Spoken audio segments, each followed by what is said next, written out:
On a cold autumn morning in 1927, the rising sun burned the mist off a treacherous mountain road known as Devil's Drop. It revealed a scene of brutal final silence. A Ford V8, its metal skin peppered with bullet holes, sat angled against a fallen tree. Beside it, his life staining the dark Carolina soil, lay William Bill Young, the undisputed king of the region's white lightning trade. His cargo of whiskey was gone. His life was gone. The mountains don't give up their secrets easily. The official law called it a bootlegger's quarrel and looked the other way. But this single act of violence didn't just end a man's life. It started a legend. It gave birth to a story of a love so powerful it refused to die, and a ghost that walks these hills to this very day. Today, we're going to peel back the layers of myth and memory to find the truth behind the haunting of Silver Creek Cemetery. To understand the ghost, you must first understand the man she mourned and the world he ruled. The 1920s in the Blue Ridge Mountains were a time of quiet defiance. For generations, turning corn into whiskey was a way of life, a craft that put food on the table when cash was a stranger in these parts. Prohibition wasn't a law to these people. It was a declaration of war from a distant government that neither knew nor cared about their struggles. In this world, William Bill Young was not just a criminal. He was royalty. He was the Prince of White Lightning. His stills were tucked away in rhododendron hells, so thick and tangled, no federal agent could ever hope to find them. And his product wasn't the harsh, blinding moonshine of cheap renown. It was smooth, clean, and powerful, a spirit sought by name in the fine parlors of Charlotte and Asheville. He was a folk hero, a handsome and charismatic figure who drove a Ford V8 modified to outrun any lawman on the twisting mountain roads. But Bill Young's greatest treasure wasn't his reputation or his souped-up engine. It was his wife, Eleonora. She was said to be a preacher's daughter from a neighboring valley, a woman with a gentle soul and hair the color of dark honey. Her quiet grace was the perfect counterpoint to his dangerous life. She was the calm at the center of his storm, the one person who saw the husband and the father, not the outlaw. Their love was a local legend in itself, as fierce and untamed as the landscape around them. In a life defined by risk, by late-night runs with no headlights, by the constant threat of the law and jealous rivals, Eleonora was his one safe harbor. She was the reason he came home. The small cabin they shared was a world away from the stills and the chases, a sanctuary filled with a love that felt unshakable. Yet, in those mountains, success casts a long and hungry shadow. Bill's legend grew, and so did the jealousy of other men. Whispers began to circulate about a new outfit, ruthless men from over the state line in Tennessee. They didn't follow the old codes of honor among moonshiners. They were profiteers who saw Bill's territory not as something earned, but as something to be taken. This was the unspoken vulnerability in their lives, the gathering storm on the edge of their perfect world, a threat that was closer than either of them knew. It was a local farmer on his way to market who found him, his mule stopping dead in the road, ears twitching at a scene that was deeply, horribly wrong. The unnatural silence was the first thing he noticed. No birdsong, no rustle of squirrels, just the quiet hum of a world holding its breath. Bill Young's Ford V8 was a monument to the violence. Its shattered headlights stared blindly at the sky, and its dark paint was marred by a dozen jagged holes. The driver's side door was open, swinging slightly in the morning breeze. The county sheriff, a man who knew these hills and its people, arrived an hour later. He meticulously walked the scene, his eyes missing nothing. The evidence told a story, but it was a fragmented one. The large oak tree blocking the road hadn't fallen by chance. He could see the fresh, clean cuts of an axe at its base. It was a classic ambush. He found spent rifle casings glinting in the dirt on the high bank of the road, suggesting the attackers had the advantage of cover and elevation. Bill's own pistol was clutched in his cold hand, all 6 rounds fired. He hadn't gone down without a fight. The ground itself held the most telling clues. In the damp earth, the sheriff could make out at least 3, maybe 4, distinct sets of boot prints, none of which belonged to Bill. They were heavy, purposeful tracks that spoke of men who moved with confidence. They had swarmed the car, and other tracks showed where they had hauled the heavy crates of liquor away, their trail leading to the edge of the woods before vanishing completely into the thick undergrowth. It was efficient. It was professional. But the scene was also a puzzle of contradictions. They had taken every last jar of whiskey, yet Bill's wallet, still thick with cash, remained untouched in his pocket. This wasn't a simple robbery by desperate men. This was a targeted strike, an execution designed to send a message. The chaos of the gunfire was followed by the cold, calculated logic of the theft. Who were these men who left money but took liquor? Who fought with such brutal finality? The crime scene on Devil's Drop spoke of a coordinated attack, but the wilderness offered no easy answers. The gunshots had echoed through the holler and then been swallowed by the trees. The killers had materialized from the forest and then melted back into it, leaving behind a dead man, a bullet-riddled car, and 1,000 terrifying questions that began to spread like wildfire through the tight-knit mountain community. Now, in these hills, when a man like Bill Young is found dead, the first place you look is at the man who hated him the most. And in this case, that man had a name: Jedediah Jed Scoggins. Jed was a moonshiner of the old school. His still was a rusty, sputtering contraption that produced a liquor so harsh it was said you could peel paint with it. He was a bitter, solitary man, with eyes as hard as creek stones and a permanent scowl etched into his face. The bad blood between Jed and Bill ran deep, a classic mountain feud born not of land or family, but of pure, corrosive jealousy. They had come up in the trade together, but where Bill was an artist, Jed was just a cook. Bill's operation grew, his reputation soared, and his pockets grew heavy with cash. Meanwhile, Jed Scoggins stayed right where he was, brewing his gut rot for a handful of locals who couldn't afford better, watching Bill's fancy Ford V8 roar past his dilapidated shack. Every success of Bill's was another bitter pill for Jed to swallow. The tension had finally boiled over just a month before the ambush. The story is told that Jed Scoggins confronted Bill in the local general store, accusing him of stealing customers. Bill, with his easy smile, just laughed it off. He clapped Jed on the shoulder and said loud enough for everyone to hear, "Now, Jed, there's a market for paint thinner and there's a market for fine whiskey. We ain't in the same business." The store erupted in laughter. For a man like Jed Scoggins, whose only currency was his pride, the public humiliation was a wound that would never heal. His face turned a deep, dangerous red, and he stormed out, muttering threats under his breath. So when the news of Bill's murder spread through the hollers, every eye turned to Jed. The sheriff paid him a visit first thing. Scoggins denied everything, of course, but his anger made him look guilty. Whispers solidified into what seemed like fact. A trapper claimed he'd seen Jed's beat-up truck parked in a thicket a mile from Devil's Drop the night of the killing. Others swore they'd heard him at the store just last week, telling anyone who'd listen that Bill Young's pride is gonna get him killed. For the community, and for the lawmen looking for a quick and easy answer, Jed Scoggins was the perfect suspect. He had the motive, the means, and a heart full of poison. But a bitter old man like Jed Scoggins was a known danger, a rattlesnake that warns you before it strikes. The truly terrifying poison is the kind you welcome into your own home.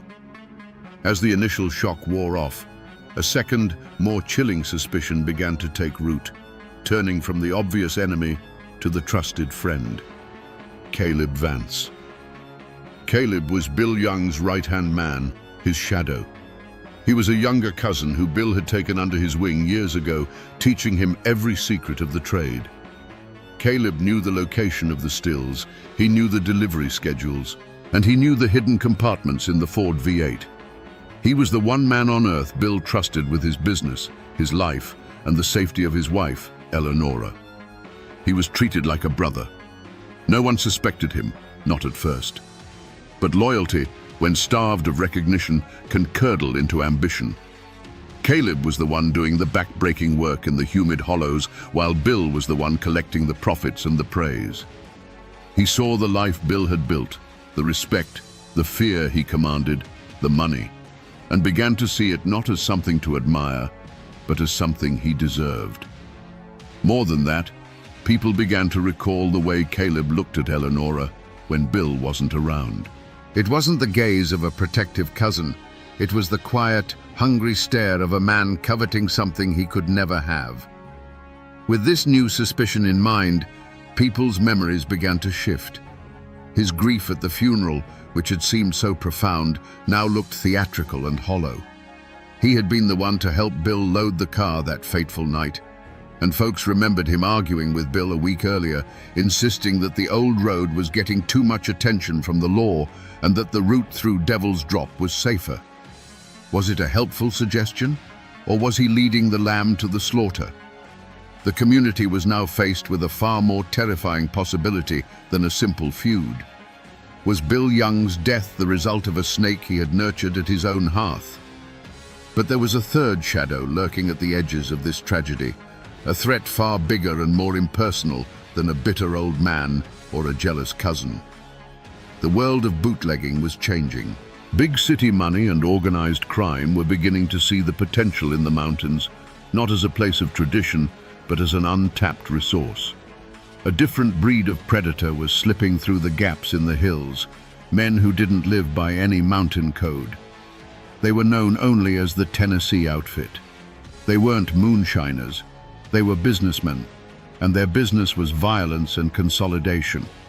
Their goal was simple: to control the entire flow of illegal whiskey from the mountains to the cities, cutting out the independent operators who had worked these stills for generations. In this new, brutal landscape, Bill Young wasn't just a competitor. He was an empire of one, an obstacle that had to be removed. Their motive was the coldest and cleanest of all: pure profit. They coveted Bill's pristine product, his well-established routes, and his list of wealthy clients. Taking him out wasn't an act of passion, it was a corporate takeover executed with rifles instead of contracts. They didn't want to just beat him, they wanted to absorb his entire operation, from the hidden stills to the last drop of whiskey. For weeks leading up to the murder, their presence had been felt like a change in the weather. Strangers had been seen in town, men in city hats with hard, watchful eyes, asking quiet questions about Bill Young's schedule. Cars with Tennessee plates were spotted on lonely back roads where they had no business being. The story circulated that one of these men had approached Bill with an offer: work for them or get out of the way. Bill, proud and fiercely independent, would have laughed in his face. It was a laugh that signed his own death warrant. This third possibility was, in many ways, the most frightening. Jed Scoggins and Caleb Vance were known devils. The Tennessee outfit was a faceless, nameless force, a killing machine that operated on the cold arithmetic of profit and loss. The sheriff, a man who trusted his gut, put all his energy into the clearest path. All signs pointed to the bitter, jealous heart of Jedediah Scoggins. A posse was formed, a dozen grim-faced men with shotguns and a cold sense of mountain justice in their eyes. For 3 days, they combed the unforgiving slopes of Scoggins's territory, fueled by the trapper's claim of seeing Jed's truck near the ambush site. They navigated briar-choked ravines and followed cold tracks through mist-filled hollows, certain that every step brought them closer to their man. They finally cornered him at his ramshackle cabin, expecting a desperate shootout. But what they found was anticlimax and confusion. Jed Scoggins wasn't armed and ready for a fight. He was laid up in a filthy cot, his leg crudely splintered and swollen to twice its normal size. He spat tobacco juice onto the floor and cursed them for fools. His alibi was ironclad and delivered by the one man in the county whose word was beyond question: the old doctor. The doctor confirmed he'd been at Jed's cabin the entire night of the murder, setting a nasty break after a tree-felling accident. Jed Scoggins, for all his venom, hadn't been anywhere near Devil's Drop. The most promising lead had evaporated into thin air. The sheriff then turned his attention to Caleb Vance. He questioned Bill's cousin for hours, but it was like trying to hold on to water. Caleb's story was seamless, his grief a perfect shield against any probing question. He expressed shock and sorrow that anyone could suspect him. Without a single piece of hard evidence, the whispers against him remained just that, powerless whispers. And as for the Tennessee outfit, they were smoke. The sheriff sent inquiries across the state line, but the men in city hats were ghosts. They had no names, no faces anyone could clearly recall, and had vanished as quickly as they had appeared. The investigation had hit a wall. Every trail had grown cold, every promising clue turned to dust in the sheriff's hands. The initial roar for justice in the community faded to a nervous, fearful murmur. The killer, it seemed, had gotten away clean. And if a man as powerful as Bill Young could be struck down so easily, then nobody was safe.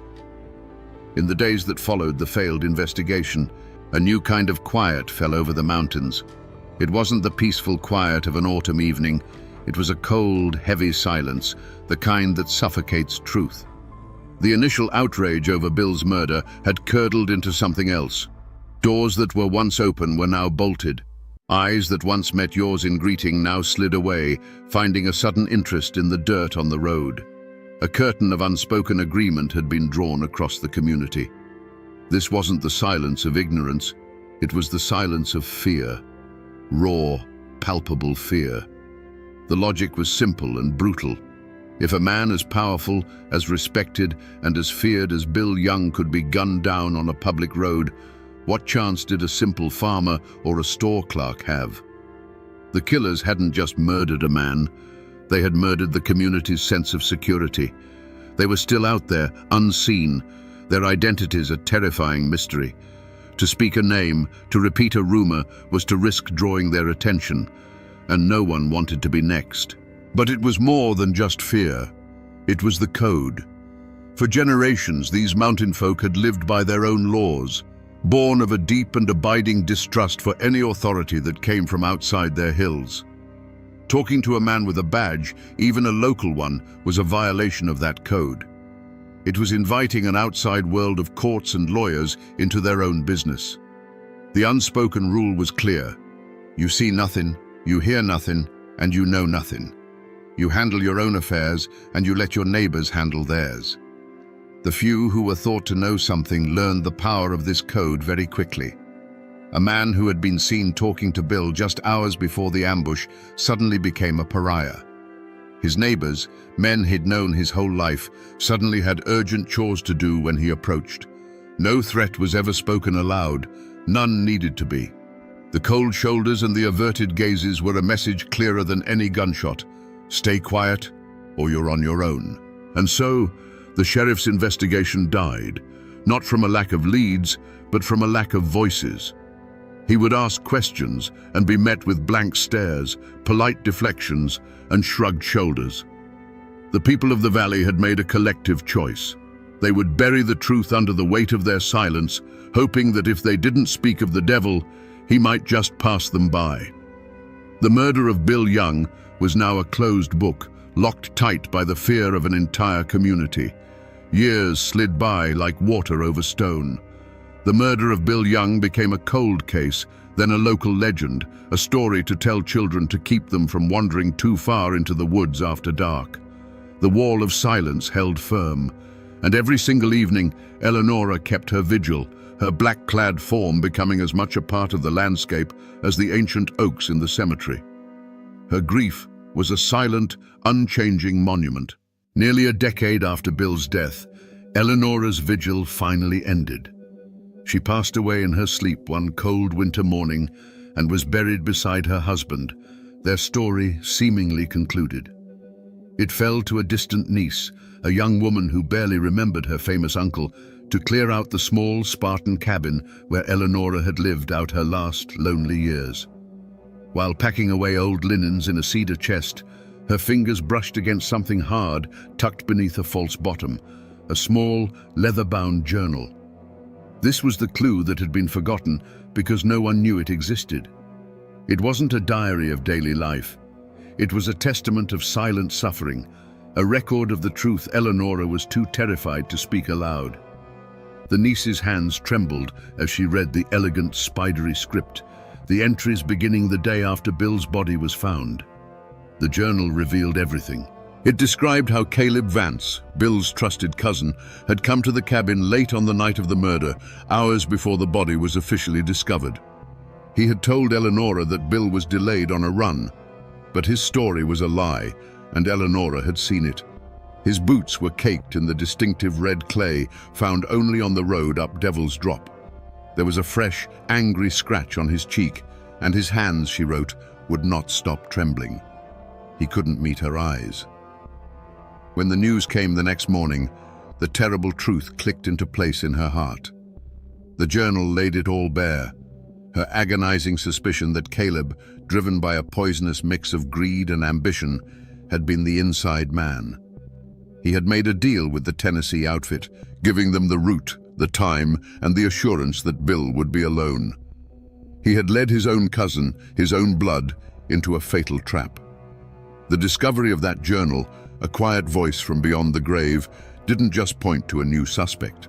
It shattered the entire foundation of the mystery and screamed out the name of the true betrayer. The case of Bill Young was suddenly, violently alive again. The sheriff, now a much older man with the weight of years in his eyes, took the small leather journal from the nervous young woman. He opened it with a sense of weary duty, expecting the rambling thoughts of a grieving widow. But as he read Eleonora's precise, heartbreaking prose, the years fell away. He wasn't an old sheriff in a quiet office. He was back on Devil's Drop, smelling the gunpowder and the cold morning air. The words on the page were a voice from the grave, a testimony that time had not been able to silence. There, in Eleonora's own hand, was the key. Caleb Vance's visit, the red clay on his boots, the lie in his eyes. Armed with the truth that had been buried for a decade, the sheriff walked out of his office and down the main street. He found Caleb Vance where he always was, overseeing a small timber business he'd built on the ashes of Bill Young's empire. Caleb was heavier now, a respected man in the community, his past betrayal hidden behind a facade of quiet competence. The sheriff didn't raise his voice. He simply held out the open journal. "Eleonora kept a record, Caleb," he said, his voice low and steady. "She wrote it all down." At the sight of that familiar script, the mask that Caleb Vance had worn for 10 long years shattered. The color drained from his face. It wasn't the law that broke him. It was the ghost of the woman whose love he had craved and whose husband he had betrayed. In a torrent of words, the confession poured out of him, a decade of guilt and resentment. He had been the engine, and Bill had been the face. He had sweated over the stills while Bill collected the glory. He had watched Bill with Eleonora, a love so complete it left no room for anyone else, and the poison of jealousy had festered into a murderous ambition. His confession finally gave a name to the faceless external threat. He admitted to meeting with the Tennessee outfit, giving them everything they needed. He drew them a map of Devil's Drop. He told them the exact time Bill's Ford would round the tight bend. He assured them Bill would be alone and that the local law wouldn't look too hard into a bootlegger's death. It was the perfect crime, a partnership between inside knowledge and outside muscle. The full, horrifying truth was finally laid bare for all to see. It wasn't a feud with Jed Scoggins. It wasn't a random attack by outsiders. It was a cold-blooded pact, a conspiracy born in the heart of Bill Young's own family. Caleb Vance, the trusted cousin, had been the serpent in the garden. He had opened the gate and let the wolves in, all for a share of the profits and the empty hope that with Bill gone, Eleonora might finally see him. The central mystery was solved, and the answer was a betrayal so profound it was almost unthinkable. The man who had mourned the loudest at the funeral had been the one who orchestrated the killing. Now, with Caleb's confession echoing across a decade of silence, we can finally see the events of that night as they truly happened. We can go back to Devil's Drop and bear witness to the full, heartbreaking story. On that moonless autumn night, The engine of the Ford V8 was a low, confident rumble, the only sound in the sleeping hollow. Behind the wheel, Bill Young was in his element. The road was treacherous, the car was heavy with its precious cargo, but this was a dance he knew by heart. He was thinking of home, of the warmth of the fire, of Eleonora waiting. As he rounded the tight bend, his headlights caught the dark, solid line of the fallen oak. He slowed to a stop, his mind already working on the problem, a flicker of annoyance but not yet alarm. The alarm came a second later. It wasn't a sound, it was a feeling. A subtle shift in the shadows on the high bank to his left, a glint of moonlight on something that shouldn't have been there. In that split second of cold realization, the night exploded. The silence was torn apart by a sound like 100 dry branches snapping at once. It wasn't just a gunshot, it was a volley, a deafening crackle of coordinated rifle fire. The passenger side window dissolved into a spider web of frosted glass. The sturdy metal of the Ford's door dimpled and tore as if struck by a violent, invisible hail.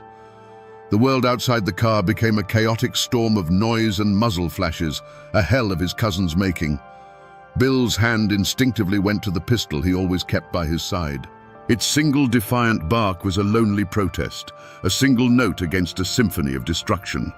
And then there was a sharp grunt, a sudden stillness behind the wheel. The last sound from him was the heavy thud of his body slumping against the driver's side door. His fight was over. The gunfire stopped. A profound, ringing silence descended, thicker and heavier than before. Shadows detached themselves from the tree line, solidifying into the shapes of men. They moved with a cold, detached efficiency. They didn't even glance at the figure in the car. Their focus was on the cargo. The back doors were pried open, and crate after crate of mason jars were hauled into the darkness. Their movements were swift, practiced, leaving no trace but their boot prints in the mud. When the last crate was gone, the men melted back into the woods as silently as they had appeared. They left behind a scene of chilling stillness. The shattered headlights cast jagged, broken beams into the darkness, like the eyes of a great beast that had been blinded. The air, once crisp with the scent of pine, now hung heavy with the acrid smell of burnt gunpowder. The only movement was a thin trickle of whiskey from a single shattered jar, its clear liquid mixing with the dark, damp earth in a final, wasted offering. The trial of Caleb Vance was more than a legal proceeding. It was a public reckoning, a final, painful chapter in a story that had haunted the community for a decade. The small county courthouse was packed to the rafters. Old men who had known Bill Young personally sat beside young people who had only ever heard his name whispered in ghost stories. The air was thick with the weight of unspoken history. Every person in that room, a silent juror in a trial that had been held in the court of public opinion for years. In the defendant's chair, Caleb Vance was a ghost of a man. The facade he had maintained for 10 years had crumbled, leaving behind a hollow shell. He wasn't defiant. He didn't rage or deny. He simply sat there, his eyes fixed on the worn floorboards, as if he could see the faces of Bill and Eleonora in the grain of the wood. When the charges were read, conspiracy and murder, he showed no reaction, offering a quiet plea of guilty. His confession had been a dam breaking, and now there was nothing left inside him to fight with. The prosecutor, armed with Eleonora's journal, painted a devastating picture of betrayal. He read passages aloud, and the sound of the dead woman's words, filled with sorrow and suspicion, silenced the entire courtroom. He presented Caleb as a modern-day Cain, a man who had sold his own kin into a bloody ambush for a handful of silver and a sliver of power. The evidence was overwhelming, the confession absolute.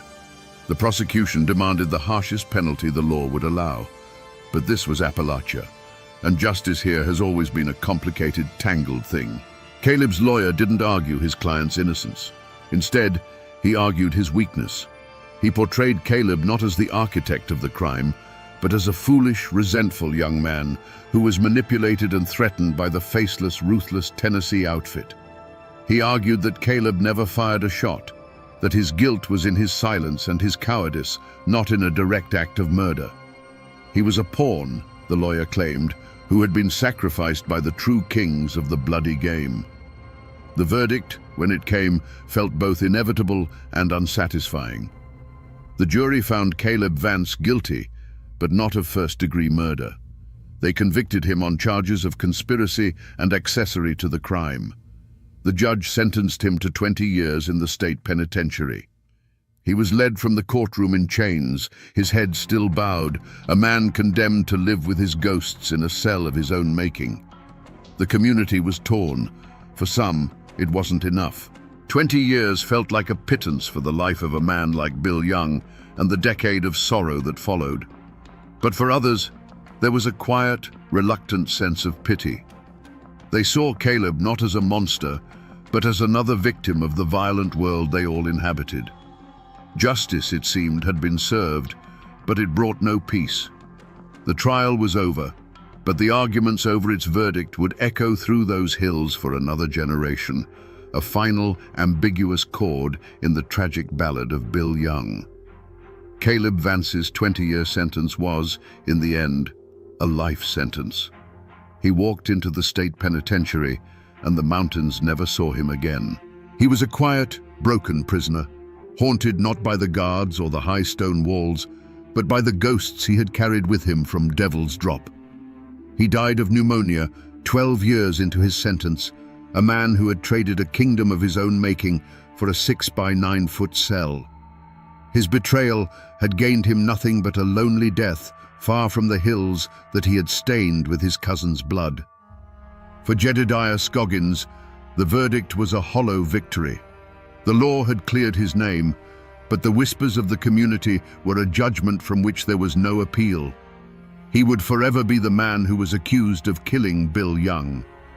The suspicion clung to him like a shroud, deepening the bitter lines around his mouth.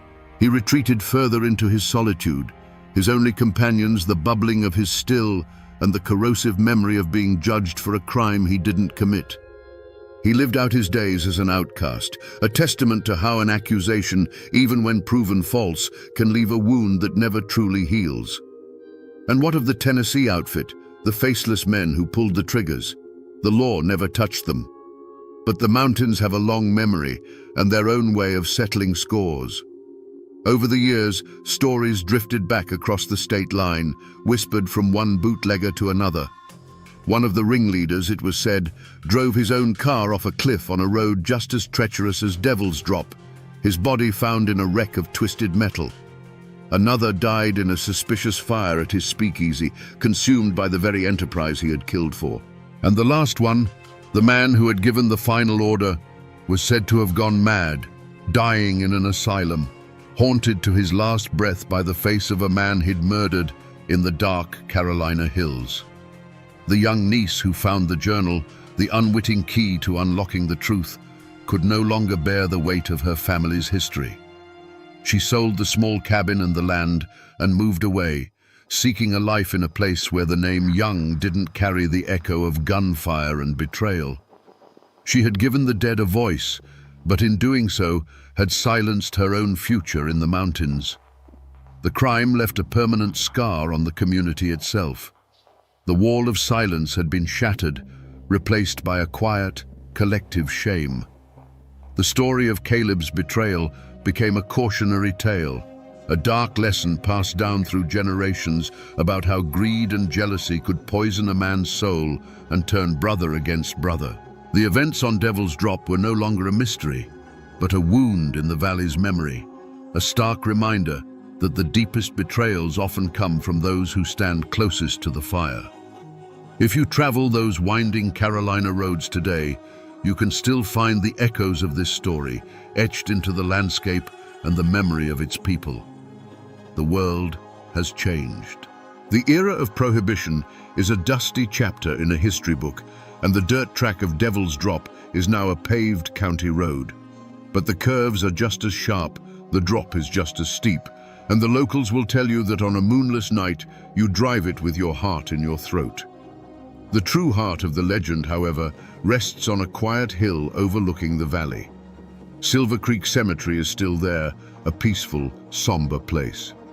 And in a quiet corner, you will find two simple, weathered granite stones standing side by side for nearly a century.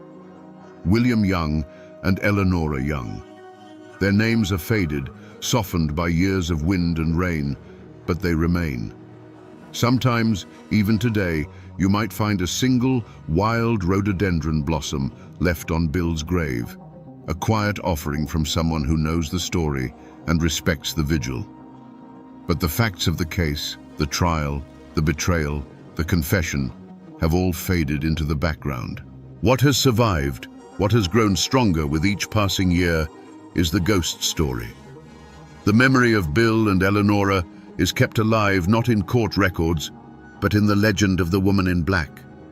To this day, people claim to see her.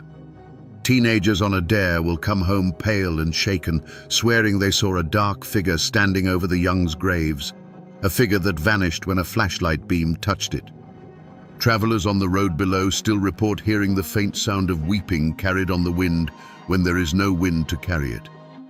The story has become a part of the local folklore, as real as the mountains themselves.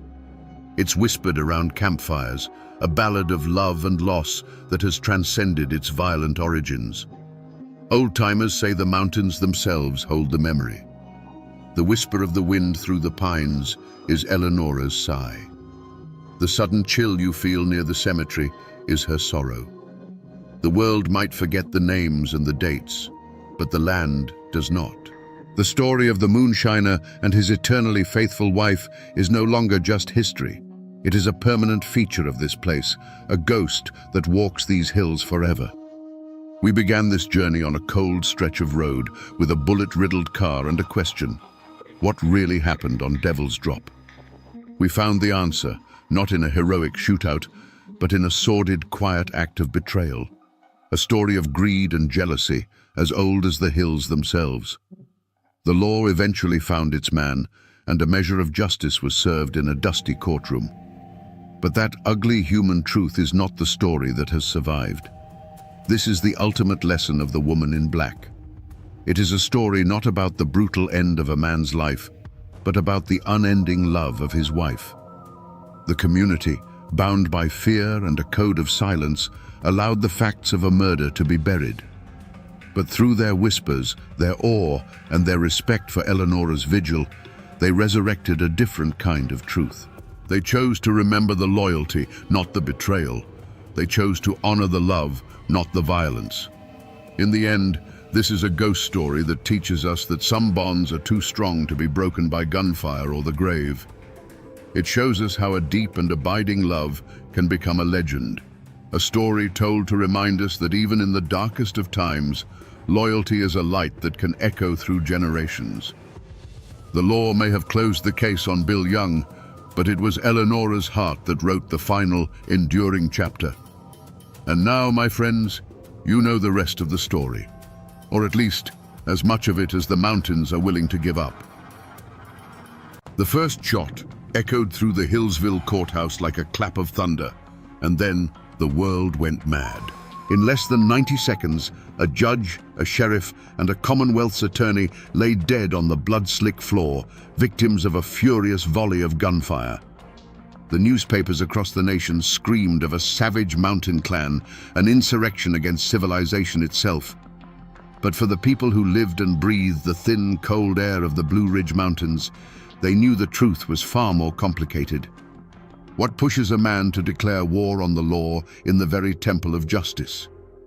Today, we separate the legends from the facts to uncover the story of the Allen clan and the epic manhunt that tore a community apart. Before the gun smoke and the blood, there was the land. Carroll County, Virginia, was a world unto itself, a kingdom of mist-shrouded ridges and deep, shadowed hollows carved by creeks 1,000 years old. The Blue Ridge Mountains weren't just a backdrop here, they were a living presence that shaped the people, instilling in them a fierce independence and a profound distrust of the flatlands below. In this isolated world, a man's worth was measured by the land he owned, the family he raised, and the honor he was willing to defend with his life. The seasons, not the clock in a distant capital, dictated the rhythm of life. At the center of this world stood Floyd Allen. He was a man built of the same hard rock as the mountains themselves, a patriarch in the truest sense. He wasn't some poor dirt farmer. He was a wealthy businessman, a landowner with vast tracts of timber and a former county supervisor. His word was law in the hollows. To his friends and family, he was generous and loyal to a fault. To his enemies, his temper was a force of nature, as sudden and violent as a summer thunderstorm. He saw himself not as a citizen subject to the law, but as the source of law in his domain. If Floyd was the fire of the Allen clan, his younger brother Sidney was the ice. Where Floyd was impulsive and hot-blooded, Sidney was cool, intelligent, and calculating. He too was a man of considerable wealth, but he showed his ambition in a different way. Just a few years before the tragedy, Sidney had completed a magnificent new home, the finest in the county. It was a testament to his success, a symbol of permanence and legacy, built with the finest wood and stone. It was a castle for his own dynasty, a place where he expected to live out his days in peace and prosperity. The Allens were not outlaws hiding in the shadows. They were the power in these hills. They were a sprawling, interconnected web of cousins, nephews, and in-laws, bound by blood and a shared code. They were respected, and they were feared. Their influence reached into local politics, business, and law enforcement. To cross one Allen was to cross them all, and everyone in Carroll County understood that simple, unshakable fact. They had built a world that answered to them and them alone. In these mountains, there were two kinds of law. There was the law written in books, administered by judges and lawyers from towns who didn't understand the ways of the high country. Then there was the unwritten law of the mountains, the code of honor. This code said that family was absolute, that an insult could not go unanswered, and that a man had the right to settle his own disputes. To be arrested and dragged before a judge for defending your kin was more than a legal problem. It was a profound public humiliation. It was an attack on your name and your very manhood. But the outside world was beginning to press in, its tendrils reaching up the mountain roads. Telegraph wires hummed with messages from a central government, and railroad surveyors planned routes that would cut through the heart of the old territories. A new kind of law was coming with them, an impersonal, unbending law that had no respect for a man's reputation or the weight of his name. Little did the Allens know, this encroaching world was about to put their code, their power, and their very lives on trial. And when those two worlds finally collided, they would not bend, they would shatter. The Allens didn't just live on the land, they were born of it. Their roots in Carroll County ran as deep as the ancient oaks. Generations before, their Scots-Irish ancestors had pushed into this unforgiving wilderness, looking not for easy living, but for a place where they would be beholden to no king and no landlord. They carved their existence out of the rocky soil, and their claim was sealed not just by deeds, but by the sweat, blood, and bones of their kin who were buried in it. This land was a heavy inheritance, a reminder that they had built their world from nothing, and they would bow to no outside authority that tried to take it away. This deep-seated distrust of distant power was a wound that had never truly healed since the Civil War. The mountains had been a house divided, a place where loyalty to Richmond or Washington could get a man killed by his own cousin. The war left behind a bitter legacy, a deep-seated suspicion that the laws passed in far-off capitals were designed to control and suppress the mountain people, not to protect them. For men like the Allens, the arrival of a state-appointed judge and a Commonwealth's attorney felt less like the administration of justice and more like the arrival of a garrison in occupied territory. In Carroll County, a family name was everything. It was a history, a code, and a burden. To be an Allen was to understand that you were part of something larger than yourself. It meant you never showed weakness, you never backed down from a fight, and you settled your own accounts. The name was a shield for those who bore it and a clear warning to those who might cross them. It carried with it the unspoken duty to uphold the family's honor and dominance, a duty that fell most heavily on the patriarch, Floyd Allen. So when Floyd Allen stood in that courtroom, he wasn't just one man facing a year in prison.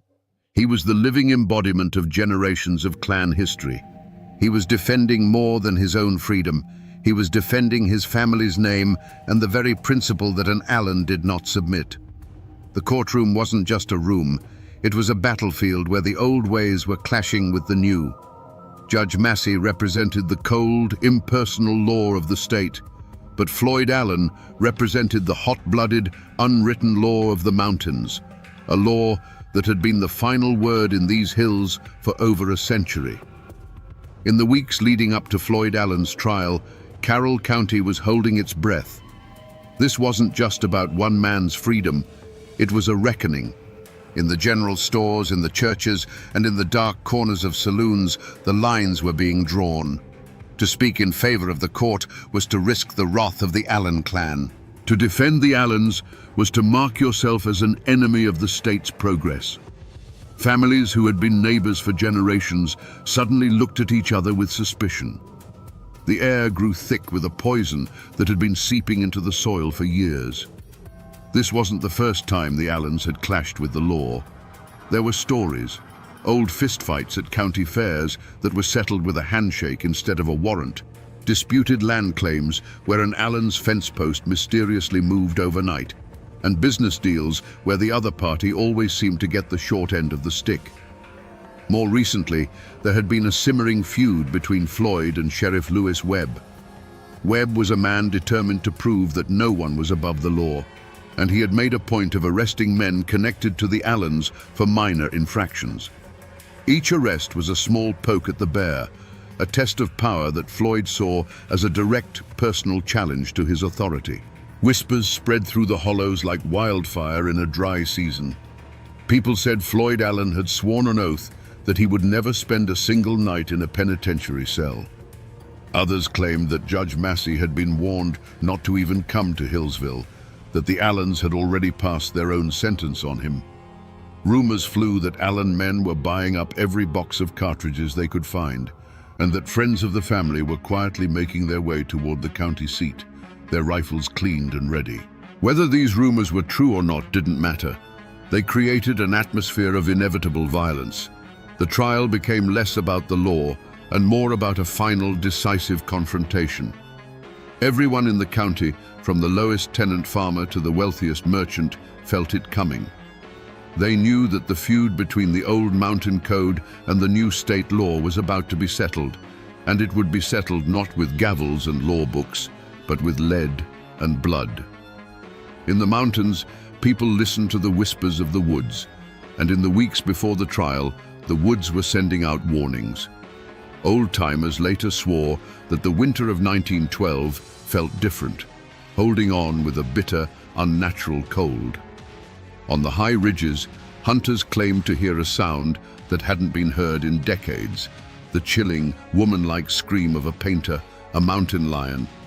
To the mountain folk, it was a terrible omen, a cry from the land itself that blood was about to be spilled on its soil. It was as if nature was already mourning for the men who were about to die. The human omen arrived in Hillsville with polished shoes and leather briefcases. Judge Thornton Massey and Commonwealth's attorney William Foster were not mountain men. They were agents of a distant government, men who saw the world in the black and white text of law books. They walked into Carroll County with the confidence of men who believed they held all the power, that their authority was absolute and backed by the full might of the state. They could not understand that in these hills they were the outsiders. They were the foreign body that the clan, like a feverish immune system, was preparing to violently reject. On the morning of March 14th, a heavy stillness settled over the town of Hillsville. Sheriff Lewis Webb felt it in his bones. He was a local man, caught between the two great forces. He knew Floyd Allen, and he knew the unbending pride that coursed through the veins of that family.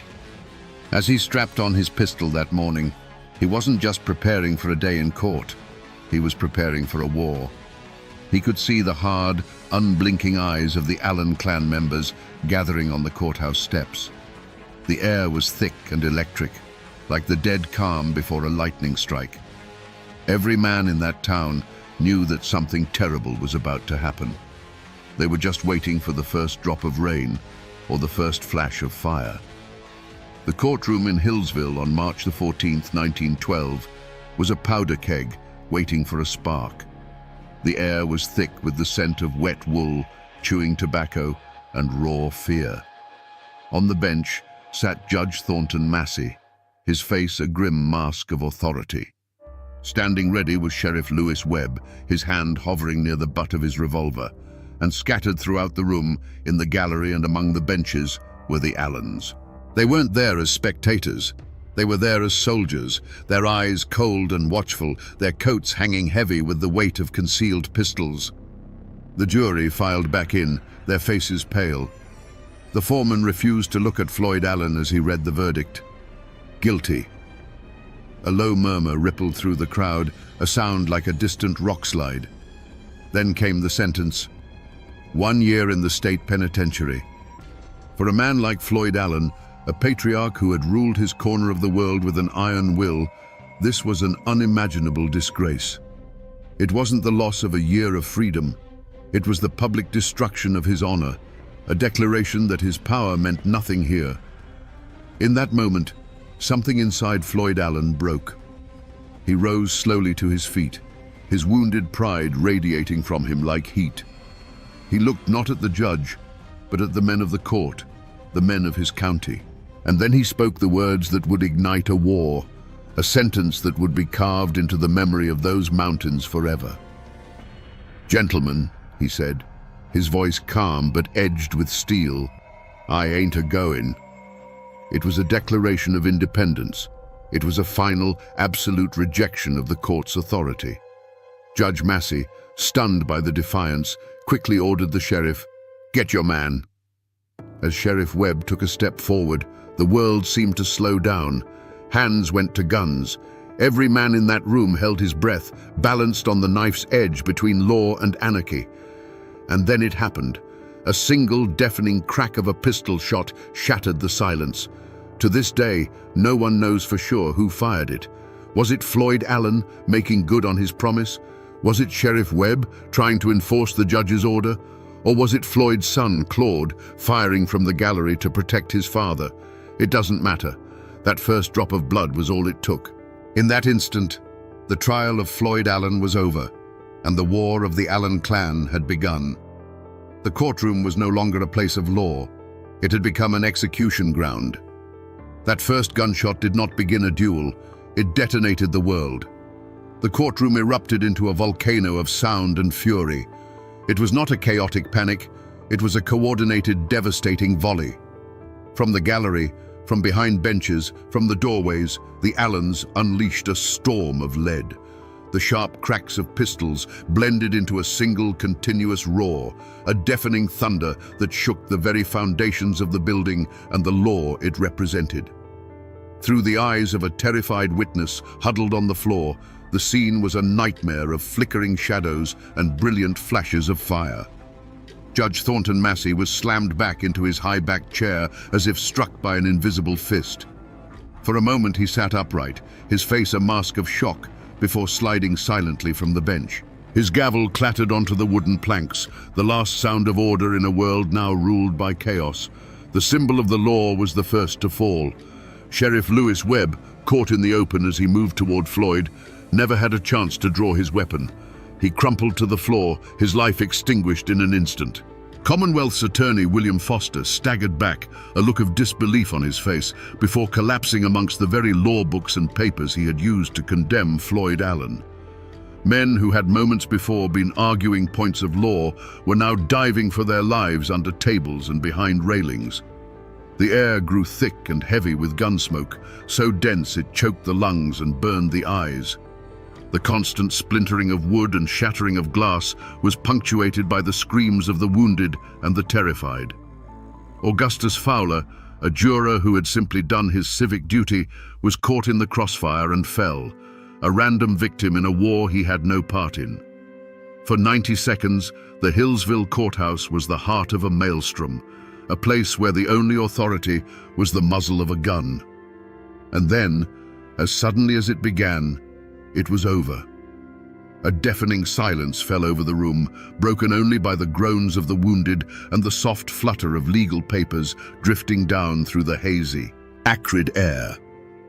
When the smoke began to clear, the walls and the judge's bench were pockmarked with dozens of dark, ugly holes, silent witnesses to the carnage. The law of the state had been tried, judged, and executed in its own sanctuary. Through the haze, the surviving Allens moved with a chilling purpose. They were not panicked. They were a clan of soldiers retrieving their wounded leader. They scooped up the bleeding Floyd Allen, and before anyone could fully comprehend what had just happened, they were gone. They melted out of the courthouse and vanished into the misty streets of Hillsville, leaving behind a scene of unimaginable slaughter. The war had been declared, the first battle had been won, and the Allens were now retreating into the mountains that would become both their fortress and their prison.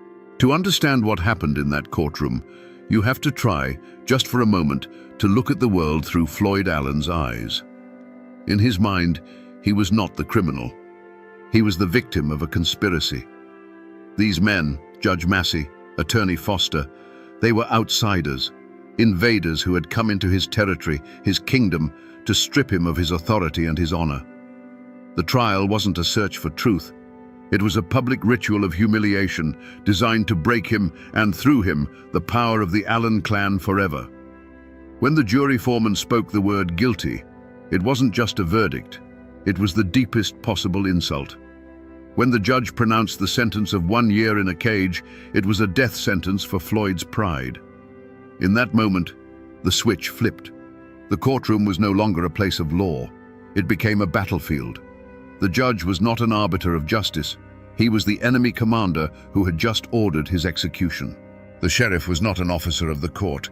He was the enemy soldier sent to capture him. The primal, unwritten law of the mountains, the law of survival and violent defense of one's own, instantly overrode the written law of the state. There was no room for hesitation. The moment the attack on his honor became a physical threat, the moment Sheriff Webb moved to lay hands on him, the time for words was over. For the Allens, this was self-defense. They were not murdering men. They were eliminating threats. In the cold calculus of clan survival, a judge who would cage their patriarch was an existential danger that had to be neutralized. The volley of gunfire was not an act of chaotic rage. It was the brutal, logical conclusion of their code. It was a preemptive strike to prevent the destruction of their world. As they carried their wounded leader from the smoking, blood-soaked courthouse, there was likely no remorse. There was no triumph. There was only the grim, chilling satisfaction of having met a mortal threat with overwhelming force. They had done what they had to do. They had defended their king and the honor of the clan. In their minds, they weren't fugitives fleeing justice. They were soldiers, retreating from a victorious battle, heading for the high ground to prepare for the long, bloody war that they knew was coming. When the last gunshot faded, the silence it left behind was more terrifying than the noise. It was a heavy, sacred silence, the kind that falls over a fresh grave. In the courtroom, the survivors lay frozen on the floor, the ringing in their ears slowly giving way to the soft, wet sound of dripping blood. The air was a choking fog of gunsmoke, and through the haze, the afternoon sun cast long, dusty rays that illuminated a scene from hell. Overturned benches, scattered legal papers stained crimson, and the still forms of men who, minutes earlier, had represented the full authority of the Commonwealth of Virginia. Slowly, the bravest of the townsfolk crept toward the courthouse doors. They peered into the smoky darkness, and a wave of collective shock and horror rippled through them. The news spread not like a rumor, but like a physical blow, striking the heart of Hillsville and knocking the breath out of it. The courthouse, the very symbol of order and civilization in their small world, had been desecrated. It was no longer a hall of justice. It was a slaughterhouse, a tomb for the law itself.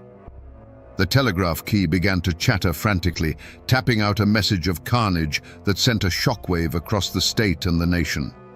This was not just a backwoods murder, this was an open insurrection.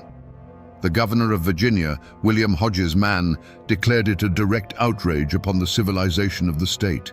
He vowed that this act of rebellion would be met with the full, crushing force of the government. The honor of Virginia was at stake, and it would be redeemed in blood if necessary. An immediate and furious manhunt began. Local posses were hastily formed, filled with men fueled by a mixture of civic duty, outrage, and a lust for the staggering reward money that was immediately offered. They were armed, angry, and determined, but they were local men plunging into a wilderness that the Allens knew intimately. As the first groups of riders galloped out of town, they were heading not just into the mountains, but into the Allens' world, where every ridge could hide a rifleman and every neighbor could be a spy. But while Hillsville was a whirlwind of chaos and the state was mobilizing for war, the Allens were already gone. They had moved with the swift, silent efficiency of ghosts. They had treated Floyd's wounds, gathered their forces, and melted into the labyrinth of misty hollows and dense forests they called home. The mountains had swallowed them whole. As the first posses nervously picked their way up the muddy tracks into the high country, they were hunting shadows. The Allens had won the battle, and now, on their own turf, they prepared for the siege. The Carroll County Courthouse massacre didn't unite the community in grief. It ripped it in two. A fault line cracked open, running through families, churches, and friendships that had stood for generations. In the days that followed, the general store became a silent theater of suspicion. Men who had known each other since boyhood would now only nod curtly, their eyes avoiding contact. A word spoken in defense of the slain judge could be seen as a betrayal of your own mountain people, while a word of sympathy for the Allens could mark you as an enemy of the state. Every conversation was a minefield, and silence became the safest language. A wall of silence, as dense and impenetrable as the mountain laurel, rose up to protect the fugitives. It was a wall built of two things, fear and kinship. The fear was simple and immediate. The Allen clan was vast, and their reach extended into every hollow. To be seen talking to a lawman could mean a burned barn, a dead milk cow, or worse. The posses might be in town today, but the Allens would be your neighbors forever. This fear was a cold, hard fact of life that every mountain family understood. But it was more than just fear. For many, the Allens were not monsters. They were their own. They were men who had stood up against an arrogant outside law that sought to humiliate one of their patriarchs. The heavy-handed tactics of the first posses only deepened this resentment. When lawmen from the flatlands began kicking in doors and treating every mountain family as a potential conspirator, they weren't winning hearts and minds. They were proving the Allens' point. They were an occupying army, and many locals chose to side with their own, even if they were now branded as outlaws. This division wasn't abstract. It was written in small, secret acts of courage and cowardice. A cousin of the Allens would find a sack of cornmeal and salted pork left on a stump deep in the woods, a silent offering from a neighbor who dared not show their face. A farmer whose land bordered an escape route would see tracks in the mud and say nothing. At the same time, another man would look a deputy straight in the eye and swear on a Bible that he had been with one of the Allen boys miles away from the courthouse on the very afternoon of the shooting. These were not just lies. They were oaths of allegiance to the unwritten code of the mountains, a code that was now at open war with the laws of Virginia. The local posses were doomed from the start. They were good men, but they were hunting legends in a landscape that belonged to the legends. For weeks, they crashed through the underbrush, chasing rumors and echoes. The Allens were always one step ahead, phantoms in the mist.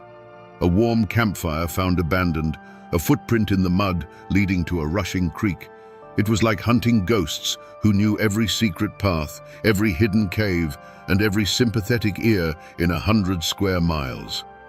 The great manhunt was becoming a great embarrassment, and the honor of Virginia was bleeding away with every passing day. Frustrated and furious, the state unleashed a new kind of predator on the Blue Ridge Mountains. They called in the Baldwin-Felts Detective Agency, the infamous Pinkertons of the South. These were not local lawmen.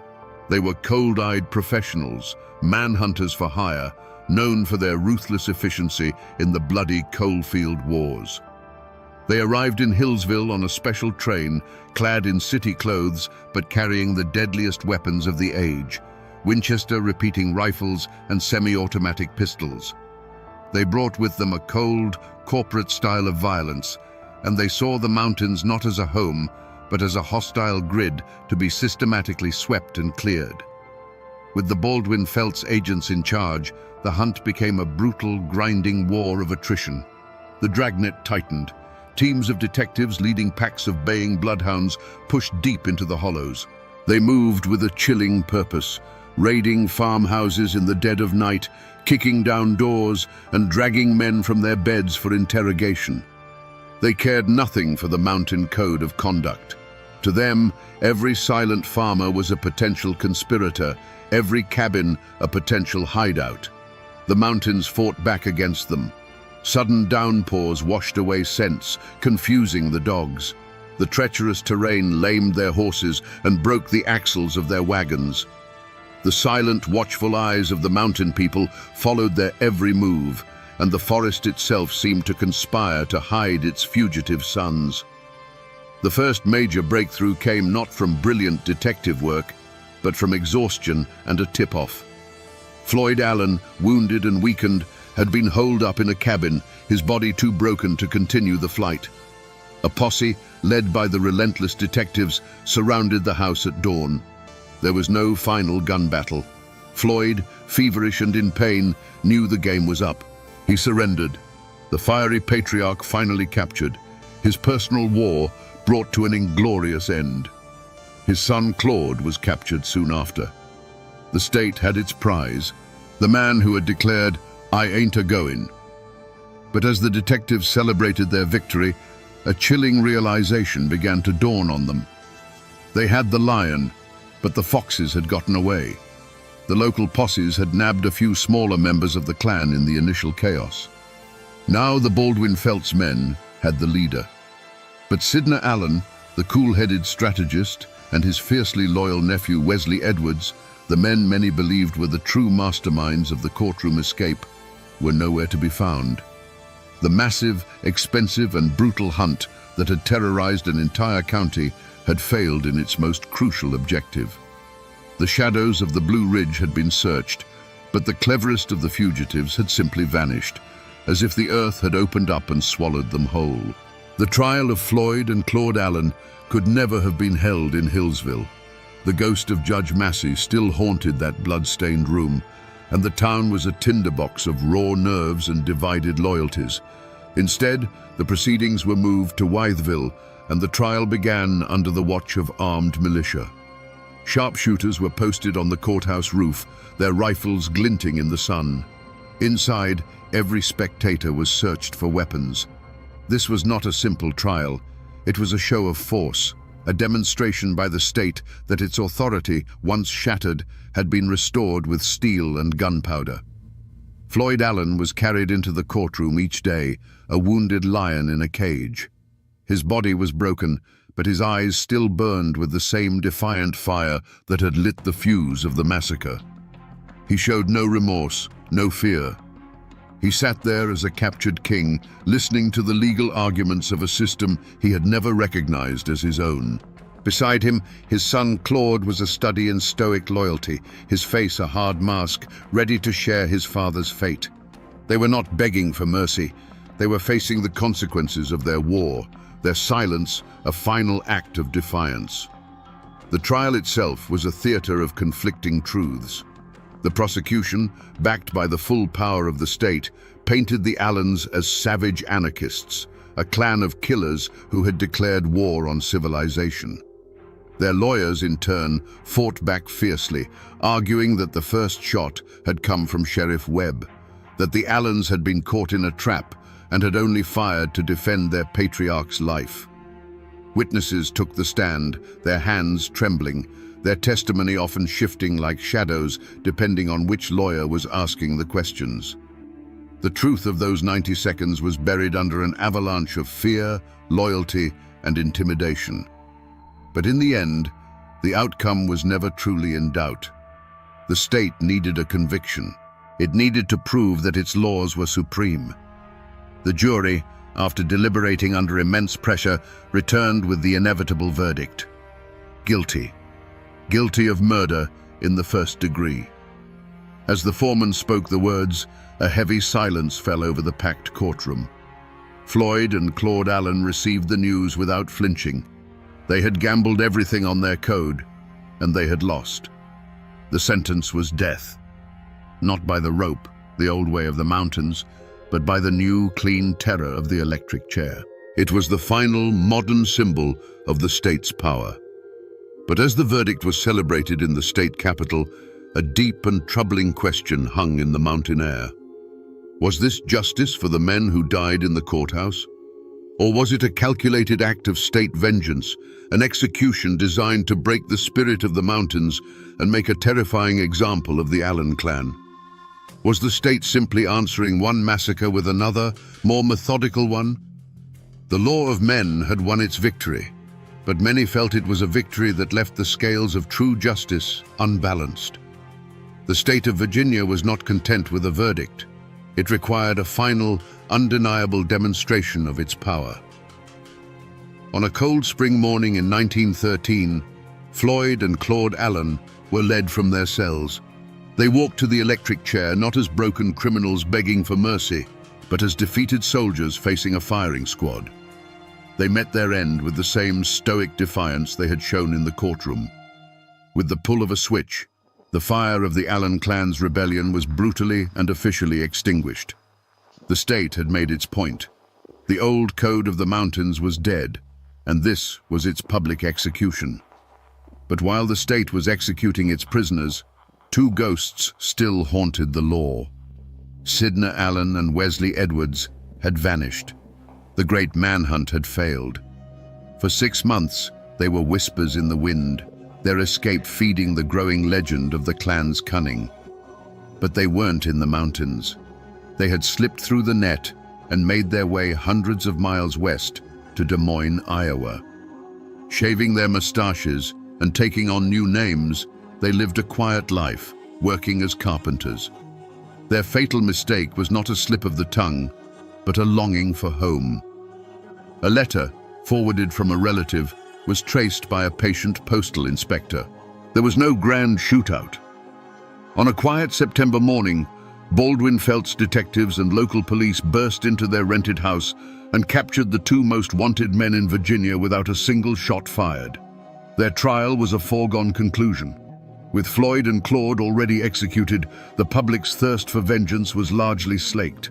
Sidney Allen and Wesley Edwards were spared the electric chair, but were sentenced to long, hard years in the state penitentiary, a living death in a stone cage. They were sent away, and the state of Virginia closed the book on the Carroll County massacre. The Allens were finally, completely broken. And here, my friends, the story takes its final, tragic turn. In prison, Sidney Allen, the cool-headed strategist, became a model prisoner.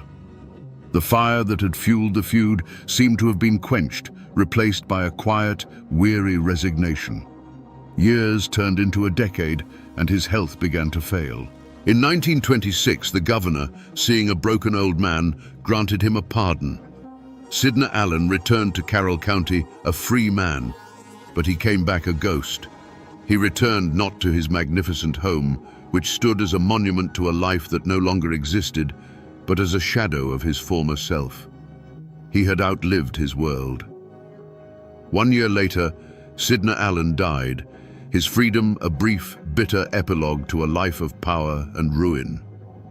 With the leaders of the clan dead or in chains, a heavy, deliberate silence settled over Carroll County. The story of the courthouse massacre was not something to be discussed. It was a wound too deep, a memory too divisive. People had to go on living together, had to trade at the same stores and attend the same churches. And so, the story was buried. It was locked away in the attic of the community's memory, an unspoken horror that everyone knew was there, but no one dared to mention. They tried to move on, to plow over the blood-soaked ground and plant anew, but some scars are too deep to ever truly fade. And what is left of this epic war today, more than a century later? The names are still there.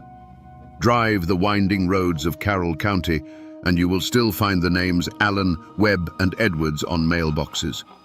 The descendants of the clan and their victims still walk the same land. For them, it is a heavy inheritance, a legacy of both fierce pride and terrible violence. The story isn't told with the old fire anymore. It is a quiet history, a family secret shared in hushed tones, a reminder of a time when the blood ran hot and the law of the mountains met the law of the state in a fatal collision. If you go to Hillsville today, you won't find the old courthouse. It was torn down decades ago, and a new one stands in its place, a symbol of a more orderly world. The 57 bullet holes that scarred its walls exist now only in photographs and memory, the physical wounds of that day finally erased. But drive a few miles out of town, and you will find it. Sidna Allen's magnificent house still stands. It is a private home now, but it remains a silent, brooding monument to the ambition of a fallen dynasty. Its sturdy walls and grand design, a testament to a future that was burned away in a few minutes of gunfire. In the local cemetery, the final chapter is written in stone. Here, the feud is over. The combatants lie in a final silent truce under the shade of ancient trees. Floyd and Claude Allen lie not far from the men they were convicted of killing. The simple dates carved on their tombstones give no hint of the 90 seconds of chaos that forever bound their fates together. Here, they are all equal, their passions cooled, their war finally over. The people of Carroll County tried to bury the story, to let the grass grow over the scars. But the mountains don't forget. They were here long before the Allens arrived, and they will be here long after the last stone on their graves has crumbled to dust. The wind that whispers through the pines on the Blue Ridge still carries the echo of those gunshots. The dark hollows where Sidna and Wesley hid still hold the memory of their flight. The land itself is the final witness, the keeper of a story that is now part of the very soul of this place. So we return to the question that echoed from that bloody courtroom. What pushes a man to declare war on the law in its own temple? After walking through the smoke and shadows of this story, we can see the answer is not a simple one. The slaughter in Hillsville wasn't just the act of a cornered criminal, it was the last, desperate roar of a dying world. Floyd Allen saw himself not as a lawbreaker, but as a sovereign king in his own land, and the court's verdict was an invasion, a declaration of war against his entire way of life. The gunshots were the death rattle of an unwritten code of honor that had ruled those mountains for 150 years. This is a story about the brutal collision of two Americas. It is a story of family loyalty pushed to its most violent and tragic extreme. It is a story of pride so fierce it would rather die in a blaze of gunfire than bend its knee to a foreign power, even if that power was the government of its own state. There were no simple heroes here.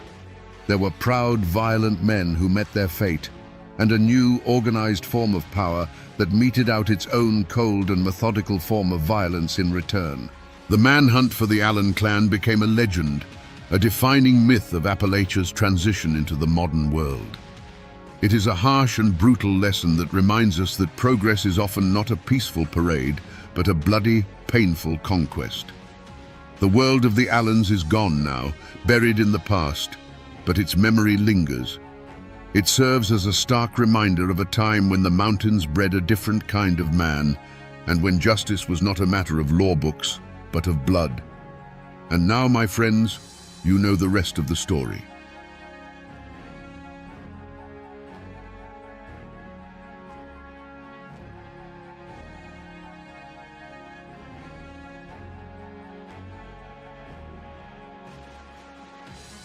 standing on the bank of Wallen's Creek, here in the rugged heart of Virginia. Today, the only sounds are the water moving over stones and the whisper of wind through the sycamores.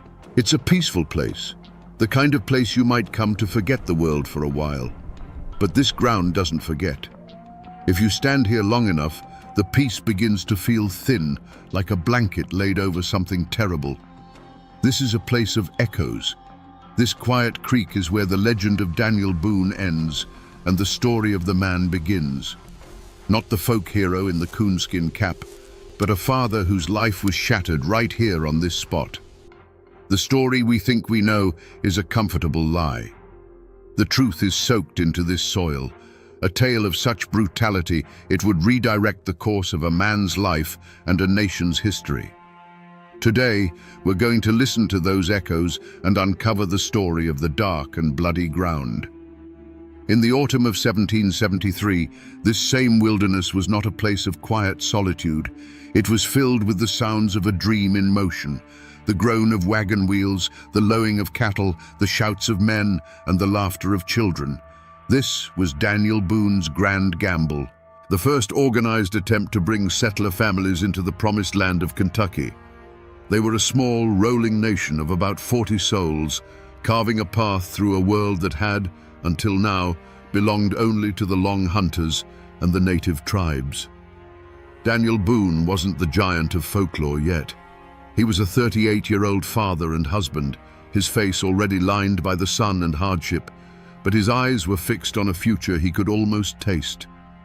He saw Kentucky not as a contested battleground, but as an untouched Eden, a place where a man could build a life from the ground up, beholden to no one.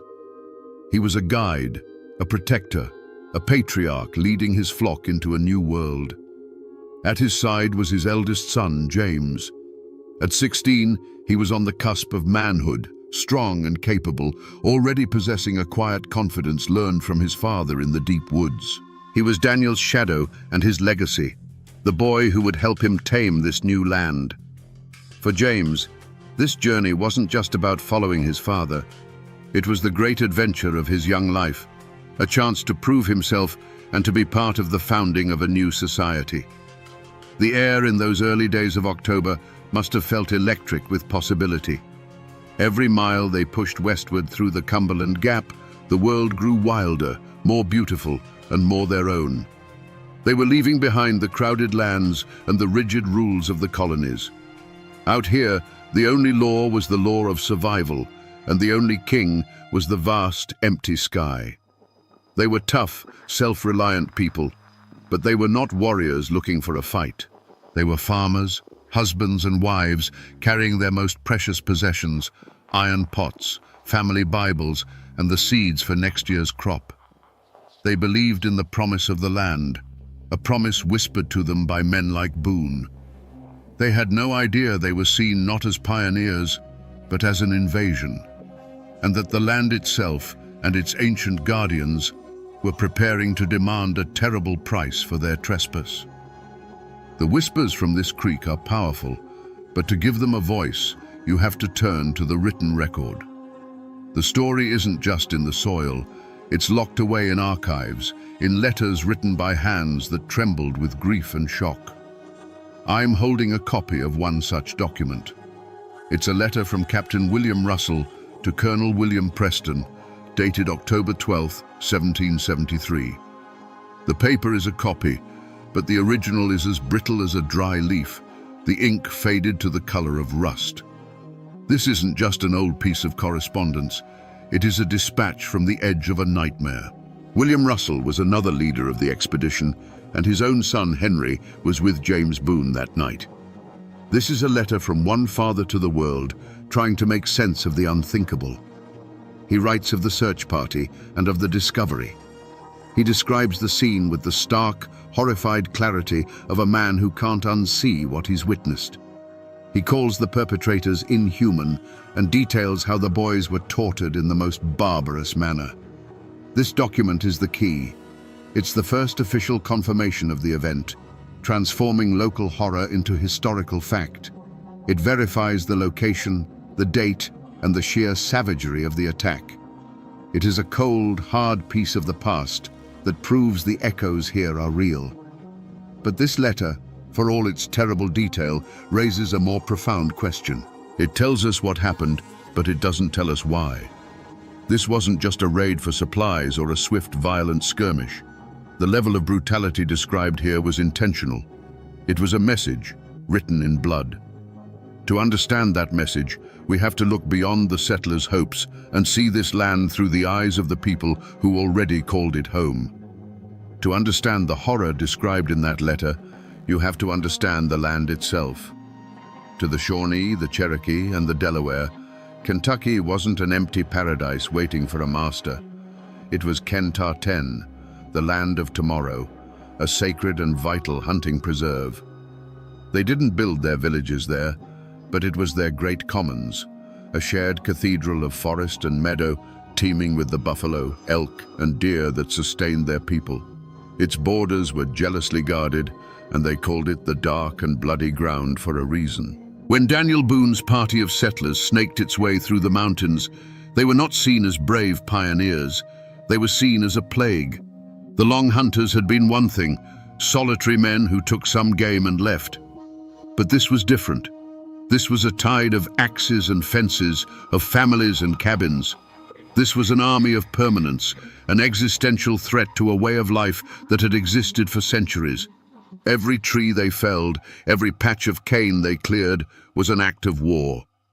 Watching this slow-moving invasion was a war party, a coalition of Shawnee, Delaware, and Cherokee warriors. They were not a random band of marauders. They were the guardians of this land, men whose families depended on the game Boone's settlers were about to displace. They would have tracked the party for days, observing them with a mix of fury and contempt. The settlers' noisy, lumbering progress was an insult to the silence of the woods, a clear sign they did not belong. The decision to attack was a calculated one, and the decision to make it a spectacle of cruelty was a strategic one. They needed to send a message so terrifying that it would echo all the way back to the colonies in Virginia and Pennsylvania. They needed to turn the dream of Kentucky into a nightmare. When James Boone's small group separated from the main party, it offered the perfect opportunity. They weren't just going to kill the intruders. They were going to make their deaths a lesson. The barbarism Captain Russell would later describe in his letter wasn't mindless savagery. It was a deliberate act of psychological warfare designed to break the will of the invaders and burn the memory of this failure into Daniel Boone's soul forever. To understand a story this old, the paper trail can only take you so far. You have to find the people who have kept the story alive, not in books, but in memory.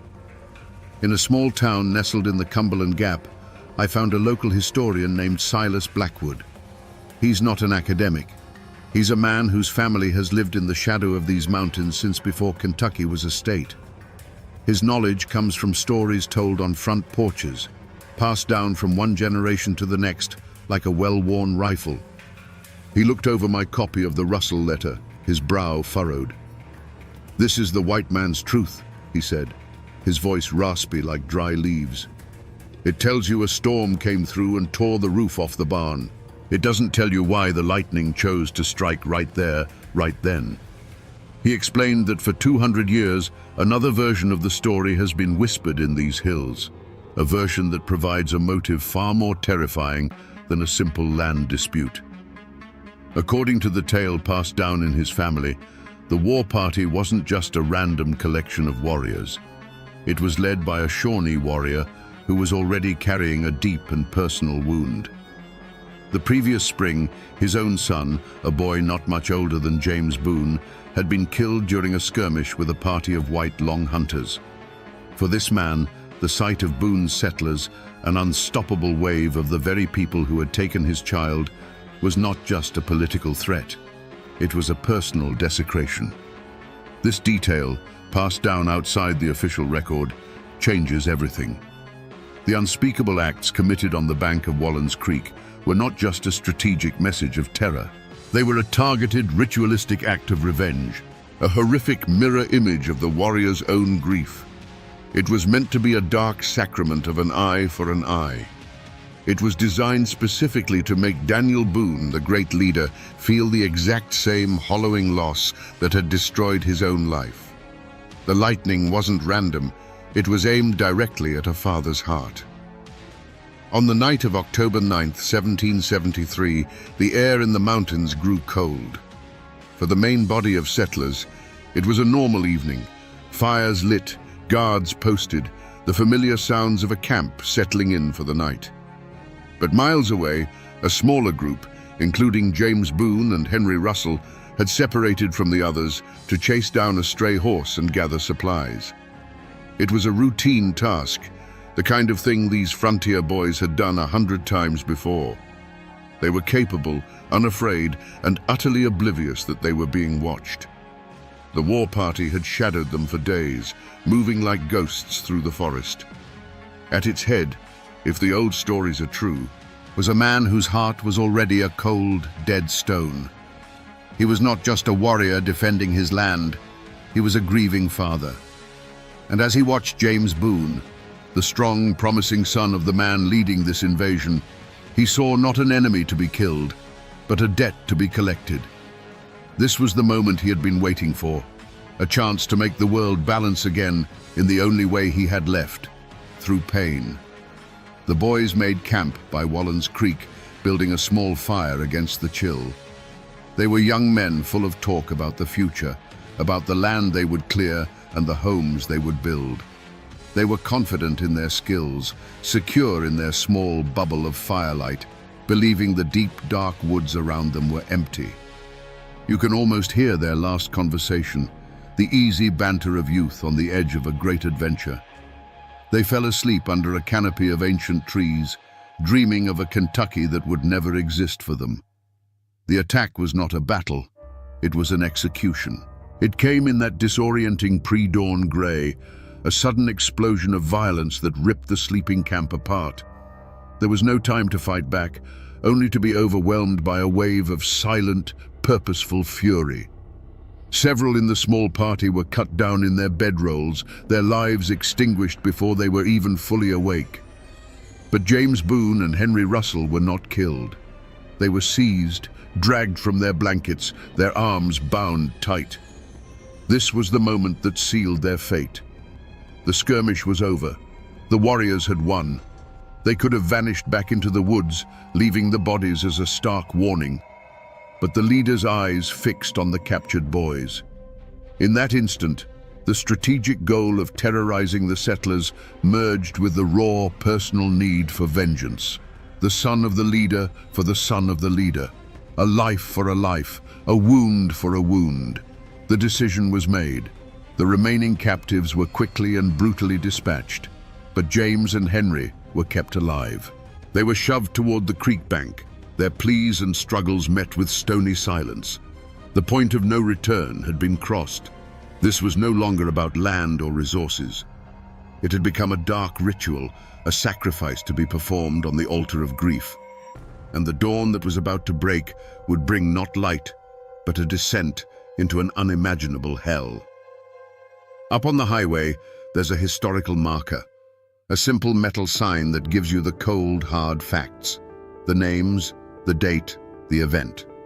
It's an official scar, an attempt to nail down this ghost to a specific point on a map. But the sign is for passing cars and tourists. It sanitizes the story.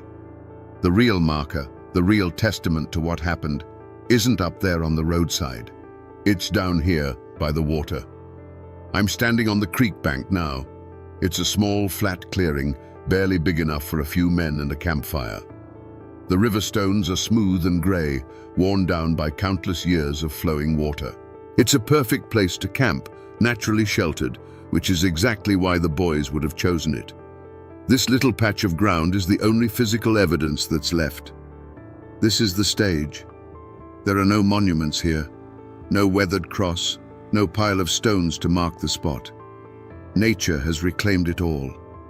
But standing here, you feel it. This isn't just a place, it's a crime scene. The silence is different. It's heavier. You can almost feel the weight of what this soil has absorbed. Right here. This is where it happened. And each of these smooth, silent stones is a silent testament to the chaos of that morning, a witness to an act so cruel that it would stain this ground forever. The fire on the creek bank was no longer a source of warmth or comfort. It had become a spotlight on a stage of unimaginable cruelty. James Boone and Henry Russell were bound, the last glimmers of hope extinguished from their eyes. Their captors moved not with the frantic energy of a raid, but with a chilling deliberateness, a sense of grim ceremony.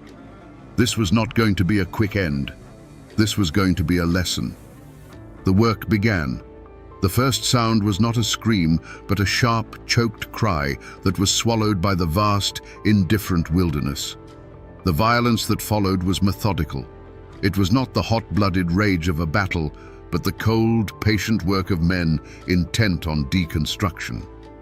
The sounds that carried across the water were not those of a fight, but of something being systematically taken apart. The fire threw their silhouettes against the ancient sycamores, long, distorted shadows that flinched and writhed in a terrible dance.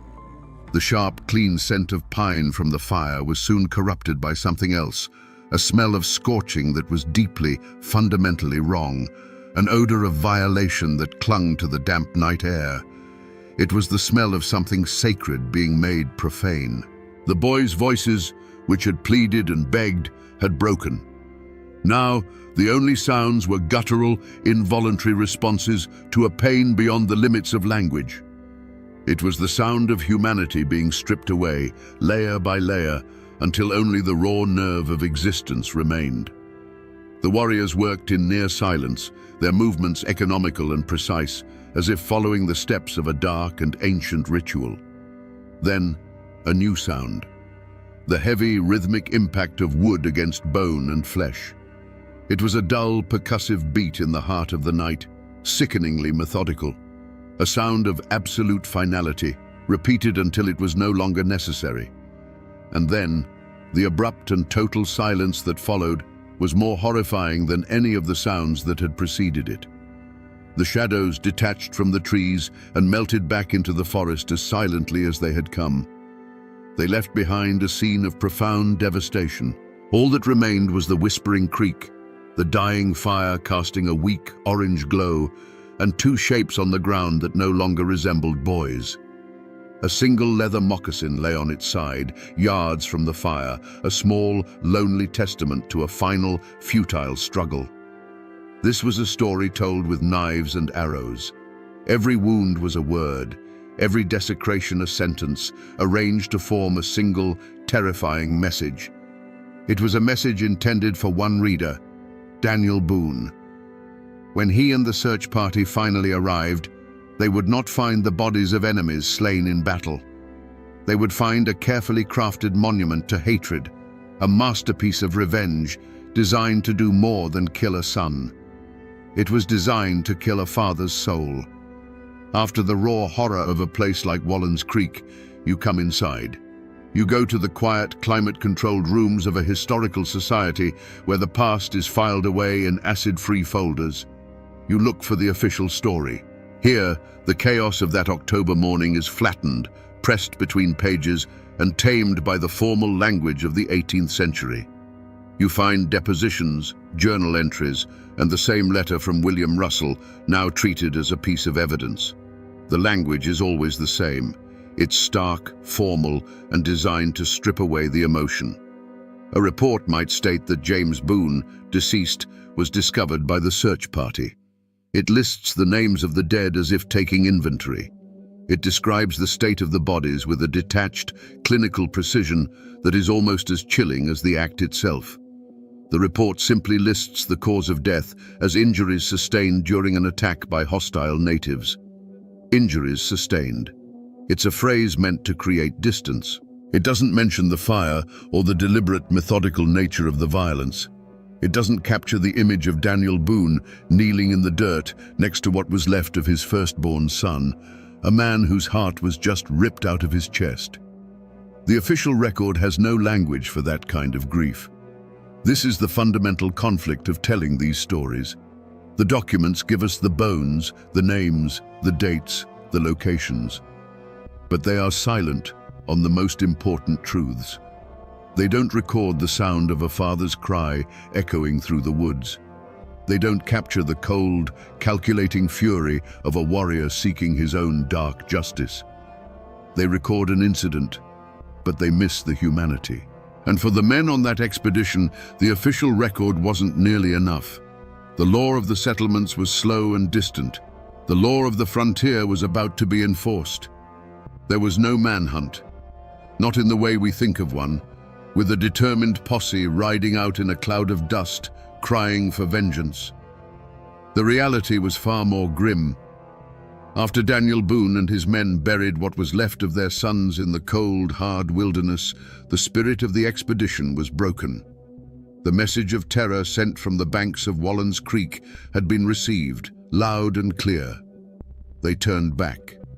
The dream of Kentucky was drowned in blood, and the retreat back through the Cumberland Gap was a silent, shuffling funeral procession. But the story traveled faster than they did. It moved from one isolated cabin to the next, a spark in dry tinder. The cold, official language of Captain Russell's letter was transformed on the lips of the frontiersmen. Injuries sustained became torn to pieces. Hostile natives became devils from hell. The names of James Boone and Henry Russell became a rallying cry, a justification for a hatred that had long been simmering. The law's pursuit didn't come from a sheriff's office. It came from the governor's mansion in Virginia. Lord Dunmore, the royal governor, saw the massacre not just as a tragedy, but as an opportunity. The dry reports from the frontier were all the pretext he needed to unleash the full force of the colonial militia. There was no courtroom, no judge, no jury. The courtroom was the War Council, and the verdict had been decided long before the trial. The hunt wasn't for a handful of warriors. It was for the entire Shawnee and Mingo nations.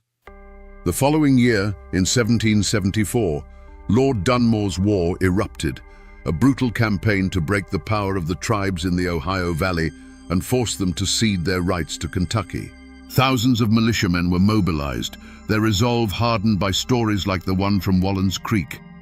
The pursuit was a scorched earth campaign. The verdict was delivered at the Battle of Point Pleasant, a bloody, day-long engagement that shattered the tribe's resistance. The law of the frontier had rendered its judgment not with a gavel, but with the butt of a long rifle. The price for James Boone's life was a war that would change the map of America forever. You might think a story this important, a sacrifice this foundational, would have a marker, a stone cross, a simple plaque by the creek. But you can search the woods around Wallen's Creek all day, and you will find nothing. James Boone has no grave. He was buried where he fell, wrapped in a blanket, and returned to the cold, unforgiving earth of the wilderness he had come to claim. His only tombstone is this creek bank, and his only memorial is the story itself, a ghost that still haunts this patch of ground. The wilderness that promised him a future ended up swallowing him whole. His father, however, is not so hard to find. Traveled 200 miles north to the Frankfort Cemetery, in the very heart of the Kentucky Daniel Boone opened to the world. There, on a high bluff overlooking the Kentucky River, is a grand, imposing monument. Carved stone panels depict scenes from his life, and a towering obelisk reaches for the sky. This is where they brought him back, decades after he died in Missouri, a man who had lost all his Kentucky land claims to lawyers and speculators. In death, the state he founded reclaimed him as its primary symbol. The irony is as deep as a mountain valley. The father rests in a place of honor, a tourist attraction where his legend is preserved in stone for all to see. The son, whose horrific death was the bloody price of that legend, has no resting place at all. One is celebrated, the other is anonymous, his bones long since surrendered to the roots of the sycamores. And what of the warriors who took his life? Their graves are scattered across a continent, the unmarked resting places of a people displaced by the very tide Daniel Boone unleashed. This vast distance between the father's monument and the son's lost grave tells its own story. It is the story of what came after the grief, the long, hard years of a man who had to carry the memory of that creek bank with him every day of his life. It raises the final, haunting question: what happens to a man who survives the unsurvivable? For Daniel Boone, the retreat from Wallen's Creek was not an end. It was a vow. The grief from that day settled into him, not like a soft sadness, but like a hard piece of iron in his soul. It became the fuel that would drive him for the rest of his life. He had to go back. He had to finish what he started, as if conquering the land that took his son was the only way to quiet the boy's ghost. 2 years later, in 1775, he was back, blazing the wilderness road and raising the walls of a fort called Boonesborough on the banks of the Kentucky River. But the world he built was not the Eden he had dreamed of.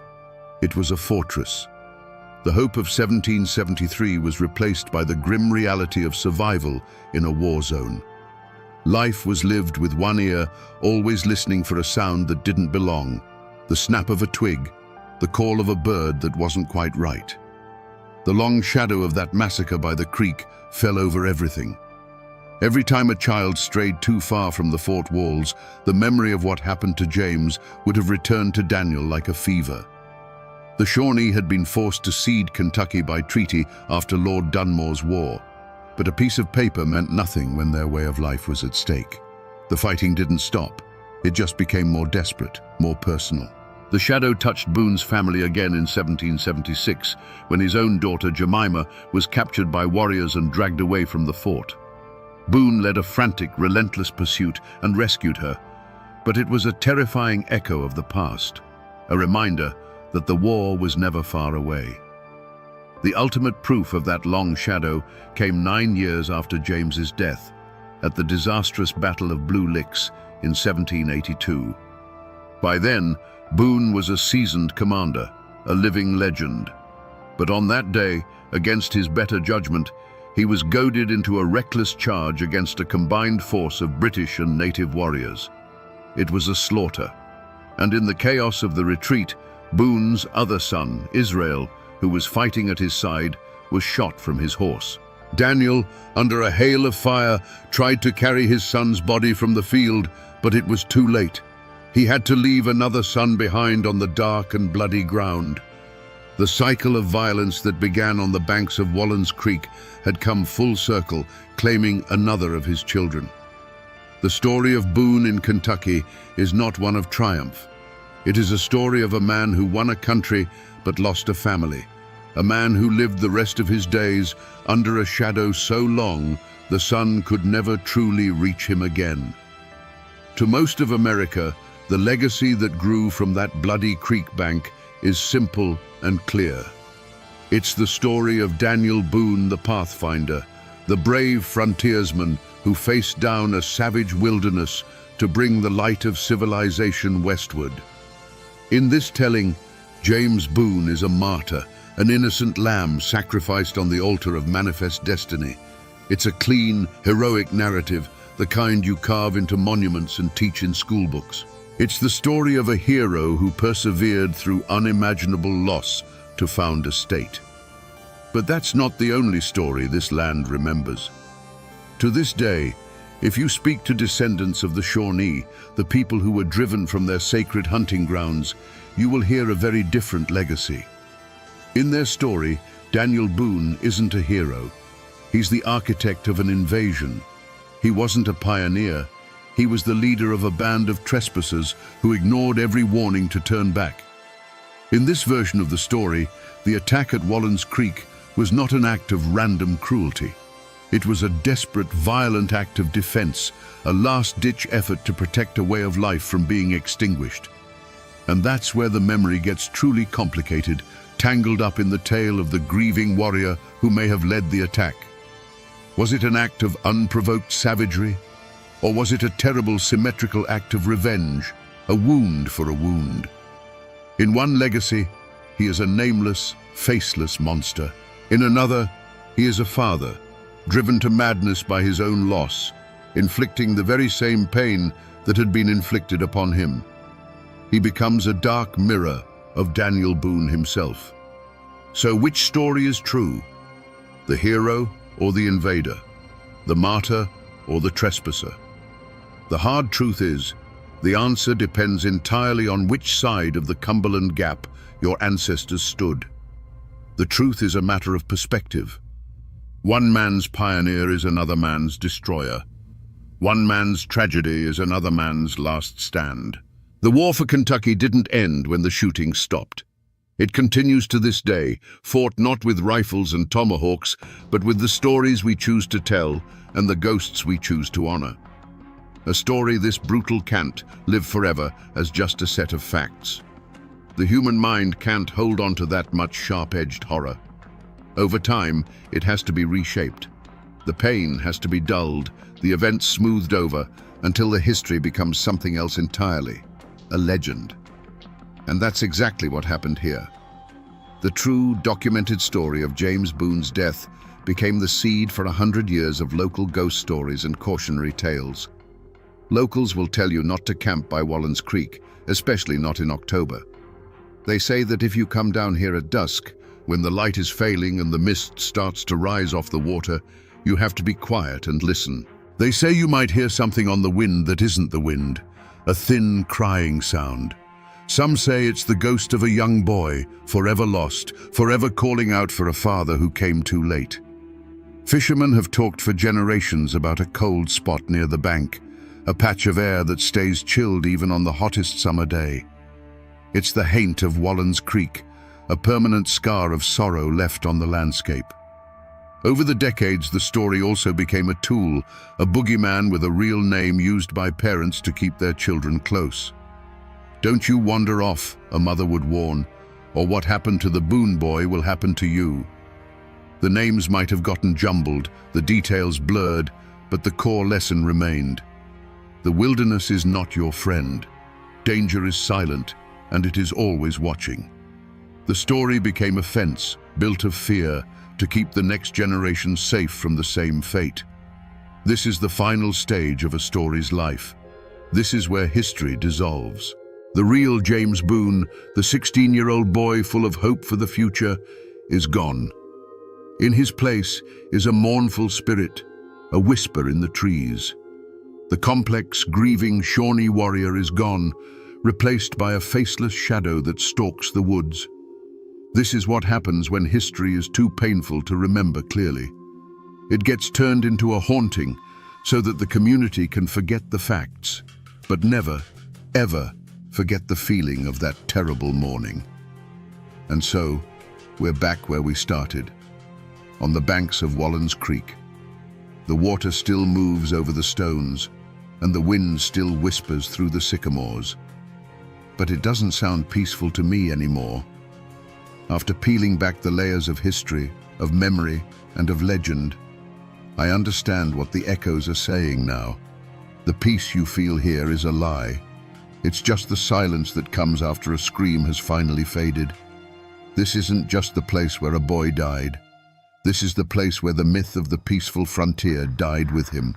It's the place where Daniel Boone the man was forged, a man who would be haunted by this ground for the rest of his days.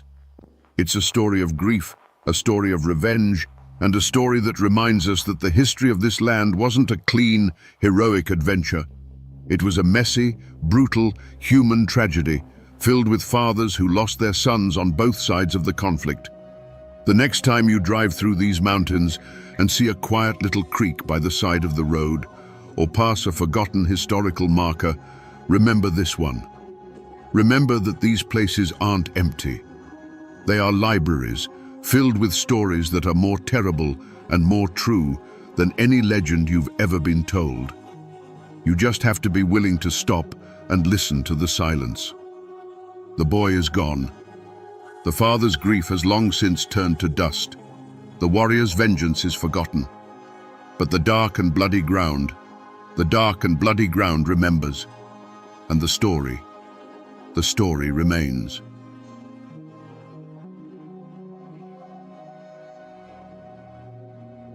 I'm standing here in the town square of Manchester, Kentucky, looking at the Clay County Courthouse.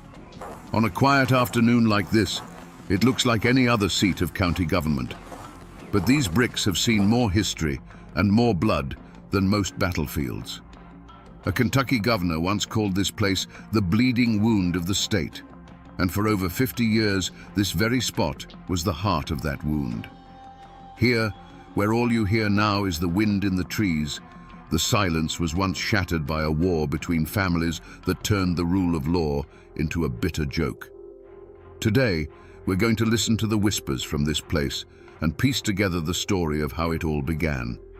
To understand the explosion, you first have to see the powder keg. Let's go back to 1844.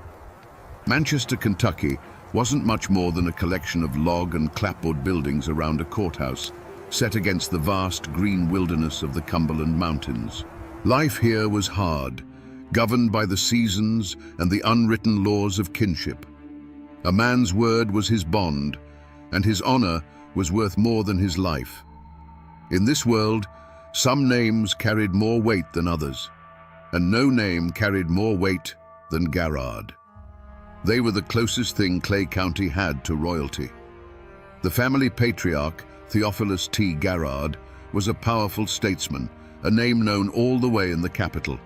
His son Daniel moved through these dusty streets with an air of absolute confidence, the kind that comes from knowing your family's power is the ultimate law of the land. Then there was Dr. Abner Baker. He was a man of two worlds. On one hand, he was a physician, a man of education and science in a place where folk remedies were still king. But he was also a man of Clay County, born and bred. His hands were just as calloused by the code of these hills as any farmer's, and his pride ran just as deep. He was respected, but he wasn't a Garrard, and in Clay County, that distinction mattered. The flashpoint between these two men wasn't some mythical silver mine, as the legends now claim. It was something far more practical and far more valuable, the local saltpeter works. In the 1840s, saltpeter was the key ingredient in gunpowder. Controlling it meant controlling the means for every man to hunt, to defend his home, to be self-reliant. It was power, pure and simple, and both Baker and Garrard wanted control. For months, their business dispute was a low rumble of thunder in the distance. You could feel it in the air of Manchester. The sideways glances in the general store, the conversations that stopped when one of them entered a room. Two proud men, their ambitions circling each other like wolves. The people of the town went about their lives, but they were watching. They knew the code. They knew that in these mountains, a storm can roll in without warning, and everyone was holding their breath, waiting for the first crack of lightning. The stories passed down through generations are one thing, but sometimes you can find the cold, hard facts printed in black and white. Here, in the Clay County Historical Archives, I'm holding a digital copy of a newspaper clipping from a Lexington paper dated 1844. It's fragile, even as an image on a screen. The language is formal, a world away from our own. It describes the killing of Daniel Garrard not as a murder, but as an unfortunate and fatal affray. It speaks of the public shock and the immediate arrest of Dr. Abner Baker. But it's a small, almost overlooked detail in the third paragraph that truly matters. It mentions that Baker's defense team, some of the most expensive lawyers in the state, were preparing a novel argument, temporary insanity. This wasn't just a legal strategy. In a place like Clay County, where honor and accountability were everything, this was an insult. The idea that a man wasn't responsible for his actions, that he could kill the son of the most powerful man in the county and then hide behind a doctor's diagnosis, it was unthinkable. This piece of paper isn't just a news report. It's the official record of the moment the two sides stopped speaking the same language. One side started talking about the law, and the other was thinking only of justice. And that raised a critical question that would echo for decades. What happens when the law offers an escape, but the people demand a reckoning? That newspaper clipping only tells you what happened. It doesn't tell you how it felt on that hot, dusty day in Manchester. The argument between Dr. Baker and Daniel Garrard didn't start with a shout. It started as a low murmur in the middle of the street, Two men standing toe to toe, the air crackling around them. The saltpeter works was the reason, but honor was the fuel. Voices rose with the heat of the day, and soon the whole town was watching from doorways and windows, silent witnesses to a prideful rage that was about to boil over. An insult was thrown. We'll never know the exact words, but in a place like this, a man's name is all he truly owns. Whatever was said, it was the point of no return. There was a flash of steel, a single, deafening crack that echoed off the clapboard storefronts, and Daniel Garrard fell to the ground. The son of the most powerful family in the county lay dead in the dust. In that moment, Dr. Abner Baker wasn't a man of medicine. He was just another Clay County man who had answered a perceived slight with finality. The law moved swiftly at first. Baker was arrested, and for a moment it seemed like the system would work. A trial, a verdict, a hanging. That was the expected order of things. But then, a new word began to filter through the mountains, a word that felt like a trick from a faraway city. Insanity. The Baker family, with its money, had hired lawyers who claimed the doctor hadn't known what he was doing, that his mind had snapped. To the Garrards, and to half of Clay County, this was a second, deeper wound. It was a declaration that a rich man's law could wash away a poor man's blood. It was a cowardly trick, a way to cheat the hangman, and more importantly, a way to cheat the code of the mountains. They saw it not as a legal defense, but as a profound act of disrespect to the dead and a challenge to the living. The seeds of conflict had been sown the moment Garrard fell, but this legal maneuver was the dark, fertile soil they needed to grow. The Garrard clan and their allies gathered on their porches and in their cabins, not to wait for a verdict from a judge, but to plan a reckoning. The official court had its own schedule, but in the hollows of Clay County, a different, older court was now in session, and it recognized only one sentence: blood for blood. Official records and old newspapers can give you the skeleton of a story, but the soul of it, the part that still beats, lives in the people who carry the memory. That's why I drove down a winding road deep into Clay County to a small house with a porch swing that's probably seen 100 years of summers. I came here to speak with a woman named Mary, the great-great-grandniece of Daniel Garrard. She is in her 80s, with eyes as clear as a mountain spring, and she holds the family's version of the story not as history, but as a living truth. We sat on that porch for an hour, the chains of the swing groaning a slow rhythm, before I even asked about the feud. She knew why I was there. She told me stories of her childhood, of hard winters and loving parents. And then she looked out toward the hills. "You want to know why they couldn't let it be?" she said. It wasn't a question. "My granddaddy told me what his father told him," she began, her voice steady. When the news came that the Bakers were trying to get Abner off by claiming he was insane, it was like Daniel had been killed all over again. It wasn't about the law anymore.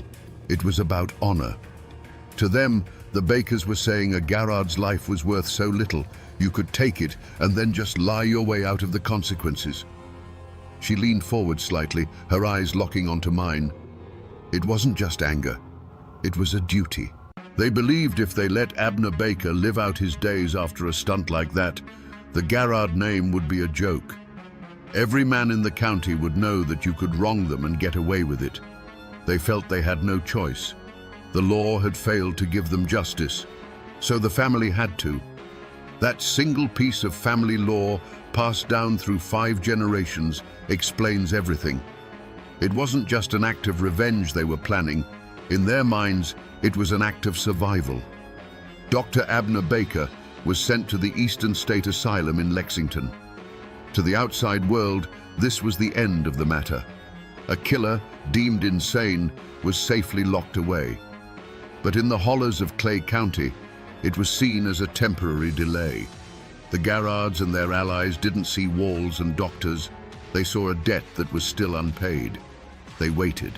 Patience is a virtue carved into the people of these mountains, and they could wait for true justice as long as it took. For months, A tense, unnatural quiet settled over the county, the kind of stillness that comes before the deadliest of storms. Then, in 1845, the news came. It traveled by horseback and word of mouth, a spark landing in a field of dry tinder. Dr. Baker had escaped. He was coming home. To the Garrards, this was the ultimate act of defiance. The law had failed to punish him, and now it had failed to even contain him. He wasn't just a killer who had cheated justice. He was a ghost walking back into their lives, a living symbol of their family's dishonor. The time for waiting was over. There was no public call to arms.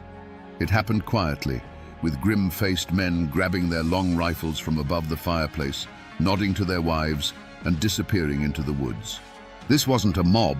It was a posse, a self-appointed instrument of the only law they now recognized. They knew the trails, the creeks, and the hiding places better than any lawman from the city. They weren't hunting a fugitive. In their minds, they were escorting a man to the gallows that the state had been too cowardly to build. They found him. We don't know exactly where the ambush was laid, perhaps in a narrow hollow where the creek runs shallow, or along a ridge that offered a clear line of sight. But for Dr. Abner Baker, the journey home ended there. The deep silence of the Appalachian forest was shattered by a coordinated volley of rifle fire. It was swift, brutal, and final. There was no trial, no judge, no jury.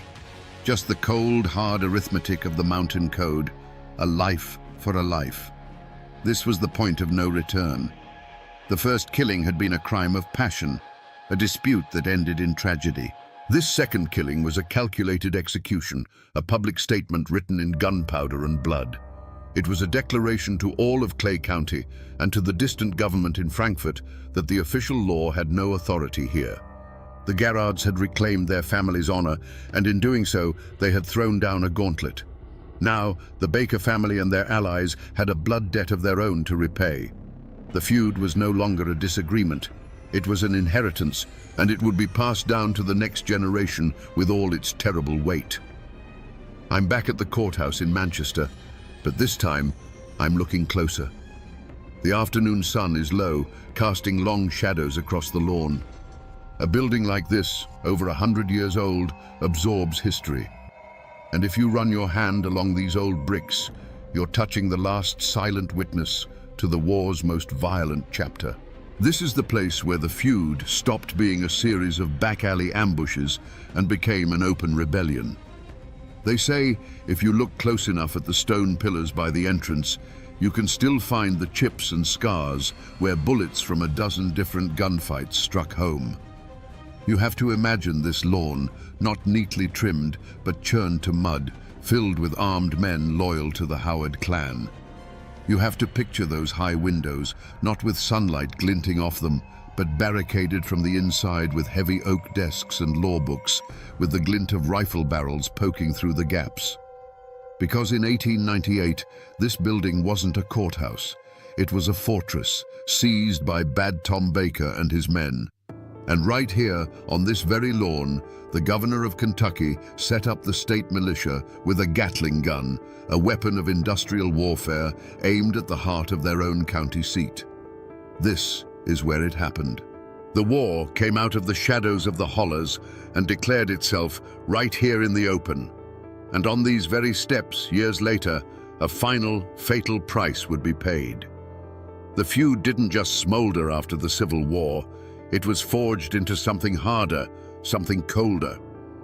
By the late 1890s, the fight was in the hands of a new generation, men who had grown up on stories of the first killings. On one side was Big Jim Howard, a man who could use a law book or a rifle with equal skill. On the other was the fearsome Bad Tom Baker, a one-armed Confederate veteran whose reputation was as hard as a coffin nail. The animosity between them finally reached its breaking point when Howard, using his political influence, began to stack the legal system against the Baker clan.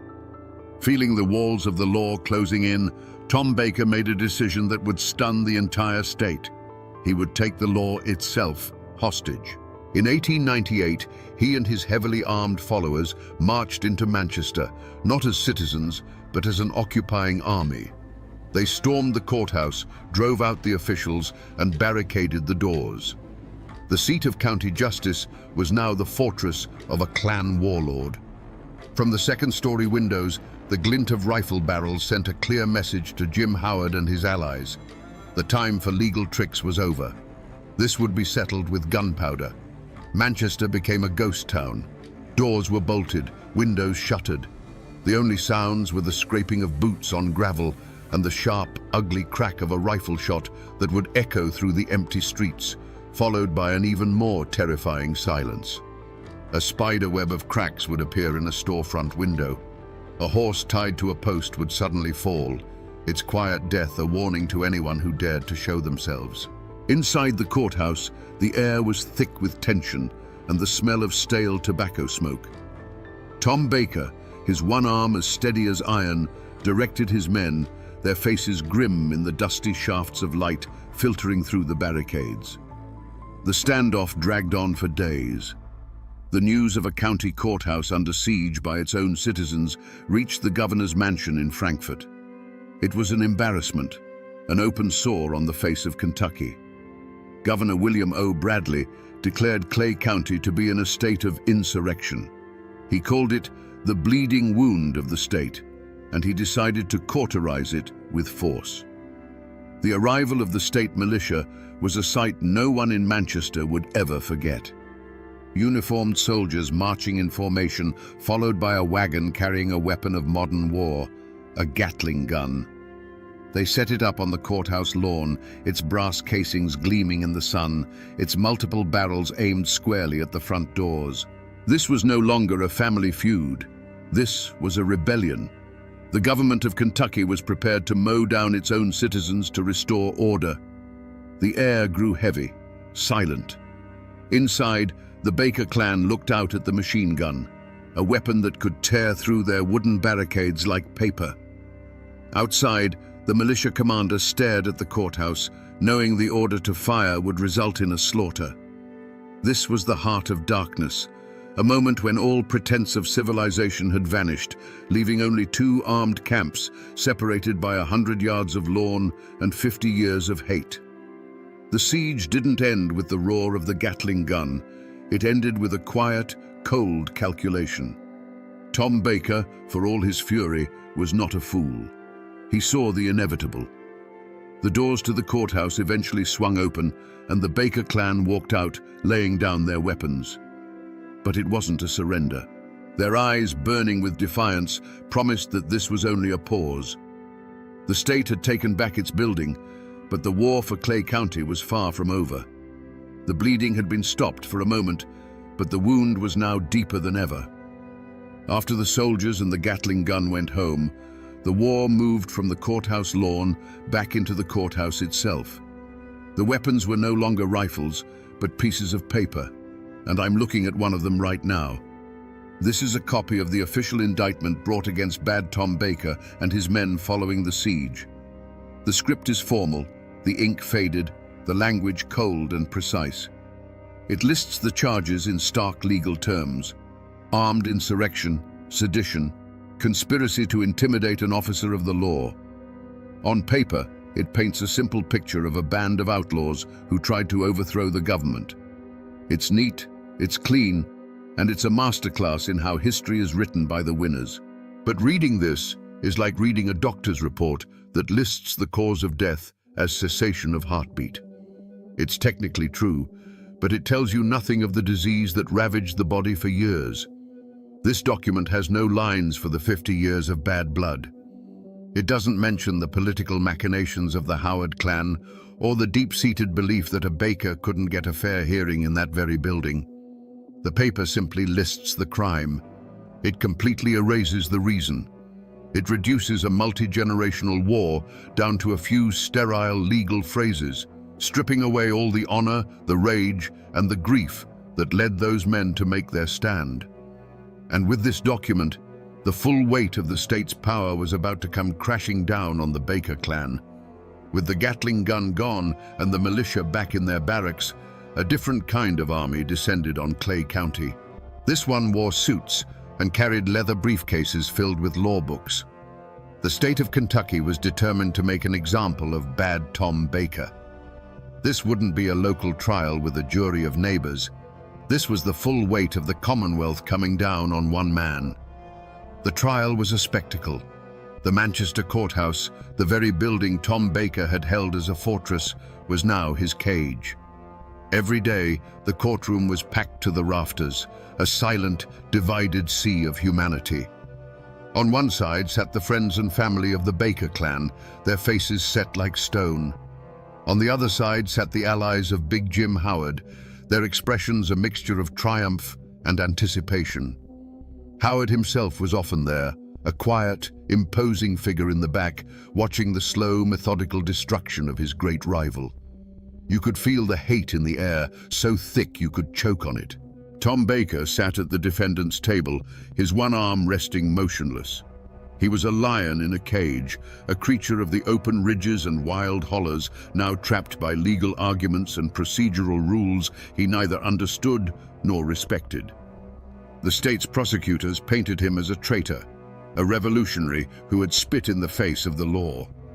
His defense argued he was a man pushed to the brink, a citizen who had only occupied the courthouse because he knew he could never get justice within its walls. An argument that was, in its own way, a damning confession that the system was broken. The jury listened, their faces pale. They were local men, and they knew that whatever verdict they delivered, they would have to live with the consequences. They were judging not just Tom Baker, but the future of Clay County. But the outcome was never really in doubt. The state had been humiliated, and someone had to pay. When the jury foreman stood to read the verdict, the room fell into a dead silence. The word guilty was spoken quietly, but it landed like a hammer blow.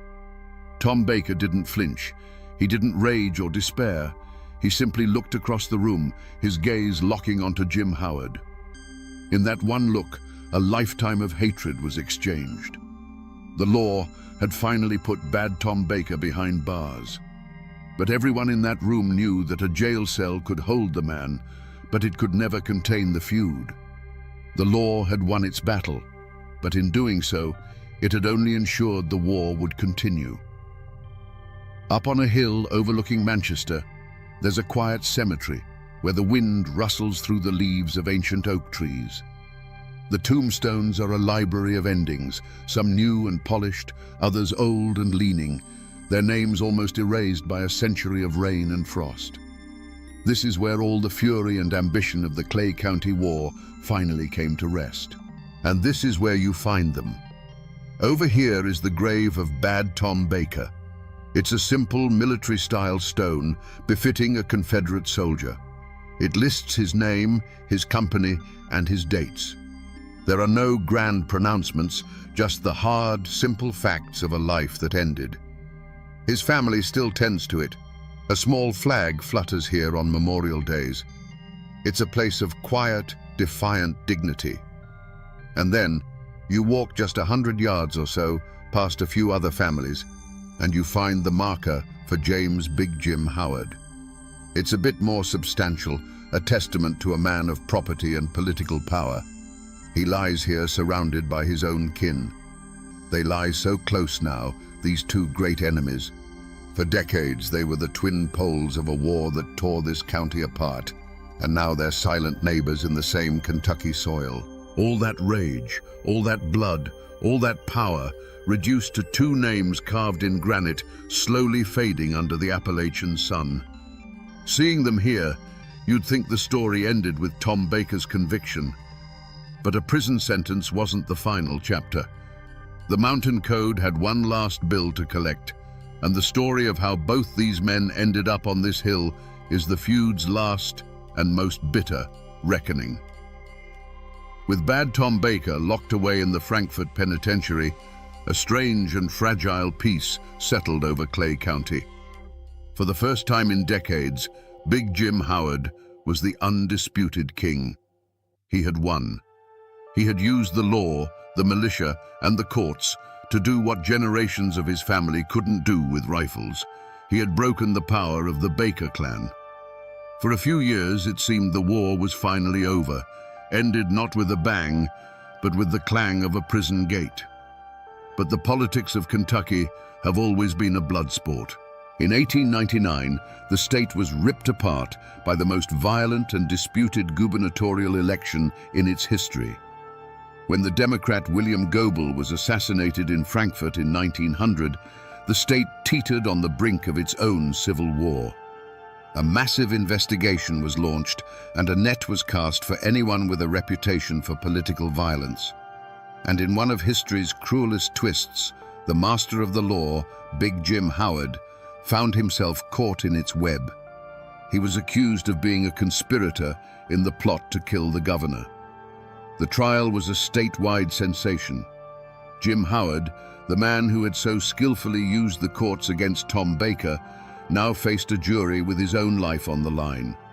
He was convicted and sentenced to life in prison.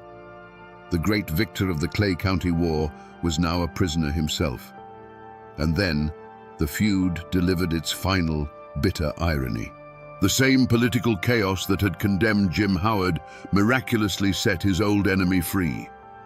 The new governor, in a flurry of politically motivated pardons, granted clemency to many men, including the aging, one-armed insurrectionist from Clay County. Bad Tom Baker walked out of prison a free man. So, by 1901, the chessboard had been reset for one final terrible move. Jim Howard, through his own powerful connections, soon secured a pardon as well. Both old lions were back in the same territory. Baker was now an old man, perhaps believing the feud had died with their mutual imprisonment. Howard was also old, but he was a man who had been publicly shamed and imprisoned, and he had one last debt to settle. The long shadow of the feud had stretched across 57 years, and it was about to fall one last time, right back where it all began, in the streets of Manchester. Even now, more than a century after the last shot was fired, the Clay County War isn't a settled matter here. It isn't just a chapter in a history book. It's a living memory, a story that gets told on front porches and at family reunions, and the version you hear depends entirely on which family is telling it. The names Baker and Howard don't just belong to the dead. They belong to the living, and they still carry the weight of that old, bitter argument. To this day, if you talk to folks whose ancestors stood with Tom Baker, you'll hear the story of a hero. They'll tell you, Bad Tom was a man of the people, a proud Confederate soldier who stood up to a corrupt political machine run by the wealthy and powerful Howard family. They'll say the courthouse siege wasn't insurrection. It was a desperate man's only way to demand a justice he could never get from a bought and paid for judge. In their version, Tom Baker was a man of honor who was assassinated in cold blood, a victim of a coward's bullet because his enemies could never face him in a fair fight. But then, you drive a few miles down the road and ask a family whose great-grandfather rode with Jim Howard, and you'll get a different truth entirely. They'll tell you Big Jim Howard was the law. He was a sheriff, a leader, a man trying to drag a wild and violent county into the modern age. To them, Bad Tom Baker was a ruthless outlaw, a violent thug who thought he was above the law and terrorized anyone who stood against him. The courthouse siege was an act of treason, an attack on civilization itself. And his death on the courthouse steps. That wasn't an assassination. It was an execution, the long overdue end for a man who had lived by the gun. So which one is the truth? Was Tom Baker a folk hero or a homegrown terrorist? Was Jim Howard a civic leader or a political boss who used the law like a club? The honest answer is that after 100 years, the truth is a matter of blood and memory. The facts are a pile of dry bones, and it's the families that put the flesh and spirit back on them. The war is over, but the argument about who was right, who was wrong, and who deserved what they got, that argument will probably never end. When the shooting finally stops and the last of the warlords are in the ground, a story enters a new phase of its life. The hard, jagged facts of who did what to whom begin to get smoothed over by time, like a stone in a fast-running creek. History becomes folklore. The Clay County War was too big, too bloody, and too long for people to simply file away. They had to make sense of it, to turn the sheer brutal chaos into a lesson, or a warning, or a ghost. Ask around Manchester today, especially among the older folks, and you might hear a story told in a hushed voice on a dark autumn night. They say that if you stand near the courthouse when the streets are empty and quiet, you can sometimes see a shadow moving on the steps where Bad Tom Baker fell. A tall, lonely figure with one empty sleeve that seems to sway in a breeze that no one else can feel. They say he's still waiting, still looking for the man who shot him, or perhaps for a kind of justice he never found inside that building. It's more than just a ghost story. The feud lives on as a cautionary tale, a lesson that became woven into the fabric of the community. It's the story a father would tell a hot-headed son to warn him about the poison of carrying a grudge. Remember the Bakers and the Howards, he'd say. They fought for so long, they forgot what they were even fighting about, and all they earned was a piece of land on Cemetery Hill. The war became a local proverb, a dark piece of wisdom paid for with generations of blood. This is how a community processes a trauma this deep. The specific details of the legal disputes and the political maneuvers fade away. What remains is a powerful myth, a story of two families locked in a death spiral, a one-armed ghost who haunts the seat of justice, and a bloody warning that echoes down through the years. The facts belong to the archives, but the legend belongs to the mountains. So here I am again, back on the square in Manchester, looking at the same courthouse as the day begins to fade. But I'm not seeing it the same way. It's no longer just an old brick building. I can almost see the shadow of Daniel Garrard falling in the dust, feel the tension of the siege with Tom Baker's men peering from the windows, and hear the echo of that final fatal shot on these very steps. We came here to listen to the whispers of this place, and what we heard was a 57-year-long scream. The Clay County War is a story about how honor, when it turns to pride, can become a prison. It's about how revenge can become a family's only inheritance. It's a hard lesson written in blood that shows how easily the law can be broken and how much harder it is to put back together. It proves that the most dangerous place on earth can be the few miles between your neighbor's house and your own when a grudge is on the line. The next time you pass a quiet courthouse on a sleepy town square, remember this one. Remember what these bricks have seen and the price that was paid right here. The men are gone. The guns are silent. The bleeding wound has finally scarred over, but the story remains.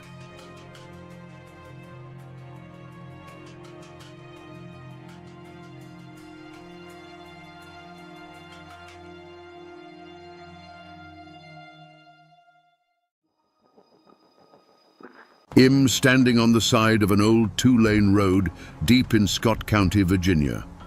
Today, it's just a quiet stretch of asphalt winding through the ancient woods of the Blue Ridge. The only sounds are the wind moving through the hickories and the distant cry of a hawk. But this isn't just any road. This is a place of echoes, because it was right here, nearly 100 years ago, that the silence was shattered by a struggle that ended a life and began a legend.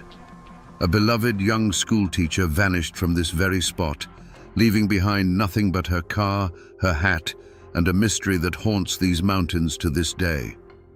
Let's turn back the clock. Forget the asphalt beneath my feet, and imagine a ribbon of red clay and gravel snaking its way through these same mountains in the fall of 1928. This was a world caught between two ages. Cabins with smoke curling from their stone chimneys stood not far from homes with newfangled telephones. Men still lived by the seasons and the old codes of the mountains, but the hum of the modern world was growing louder, carried in on the radios and the new automobiles that were just beginning to appear on these rough-and-tumble roads. Into this world stepped June Crabb. At 21, she was the very picture of that modern world. She was educated, bright and filled with a quiet determination that set her apart. She was the teacher at the little one-room, big-cut schoolhouse, a position of immense respect in a community that valued learning but had few who could provide it. She represented a promise, a bridge between the old ways of the mountains and the possibilities of the world beyond.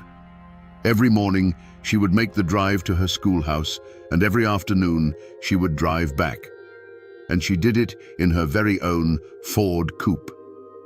You have to understand what a sight that was back then.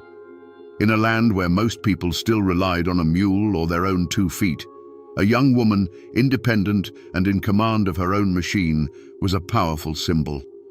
That car wasn't just transportation, it was a declaration of freedom. It was her future, rolling along the dirt roads of the past. Her students adored her. For the children of coal miners and farmers, she was a window to a bigger life. She taught them arithmetic and literature, but more than that, she taught them that a girl from Scott County could achieve anything. At home, she was a beloved daughter. Her family, especially her father, saw in her the fulfillment of a dream, that their children would have more opportunities than they ever did. June Crabb wasn't just a person. She was the pride of her family and a beacon for her community. But this land, for all its beauty, held a deep and abiding sense of isolation. The forests that surrounded these roads were dense and ancient, capable of swallowing any secret. It was a place where everyone knew each other's business, yet the most important things often went unsaid. The very independence that made June a symbol of progress also made her a solitary figure on that lonely drive home, a single point of light traveling through miles of deep, dark woods. On the afternoon of Friday, September 14th, she dismissed her students for the weekend, gathered her books, and started her Ford coupe for a journey she had made countless times before, completely unaware it would be her last. Now, I'm not a detective from 1928. I don't have access to the original evidence bag, but local archives, God bless them, they keep everything. And in the files for this case, there are detailed descriptions and, in some accounts, a grainy photograph of the most important clue found at the scene. It's a simple thing, really. A lady's cloche hat, the kind every fashionable young woman wore in the 1920s. Looking at a picture of it, you can almost feel the felt. It's unassuming, maybe with a small ribbon or a simple pin. But this hat is the key to understanding the first terrifying moments of June's disappearance. Her school books were on the seat, her paycheck was in her purse, but her hat was on the floorboard of the car, reportedly scuffed and slightly crushed, as if it had been knocked from her head in a sudden violent motion. You see, back then, a hat wasn't just an accessory. It was an essential part of a woman's public identity. A respectable young teacher like June would no more leave her car without her hat than she would without her shoes. Its presence on that floorboard was a silent, desperate scream. It told the searchers, and it tells us now, that this wasn't an elopement. This wasn't a young woman running away. She was taken, ripped from her car, fighting for her life. This simple, forgotten object transforms the scene from a mystery into a portrait of violence and raises the chilling question, who in this tight-knit community would dare to lay hands on June Crabb? The truth is, the deepest dangers in these mountains rarely come from a faceless stranger passing through. The real threats have names and faces and history. And while the lawmen looked for some wandering tramp, the whispers in the hills told a different story. They spoke of a young man, the son of a family whose name carried the weight of land, money, and influence. A young man who walked through the world as if he owned it, because in many ways, he and his family did. He'd taken an interest in June Crabb. It was the kind of attention a hawk pays a songbird. He saw her independence not as something to be admired, but as a challenge. He saw her beauty as something he was entitled to. By all accounts, he made his intentions known, expecting her to be flattered by the attention of a man from such a powerful clan. But June Crabb was not a prize to be won, and she was not easily intimidated. She turned him down. Politely, the stories say, but with a firmness that left no room for argument. And for a boy raised to believe the world owed him everything, that simple no, delivered in plain sight of the community, was a public slap in the face. It was an insult to his pride, and more importantly, to the pride of his family name. The tension began to simmer then. A resentful stare held a second too long at the town mercantile, a muttered comment about the city girl teacher and her fancy automobile. It wasn't just a personal rejection anymore. To him and to his kin, June Crabbe and everything she represented, her education, her confidence, her refusal to bow to the old order of things, was a threat. The conflict wasn't over a single word. It was a clash between the old power of blood and land and the new power of a woman's own will. And in the heart of Appalachia in 1928, that was a conflict that could only fester and grow, like a poison ivy vine climbing the side of an old stone wall. These old mountain stories don't live in dusty court records. They live in people. They're passed down from grandmother to granddaughter, whispered over quilting frames and snapping beans on the porch. To find the heart of this story, you have to find one of those keepers of memory. I found one, an elderly woman living in a small white house not 5 miles from where June Crabbe's car was found.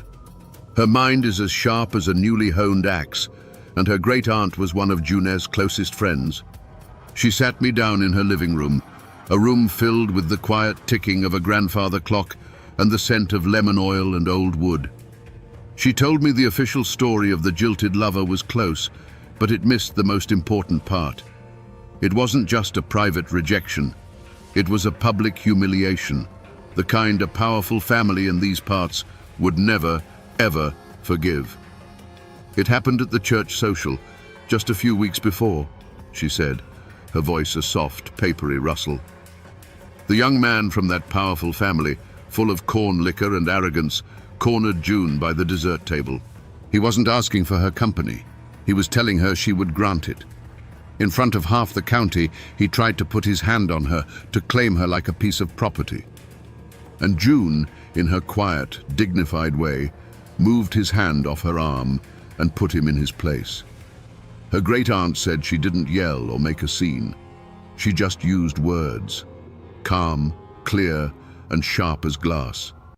She told him that her time and her person were her own, and not for him to command. The crowd went silent. You could have heard a pin drop on the grass.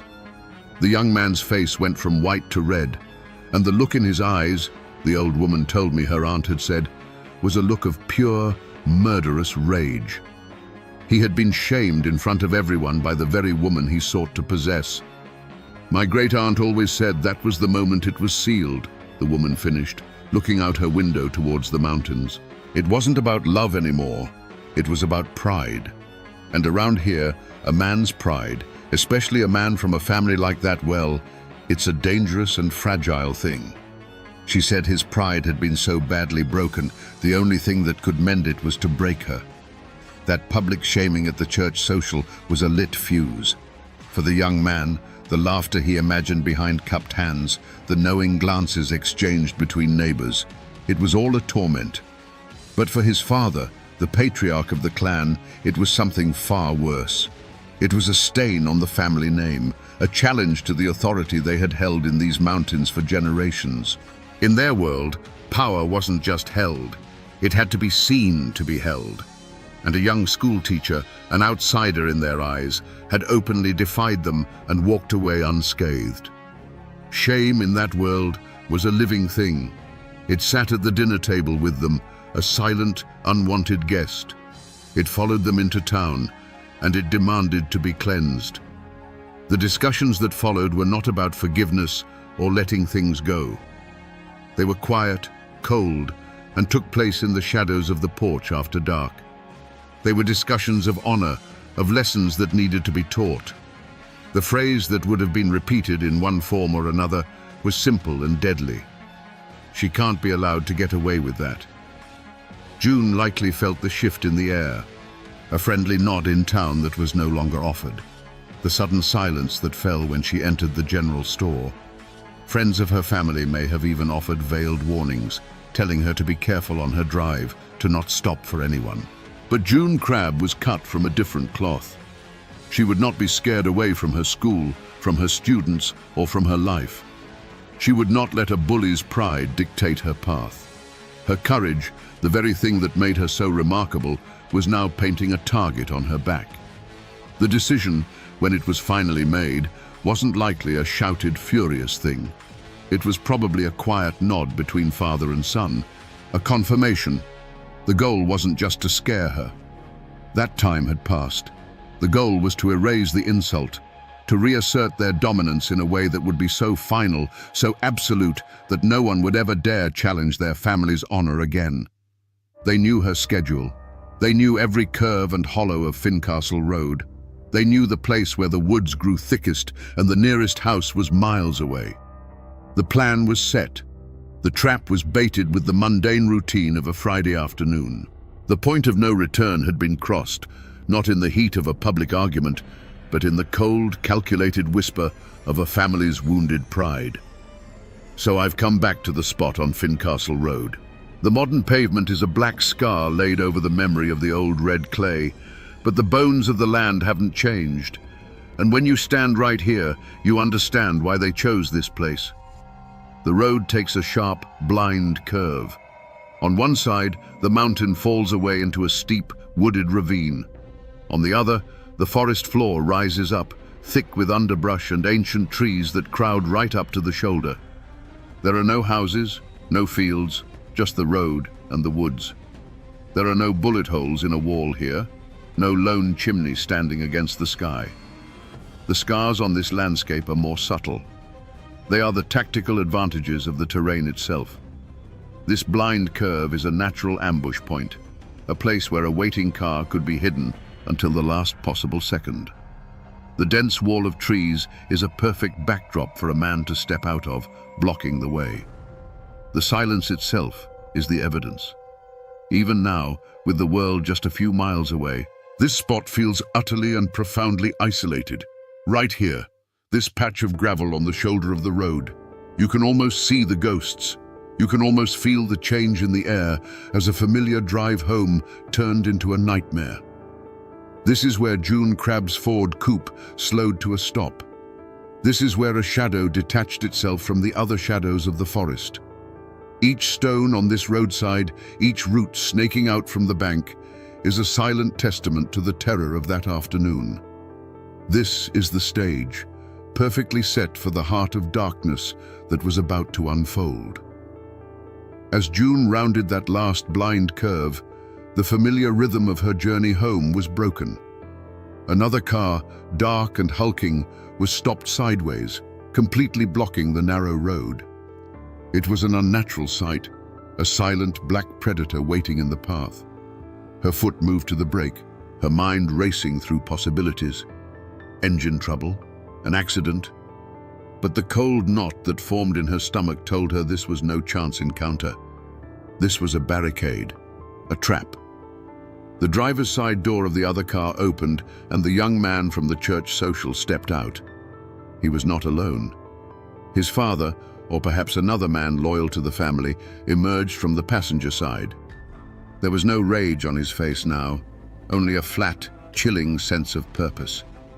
He walked slowly toward her Ford coupe, his boots crunching on the gravel, the sound unnaturally loud in the afternoon stillness. June's hand instinctively went to the door lock, but it was too late. The handle of her car door was wrenched from the outside, the metallic click echoing like a gunshot. The door was pulled open, and the last of the afternoon sun was blotted out as the man's shadow fell over her. There was no shouting, only a low, guttural command to get out. The air filled with the scent of whiskey and rage. What followed was a chaos of muffled sounds, a sharp, terrified intake of breath, the scuffing of her shoes against the running board, the ripping of fabric. Her hat was knocked from her head, tumbling to the floorboard in a confused blur. A single piercing cry for help escaped her lips, but it was immediately swallowed by the vast, indifferent wilderness. The struggle was brief, brutal, and unequal. A moment later, the heavy slam of another car door echoed through the trees. Her own Ford coupe was left abandoned, its door still swinging slightly as if in a final silent wave goodbye. The waiting car roared to life, its tires spitting gravel as it turned and sped away, carrying June Crab deeper into the mountains, away from the road, away from everything she knew, and away from any hope of rescue. They drove for what must have felt like an eternity, turning off the main road onto a rough, barely there track that climbed higher into the wild heart of Clinch Mountain. The journey ended in a remote, briar-choked hollow, a place of deep shadows where the sun rarely touched the ground. They pulled her from the car. The final moments of her life were not witnessed by any person who would ever speak of it. There was no trial, no judge, no jury. Just the cold, hard finality of mountain justice. In the profound silence of that secluded place, a terrible act was committed.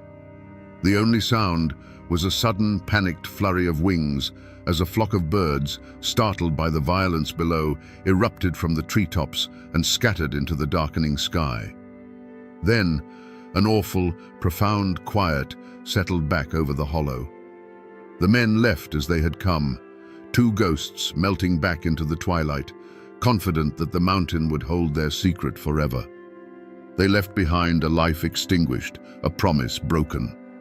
The silence that returned was heavier than before, weighted with the knowledge of what it now concealed. In that forgotten thicket, the only thing that moved was a single oak leaf, spiraling slowly down to rest on a patch of newly disturbed earth. After the raw violence of the story, you turn to the official record, hoping for answers, for clarity. Instead, you find a different kind of coldness. I'm looking at copies of the pages from the Scott County Sheriff's file on the disappearance and death of June Crab. The paper is yellowed, the ink faded, but the words still tell a story, just not the one you're looking for. It's a story told in the dry, emotionless language of bureaucracy, a language designed to record facts while stripping them of all their human horror. Take the coroner's inquest, filed after her remains were found. It's a single page. Under cause of death, the report simply states, fractures of the cranium due to blunt force trauma. Just 6 clinical words to describe the brutal end of a vibrant, 21-year-old woman's life. It doesn't mention the lonely hollow, the terror of her final moments, or the year and a half her father spent walking these mountains, praying for a sign. The only humanizing detail is a small note. Remains identified by a gold-filled molar, consistent with dental records. A life reduced to a footnote in a ledger. But it's the sheriff's investigative notes that are the most telling, mostly for what they don't say. There are pages and pages detailing the search efforts, listing the names of volunteers and the areas they covered. There are dozens of dead-end leads scribbled down, reports of a suspicious-looking tramp seen miles away, a vague tip about a car from Tennessee. The official narrative being built on these pages is clear. This was the work of a phantom, an outsider who drifted in, did this terrible thing, and vanished.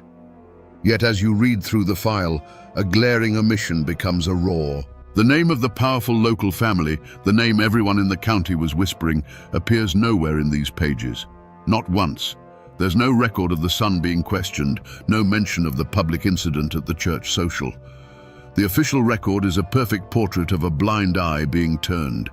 It's a meticulously crafted document that leads everywhere except to the one place everyone knew to look. These papers aren't evidence of a failed investigation. They are the evidence of a successful and chillingly effective cover-up. In the weeks and months that followed June's disappearance, the mountains swarmed with men. It was a manhunt of epic proportions, a genuine outpouring of a community's grief and rage. Thousands of volunteers, their faces grim and determined, beat the bushes from sunup to sundown. They were honest, hard-working men, searching for a beloved teacher, hoping to bring a killer to justice. But the official arm of the law, the sheriff and his deputies, seemed to be working from a different map. While the volunteers combed the hollows near Fincastle Road, the sheriff was busy chasing phantoms. Every report of a stranger, a vagrant, or a man with an out-of-state accent was treated as a major lead.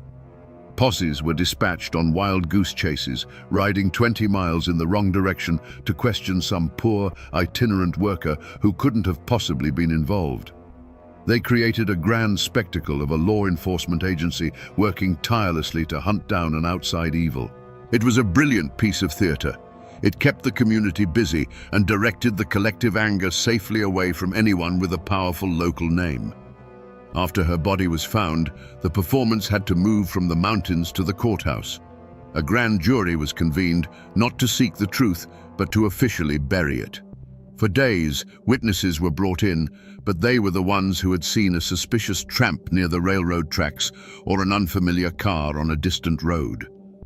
The people who had been at the church social, the ones who had seen the public confrontation and the look of murderous rage on the young man's face, were never called to testify.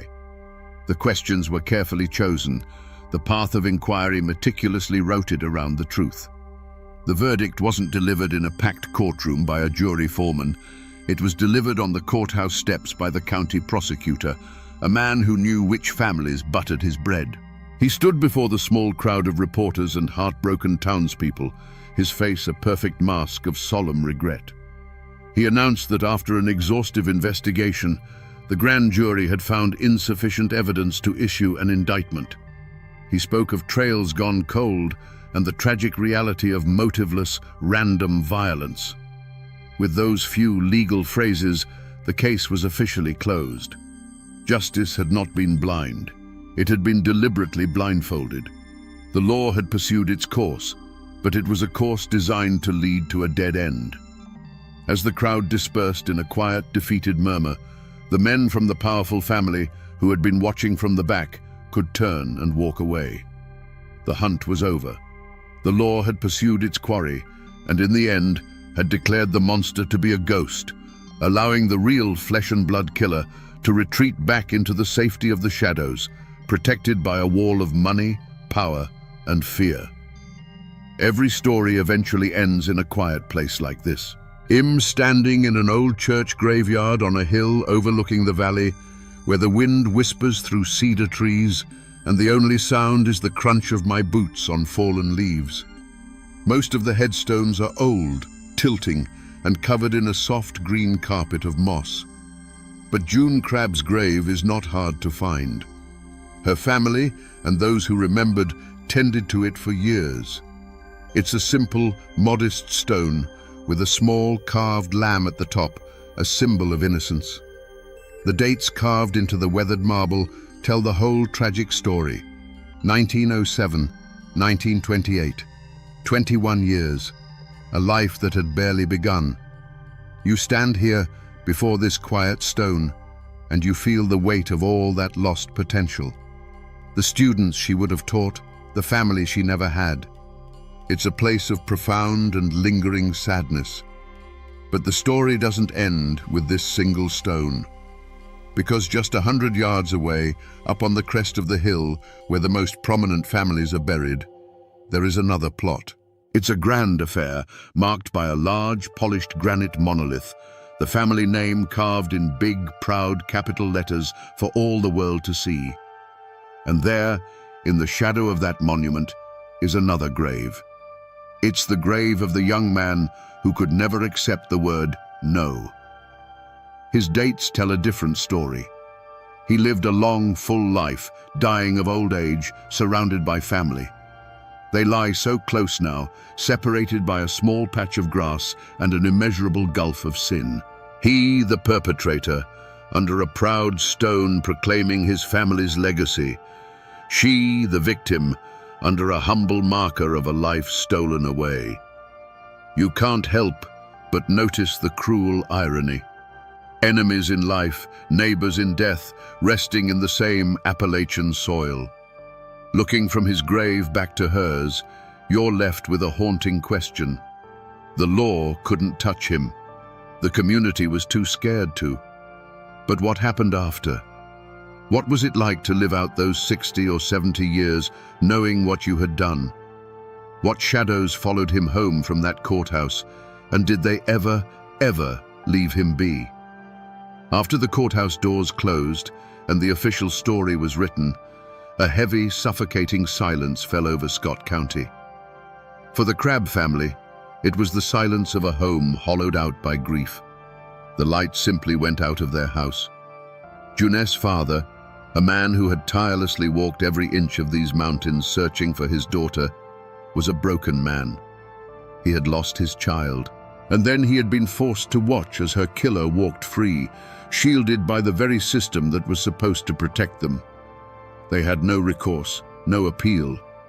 To speak the truth aloud would have been to invite ruin, or worse, upon the rest of their family. So they carried their sorrow quietly, a private agony that would follow them to their own graves. For the young man and his family, life went on with an almost defiant normalcy. He married a girl from a neighboring county, had children, and in time became a respected businessman, just like his father. Their name continued to be synonymous with power and influence. They attended church on Sundays, donated to local causes, and held their heads high. They had proven their point. They were the law in these mountains, and their honor was worth more than a young woman's life. Their victory was total. They had not only silenced June Crabb, they had silenced justice itself. But the stories that have been passed down say that the victory was a hollow one. They say the young man, as he grew older, was haunted. Not by a ghost in white, but by something far worse, a perfect, unending memory. He took to drinking heavily, and his temper, which had always been a spark, became a raging fire. People learned to give him a wide berth. He never, ever took the Fincastle Road again, even if it meant adding an hour to his journey. He lived a long life, but it was a life lived in a prison of his own making, forever looking over his shoulder, not for the law, but for the face of a girl he had left in a briar-choked hollow on Clinch Mountain. The community, too, lived under that long shadow. They knew the truth. Every man, woman, and child knew who had done it, and they knew why nothing was ever done. The case of June Crabb became a quiet, bitter lesson in the two kinds of justice that existed in the mountains, one for the common folk and another for the powerful. It bred a deep and lasting distrust that soured relationships for a generation. Justice had been denied, but memory is a different kind of court, and in the minds of the people of Scott County, the verdict was never in doubt. To this day, the murder of June Crabb isn't a settled piece of history around here. It's a living wound, and if you try to touch it, you'll find it's still tender. The story has fractured over the decades, becoming a testament to the fact that the past is never really dead. Depending on which family you ask, you will get two starkly different, irreconcilable versions of the truth. Ask anyone whose family has been in these hills for a century, especially those with a connection to the Crabb family, and they'll tell you the story I've just told. They'll speak of June as a bright light, a symbol of innocence who was sacrificed on the altar of a powerful family's pride. To them, the case is a defining local tragedy, a story of an unforgivable crime compounded by an unforgivable cover-up. It is a cautionary tale about how money and influence can poison the very soul of a community and place a family above the law. In this version, the guilt is absolute, the injustice is clear, and the memory of June is that of a martyr. But there are still a few who hold to a different telling. If you could find a descendant of that other family, and if they would even speak to you about it, they would tell you a tale of slander. They'd say their ancestor was a good, hard-working man, and that his family's success bred jealousy and vicious rumors. They would dismiss the story of the church social as malicious gossip, a tale spun by lesser men to tear down their betters. They would point to the official record, to the sheriff's tireless hunt for a nameless tramp, as the real truth.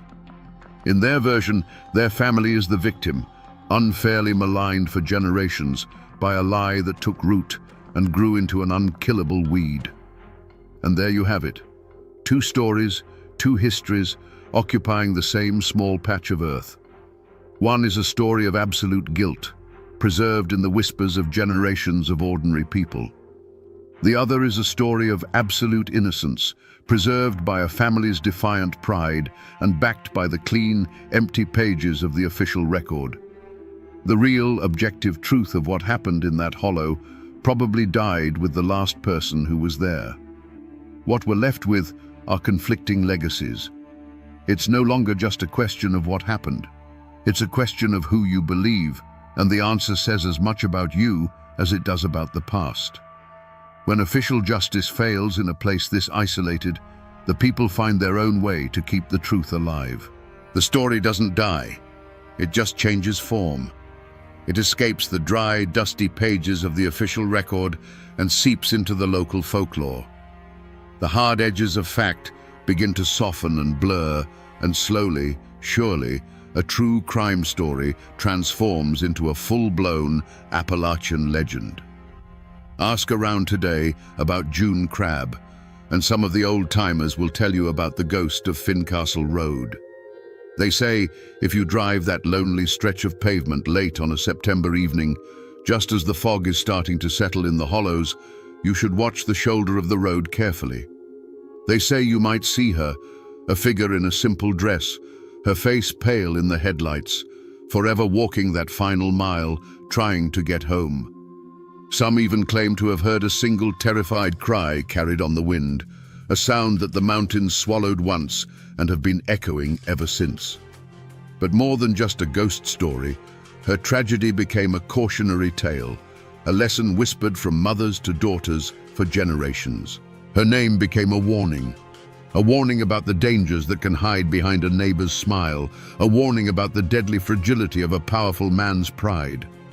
Her murder was no longer just a singular event. It was a living piece of folklore, a map of the hidden dangers that lay beneath the serene surface of their world, a brutal reminder that civilization is sometimes just a thin veneer stretched over something much older and wilder. This is the final stage of a story's life. It's how a community holds on to a truth that was officially denied. They turn the unbearable facts of history into the enduring power of a legend. The names of the guilty men might be spoken only in hushed tones, but the spirit of the story, the ghost of it, remains forever a part of the landscape, a permanent chill in the air on an otherwise quiet country road. So we find ourselves back where we started, on the side of this quiet, lonely road. The sun is lower now, casting long shadows that stretch across the asphalt like dark fingers. But it's not the same place it was when we began this journey. An hour ago, this was just a stretch of road. Now, it's a stage. The trees are the silent witnesses. The wind in the leaves carries the whispers of a story that this place has held for nearly a century. A story of a bright life ended and a dark secret kept. We went looking for the truth of what happened to June Crab, and we found it. Not in the official reports, but in the memories passed down through generations, in the cold logic of the landscape, and in the glaring empty spaces within the official record. We pieced it together, from the crushed hat on the floorboard to the two graves resting on the same hill. That's the power of these forgotten corners of the world. The next time you drive past a crumbling stone chimney standing alone in a field, or see a forgotten cemetery being slowly reclaimed by the forest, remember this. They aren't just empty spaces. They are libraries, filled with the stories of the people who came before us, stories of love, pride, and the terrible choices that can echo forever. The Ford coupe has long since turned to rust. The men who did this, and the men who covered it up, are nothing more than dust and names on a family tree. Everything from that terrible September afternoon is gone. The people are gone. The evidence is gone. But the story remains. Imagine walking into a clearing deep in the woods of North Carolina. The air is so cold it burns your lungs. The mist clings to the trees like a shroud. You are looking for your husband. You are looking for your brother. And then you see the disturbance in the snow. It wasn't a battlefield. There were no cannons here, no flags waving in the wind, No generals watching from a hilltop. This was a ditch, a shallow depression in the frozen earth, hastily covered with leaves and dirt that hadn't quite done the job. The women who walked up that valley road didn't find soldiers. They found their neighbors. They found 13 of them. The bodies were tangled together, frozen in the grotesque shapes of their final moments. But the horror wasn't just in the death itself. It was in the details. The way the frost had settled on their coats.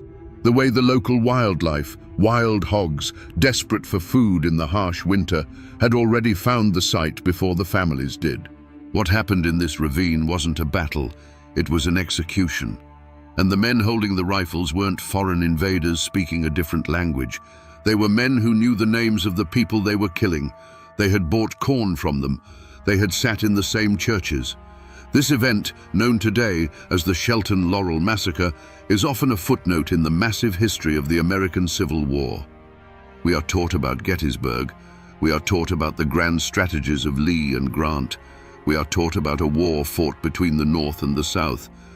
But there was another war. A war fought in the shadows of the mountains, where the lines weren't drawn on a map, but across dinner tables.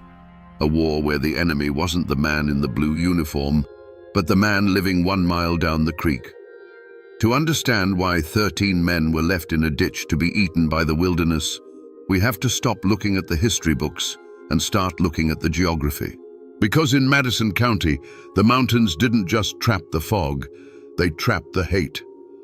And on that cold January morning, the hate finally boiled over.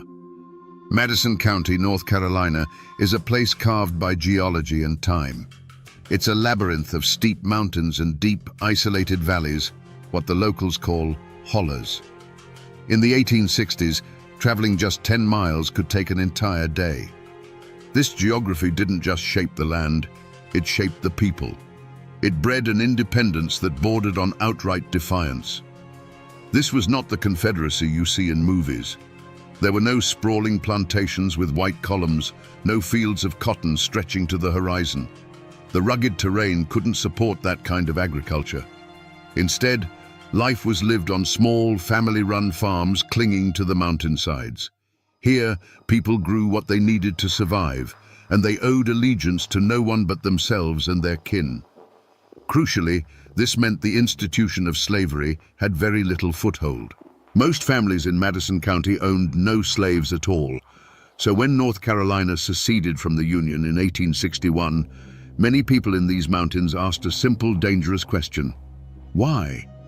Why should they send their sons to die for an economic system they weren't a part of, to protect the wealth of plantation owners 100 miles away?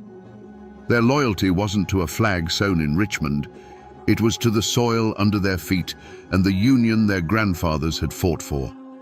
And so, Madison County became a pocket of resistance deep within enemy territory, a pro-Union island in a sea of Confederate gray. To the Confederate government, this was more than an annoyance. It was a strategic threat. Union sympathizers here could guide escaped prisoners, spy on troop movements, and raid supply lines. This pocket of rebellion had to be crushed. And so, the war came to them. Not with grand armies marching in formation, but with whispers, ambushes, and nighttime raids. It became a war of lists. Names of Union men were passed to Confederate home guards. Names of Confederate sympathizers were given to Unionist guerrillas. While the rest of the country fought North versus South, these people were fighting house against house, road against road, brother against brother-in-law. This was the war within the war, a brutal, intimate conflict where your greatest enemy might be the man who helped you build your barn last spring. A place where a political disagreement wasn't settled with an argument, but with a rifle shot echoing through the trees. The mountains that had protected their independence for generations were about to become their cage. Because the larger war, the one hundreds of miles away, was about to reach into their isolated world and cut off the one thing they all needed to survive the coming winter. It was a simple, white mineral. But in 1863, it meant the difference between life and death. Salt. Today, we think of it as a cheap commodity in a shaker on the table. We're told to consume less of it. But in the 19th century, salt was life. It was the only reliable way to preserve food through a long winter. It was, in a very real sense, the refrigerator of the 1800s. And in the fall of 1862, it was disappearing. For the families in Madison County, the entire rhythm of the year built towards one crucial period: hog killing time. As the first frosts hardened the ground, families would butcher their livestock. The meat would then be packed in barrels, layered with salt. The salt would draw out the moisture, curing the pork and beef, preventing it from rotting. This salted meat, hanging in a smokehouse, was the food that would keep a family alive from November until the first spring thaw. Without salt, the entire year's worth of meat would spoil within a week. Without salt, winter meant starvation. As the Civil War raged, the Union Navy tightened its blockade around the southern ports. Shipments of everything, including salt, dwindled to a trickle. Inland, key salt mines like the one in Saltville, Virginia, were now heavily fortified military targets. The Confederacy needed every ounce of salt it could get for its own armies to preserve rations for the soldiers on the front lines. So, the government in Richmond did what all desperate governments do.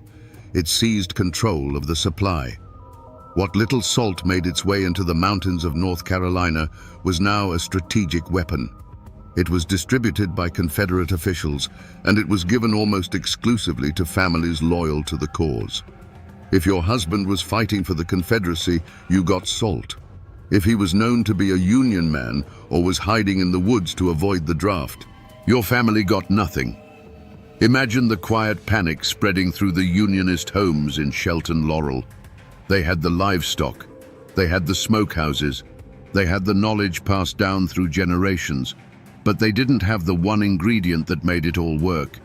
They watched their pro-Confederate neighbors preparing for winter, the familiar smell of curing meat in the air, knowing their own families were being deliberately starved out.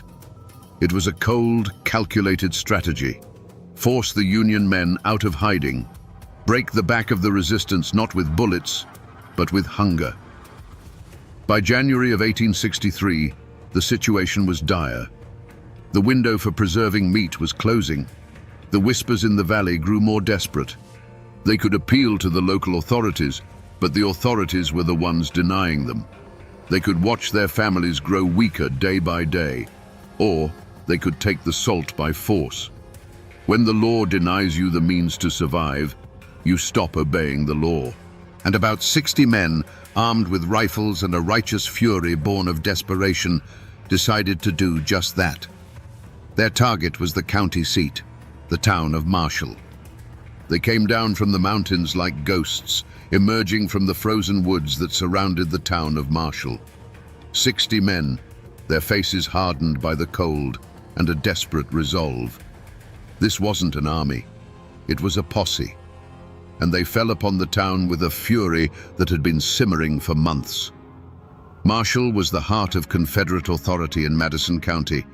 It had the courthouse, the sheriff's office, and most importantly, the warehouses where the Confederate government stored its precious supplies. The raiders hit these first. Doors were kicked in, locks were shattered, sacks of salt, flour, and coffee were hauled out into the street. For men whose families were facing starvation, this was a moment of wild triumph. But this was never just about food, it was about payback. After securing the public stores, the mob fanned out through the town. They didn't target indiscriminately. They went to the homes of known Confederate officials and wealthy sympathizers. They settled old scores, taking not just food, but blankets, clothes, and anything of value. They were sending a message. Your loyalty to Richmond will not protect you here. Then they made a fateful decision.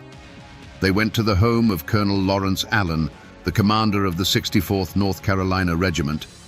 Allen himself wasn't there. He was away on military business. But his house was a symbol of Confederate power, and the raiders decided to tear that symbol down. They ransacked his home from top to bottom. They emptied his pantry, stripped his beds, and terrorized his family with their presence. For the men of the mountains, this was justice. For Colonel Allen and the rest of the Confederacy, this was an unforgivable insult. You don't just steal from a man. You don't cross the threshold of his home and threaten his family. It was a violation of a code more ancient than any government. As the sun began to set, the raiders melted back into the wilderness, their mules loaded down with salt and stolen goods. They returned to the Shelton Laurel Valley as heroes. They had stared down the enemy and won. They had secured enough salt to see their families through the winter. They thought the story was over. They believed they had struck a blow for their own survival and gotten away with it. But the news of the raid, and especially the violation of Colonel Allen's home, traveled fast. The insult demanded a response, and the response was already being prepared. The men who had just saved their families from starvation had, in reality, just lit the fuse on a powder keg, and the man they had just humiliated was about to be put in charge of the response.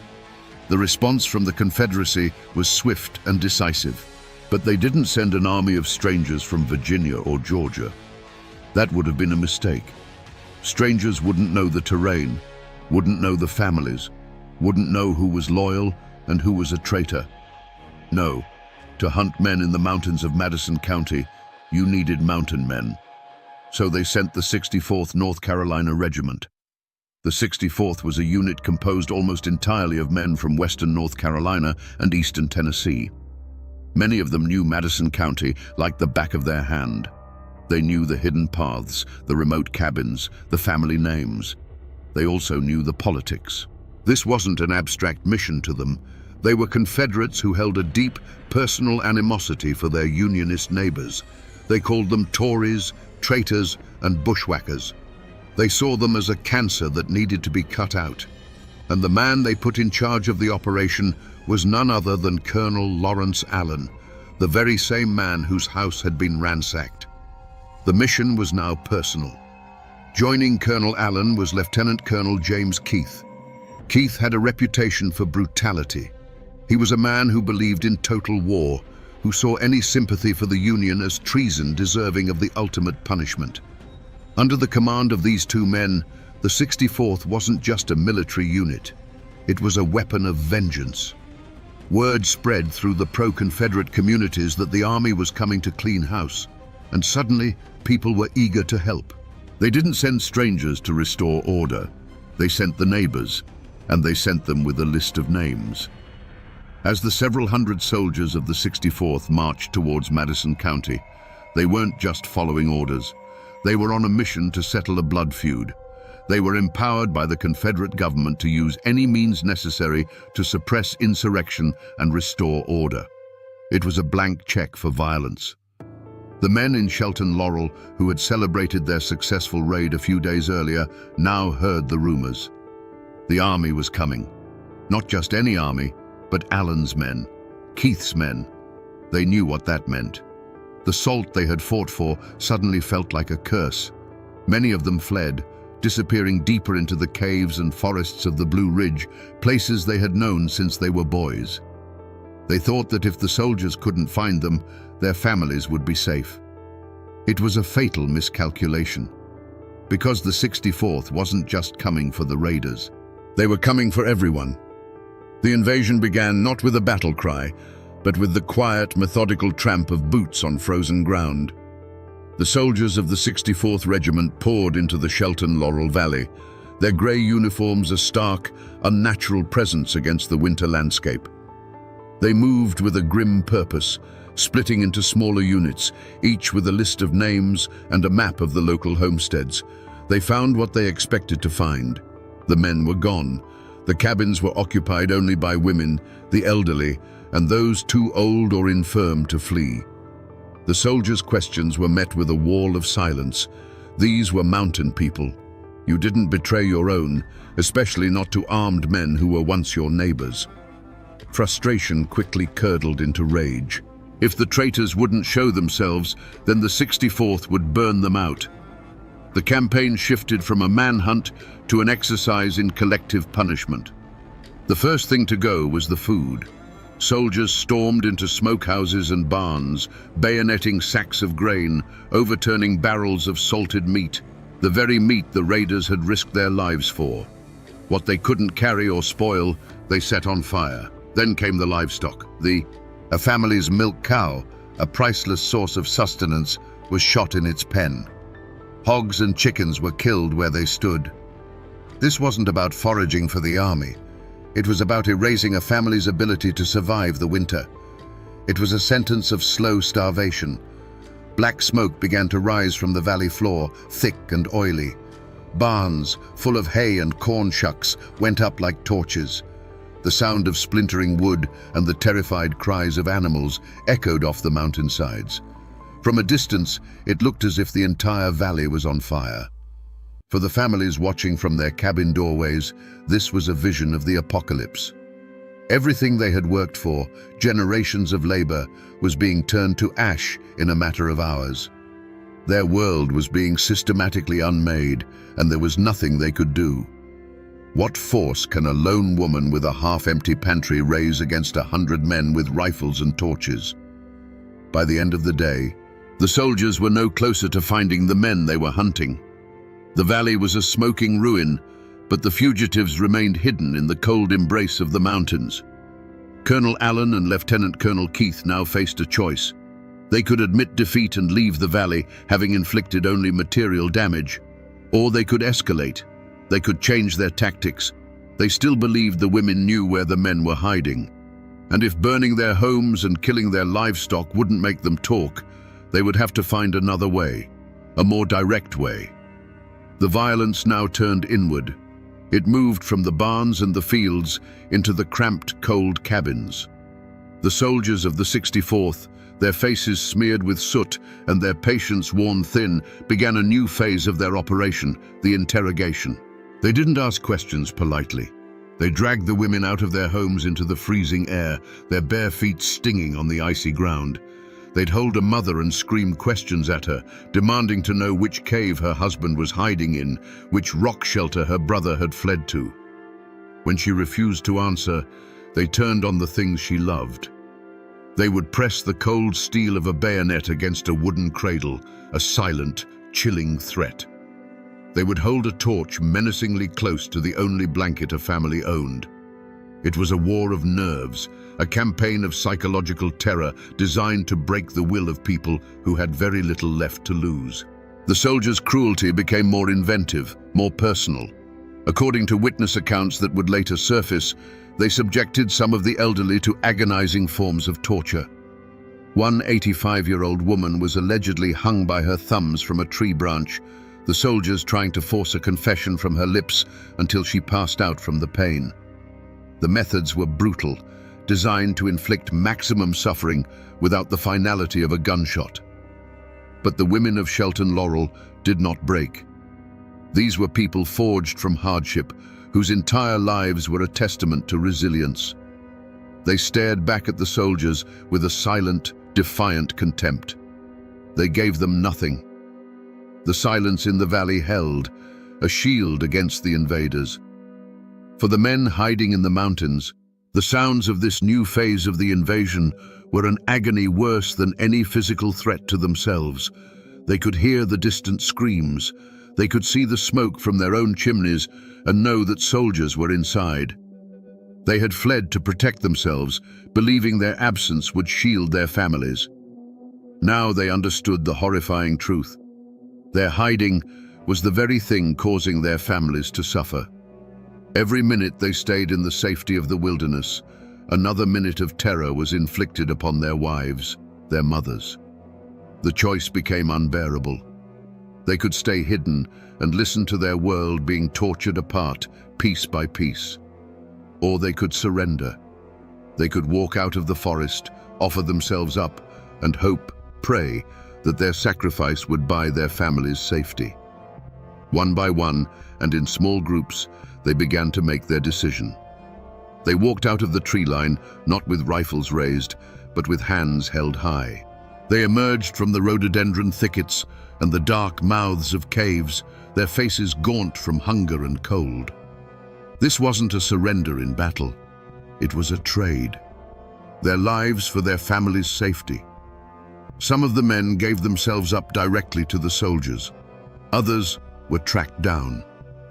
The hunt continued for a full day, the 64th sweeping the mountainsides, their knowledge of the terrain now a deadly weapon. They cornered men in icy ravines and pulled them from the hollow logs where they had taken shelter. In the end, 15 men were rounded up. They were a collection of farmers and laborers, related by blood and by their shared belief in the Union. 2 of them were immediately identified as deserters from the Confederate Army. They were taken aside and shot without ceremony. Their deaths served as a grim warning to the remaining 13. The 13 prisoners were exhausted, half-frozen, and terrified. They were now completely at the mercy of Lieutenant Colonel Keith and his men. They were lined up, their hands bound tightly behind their backs, and they braced themselves for the worst. But then, the soldiers told them something unexpected. They told the prisoners that they were being marched to Knoxville, Tennessee. There, they would be handed over to the proper authorities and face a military tribunal as prisoners of war. They would have a chance to state their case. They would be subject to the rules of war. It was the first lie of many. For the prisoners, a flicker of relief cut through the fear. A trial was terrifying, but it was structured. It was legal. The law, however harsh, was preferable to the lawlessness and terror of the past few days in the valley. A march to Knoxville meant they would live to see another day. It meant the immediate threat of a roadside execution was over.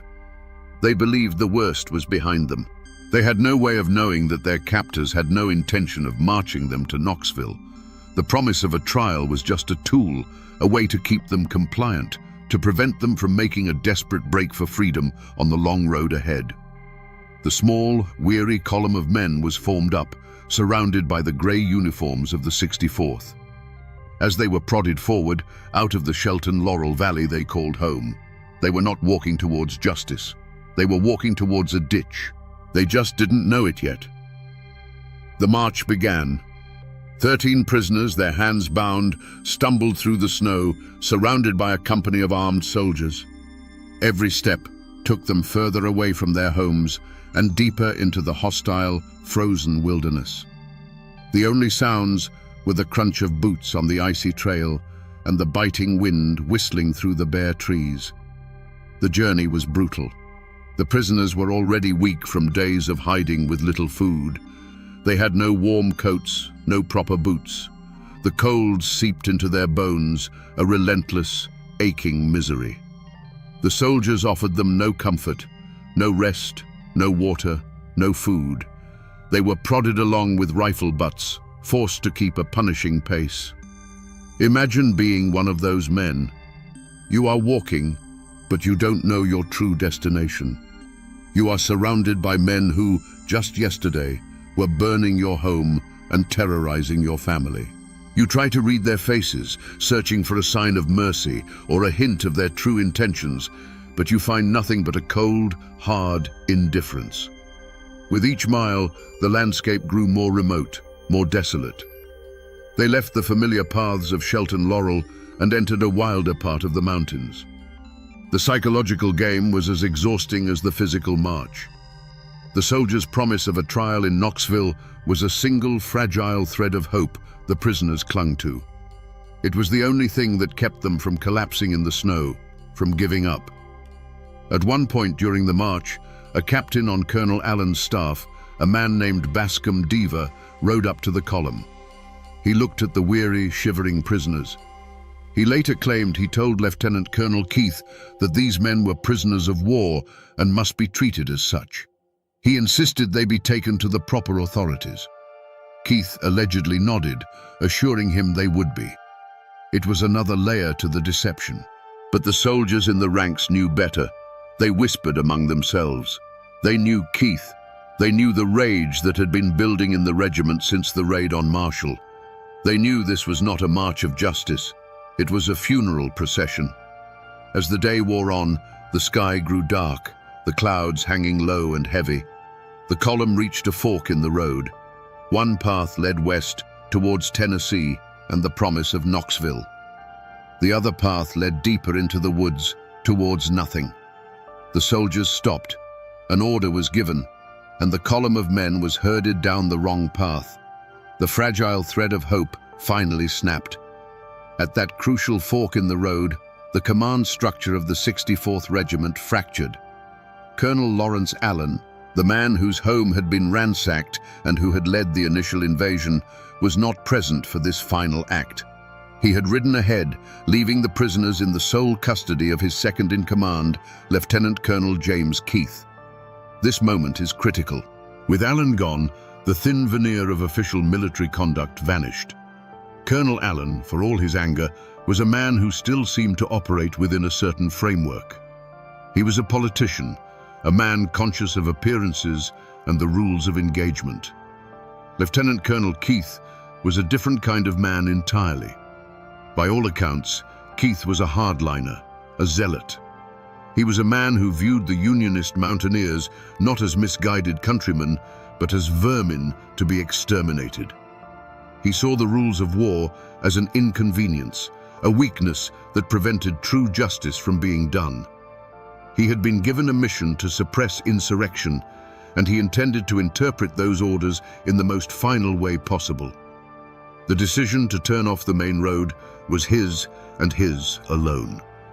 It was a deliberate choice to move the prisoners away from any potential witnesses, away from the possibility of another officer like Captain Deaver intervening. He was taking them somewhere private. This is where the official story, the one Keith would later tell, begins to fray. He would claim that he received an order from a higher command to execute the prisoners. He would say his hands were tied, but no written evidence of such an order has ever been found. It's a claim that historians widely dismiss as a self-serving lie, an attempt to deflect blame for what was about to happen. The truth is likely much simpler and much darker. The fork in the road was the moment Lieutenant Colonel Keith decided to become the law, judge, jury, and executioner. He led the men down a narrow, secluded track that followed a winding creek. The air grew colder, the trees thicker. The world closed in around the small column of soldiers and prisoners. They marched for another mile, the only sound the rushing water of the creek beside them. Then, Keith gave the order to halt. They stopped in a small, unremarkable clearing, a slight depression in the land not far from the road, but completely hidden from view. It was a place with no name, a place that was about to be given one, written in blood. The prisoners looked around, their hearts pounding in their chests. They knew now. There was no Knoxville, there was no trial, there was only this place. The finality of the moment hung in the freezing air. The quiet clearing became a stage for a grim, predetermined play. The soldiers of the 64th, who had been marching in a loose formation, now moved with a sharp, mechanical precision. On Lieutenant Colonel Keith's command, they formed two ranks facing the prisoners. The sound of dozens of rifles being checked, of cartridges being seated, was a series of sharp, metallic clicks that cut through the silence. For the 13 men from Shelton Laurel, the world narrowed to this single, horrifying scene. The last vestiges of hope evaporated, replaced by the cold, stark certainty of death. This was it. This was the end of the road. An order was barked. Kneel. Some of the men dropped to their knees immediately, their bodies drained of all resistance. Others hesitated, their minds reeling in disbelief. A few, in a final act of defiance, remained standing, choosing to meet their fate on their feet. In those last minutes, the conflict became deeply personal. One of the prisoners, a man named James Shelton, recognized a soldier in the firing line. It was someone he knew, someone from a neighboring community. He called out to him by name, pleading, "You're not going to kill us, are you? You wouldn't kill me." The soldier, his face pale and grim, reportedly turned away, unable to meet his gaze. But he did not lower his rifle. Another prisoner, Joseph Woods, was a Free Will Baptist preacher. As the soldiers took aim, he began to pray out loud, his voice clear and steady in the winter air, a final appeal not to his captors, but to his God. One of the men, a prisoner in his late 60s, saw a familiar face in the line opposite him. It was a man he had traded corn with just 2 years before. He stared at the man, a silent question in his eyes. How did we get here? There was no answer.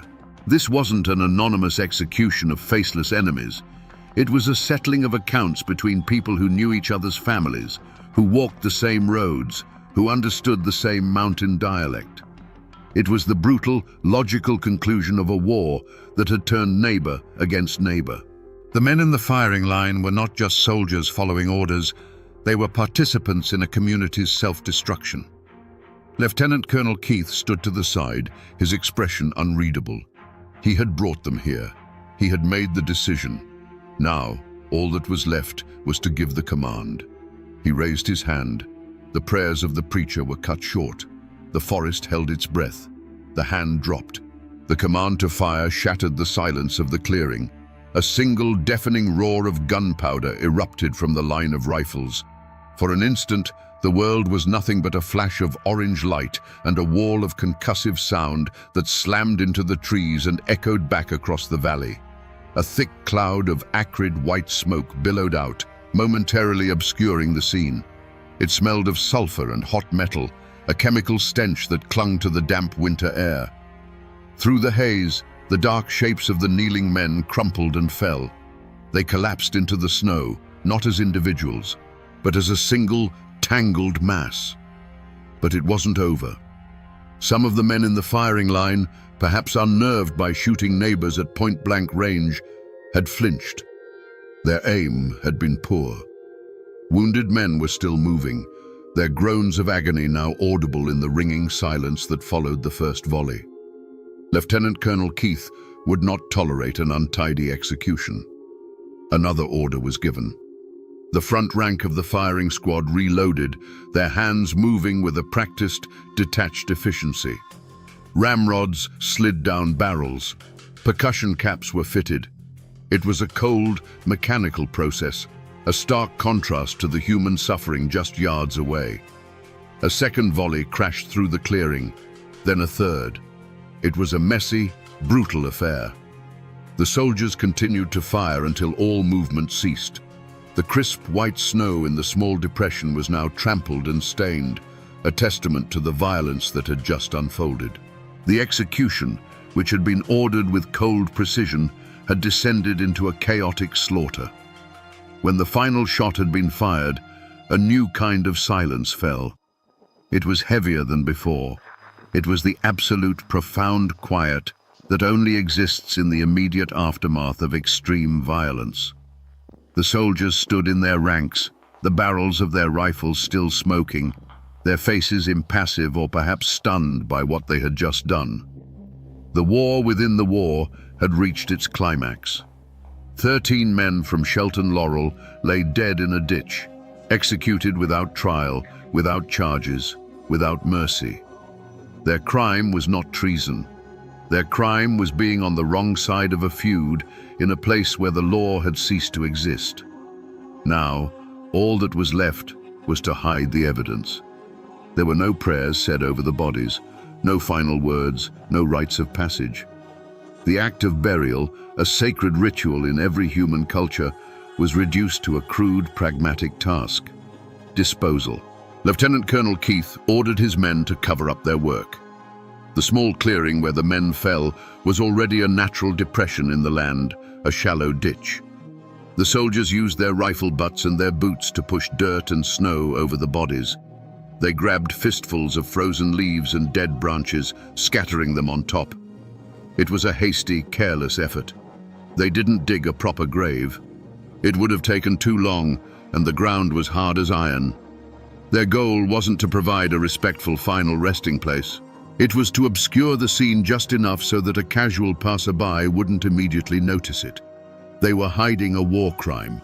The result was less a grave and more a mound. The bodies were barely covered. A stray hand, A patch of worn wool from a coat remained visible in places. It was an act of profound disrespect, a final insult to the dead and their families. They had not only taken their lives, they had denied them their dignity in death. With the job done, the soldiers of the 64th turned and marched away. They left the clearing as quietly as they had entered it, their grey uniforms swallowed by the twilight of the woods. They left behind the smell of gunpowder and the disturbed earth. They left 13 men in a shallow, unmarked grave, their bodies tangled together in the cold, dark ground. As the soldiers retreated, the wilderness began to reclaim the site. Snow started to fall, a soft white blanket that began to cover the mound, smoothing over the jagged edges of the violence. But nature is not sentimental. The scent of blood carries a long way in the cold air. The local wildlife, made bold and desperate by the harsh winter, was the first to discover the site. Scavengers, particularly the wild hogs that roamed the mountains, were drawn to the barely buried remains. The grave that men had dug to hide their crime, nature would unearth. This final grim indignity was a direct consequence of the soldiers' haste and contempt. The horror of the massacre was not yet over. It was about to be discovered. For 2 days, the families in Shelton Laurel waited in an agony of suspense.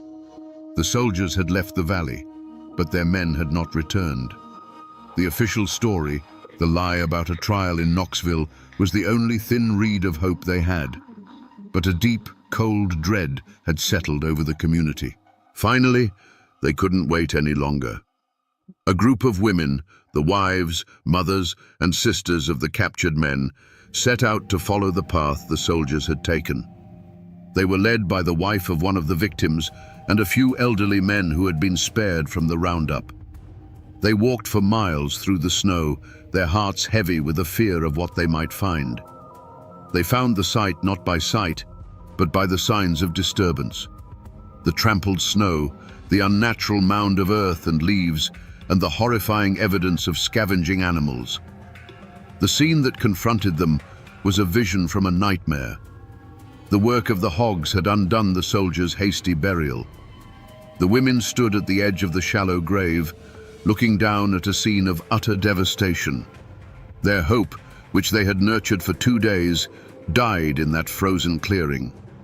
What followed was an act of profound love and desperate courage. Using their bare hands and pieces of bark, the women began to dig.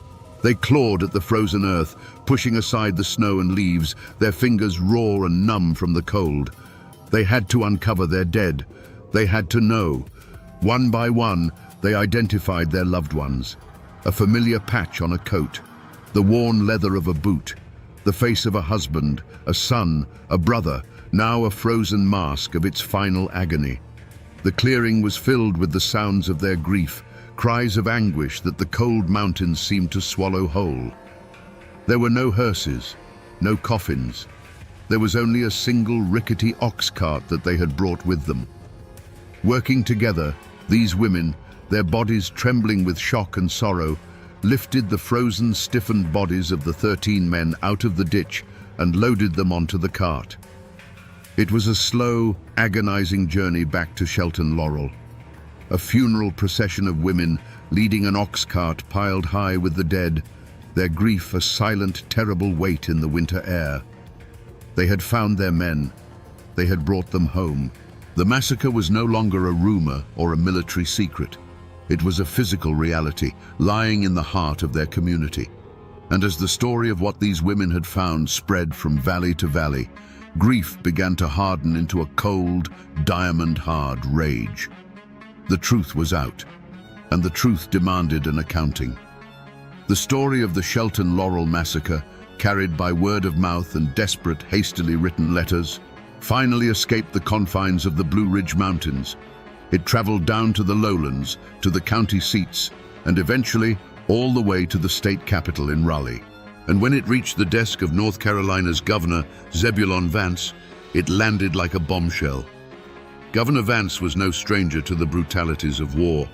He was a staunch Confederate, a man committed to the Southern cause, But he was also a native of the North Carolina mountains, born and raised not far from Madison County. He understood the people, their fierce independence, and their complex loyalties. The report he received left him stunned. He wasn't reading about a battle.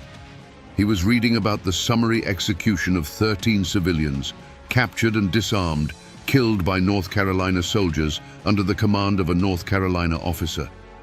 This was a political and moral catastrophe. The Confederacy was fighting a war for its survival, a war it framed as a noble struggle for independence. The story of soldiers torturing the elderly and executing prisoners in a ditch undermined that entire narrative. It was the kind of story that could turn wavering loyalties, that could fuel the Unionist cause, not just in the mountains, but across the entire state. Vance's reaction was swift and unequivocal. In a private letter to a subordinate, he did not mince words. He called the actions of the 64th Regiment a cruel and cowardly outrage and a stain upon the history of the state. He wrote, and this is a direct quote, "It is murder. It has disgraced the name of North Carolina." He didn't stop there. He wrote directly to the Confederate Secretary of War in Richmond, James Seddon, demanding a full investigation. He insisted that if the facts were as they had been reported to him, Lieutenant Colonel Keith must be arrested and brought to justice immediately. Vance even threatened to resign as governor if the Confederate government did not take action. For Zebulon Vance, this was not war. This was something else entirely. It was a descent into a kind of barbarism that threatened the very fabric of the society he was fighting to defend. The official power of the Confederacy, which had been used to authorize the mission in the first place, was now being turned against the men who had carried it out. An investigation was launched. The wheels of military justice began to grind, slowly and reluctantly. It seemed for a moment that there would be a reckoning, that the men responsible for the massacre at Shelton Laurel would be forced to answer for their crimes. But the war had its own priorities, and justice for 13 dead mountaineers was not high on the list.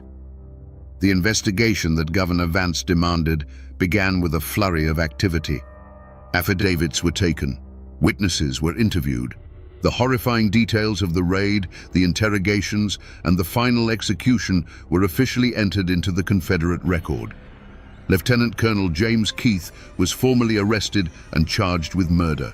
For the families in Shelton Laurel, this must have felt like a monumental step. The system was working. The highest levels of government had acknowledged the crime, and the man they held responsible was in custody. It seemed that justice, however slow, was on its way. But a military court is not the same as a civilian one. And in the midst of a desperate civil war, the priorities are different. The Confederate Army needed experienced officers. They needed fighting men, not a distracting and politically damaging murder trial. Keith's defense was simple and effective. He claimed he was just a soldier following orders. He produced a vaguely worded command from his superior, Brigadier General Henry Heth, which authorized him to destroy the disloyal. Keith argued that the executions, while regrettable, were a military necessity, a legitimate act of war designed to crush a dangerous insurrection. He insisted that he had received a specific verbal order to execute the prisoners, an order which was conveniently never written down and could not be verified. The military court dragged its feet. Hearings were postponed. Key witnesses were suddenly transferred to other units on the front lines. The case became bogged down in a swamp of bureaucracy and legal maneuvering. While Keith sat under a loose form of house arrest, the war raged on. The 64th Regiment was needed at the front. The political will in Richmond to prosecute one of their own officers for killing Union sympathizers began to wane. After all, weren't they the enemy? In the end, Lieutenant Colonel Keith was quietly released and returned to his command. The charges were effectively dropped. No one was ever convicted. No one spent a single day in prison for the murder of the 13 men. The system had failed. The outrage of the governor, the sworn testimony of the witnesses, the grief of the families, none of it was enough to overcome the simple, brutal calculus of war. The message sent by the Confederate authorities was clear. The lives of Unionist mountaineers did not matter. Their deaths were, at best, an unfortunate consequence of war, and at worst, a justifiable act of state-sanctioned violence.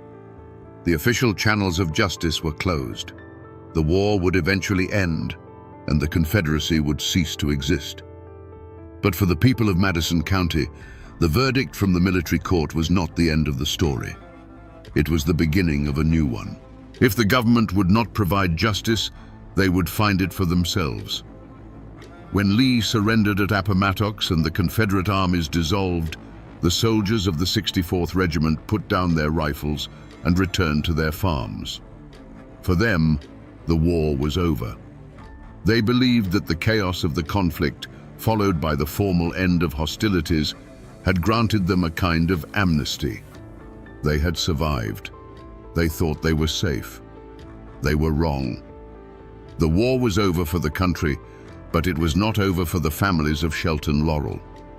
The official justice system had failed them, so they turned to an older, unwritten law. The law of the mountains. A law of blood for blood. The law wouldn't touch them, so the valley decided to write its own law. What followed was not a passionate, chaotic burst of violence. It was a slow, patient, and utterly ruthless campaign of retribution that unfolded over the next decade.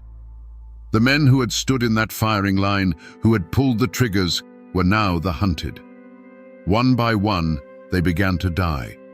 One was found shot in his own cornfield, a single bullet from a long rifle. Another, who had boasted in a local tavern about his role in the massacre, disappeared on his way home one night and was never seen again. A third, sensing the danger, sold his farm and tried to move west, but was found dead on a roadside hundreds of miles away. The men of the 64th lived in a state of constant, quiet paranoia. Every snapped twig in the woods, every stranger on the road, every silhouette seen at dusk could be the end. This was a war fought from the shadows, with no battle lines and no uniforms. It was a grim accounting, and the names were being crossed off a list, one by one. The final name on that list, the one that mattered most, was James Keith. After the war, he moved to Arkansas, trying to put as much distance as possible between himself and the ghosts of Madison County. He tried to start a new life, but the mountains have long memories. According to local legend, a small group of men, relatives of the Shelton Laurel victims, tracked him down. They found out his routines, where he lived, the paths he walked. They waited. One day, as Keith was crossing a river, a single rifle shot echoed from the trees. He fell into the water, the final victim of the massacre he himself had ordered. The cycle of vengeance was complete. By the time it was over, more than a dozen of the men directly involved in the Shelton Laurel massacre had met violent, untimely ends. It wasn't the justice of a courtroom. It was the brutal, unyielding justice of a feud. The scales, in the eyes of the mountain families, had finally been balanced. But the cost was immense. The violence had carved a deep, silent wound in the heart of the community, a scar that would last for generations. The gunshots eventually faded. The last act of the vendetta was carried out, and an exhausted peace settled over the mountains. But what happens when the violence stops? The story doesn't end. It just goes underground. It becomes a ghost. For the next 100 years, Madison County lived with that ghost.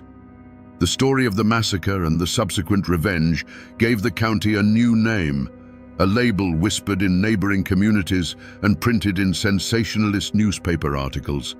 It became Bloody Madison. A name is a hard thing to shake. It became a kind of curse, a shorthand for a place defined by its darkest chapter. The name suggested a community that was backward, violent, and best avoided.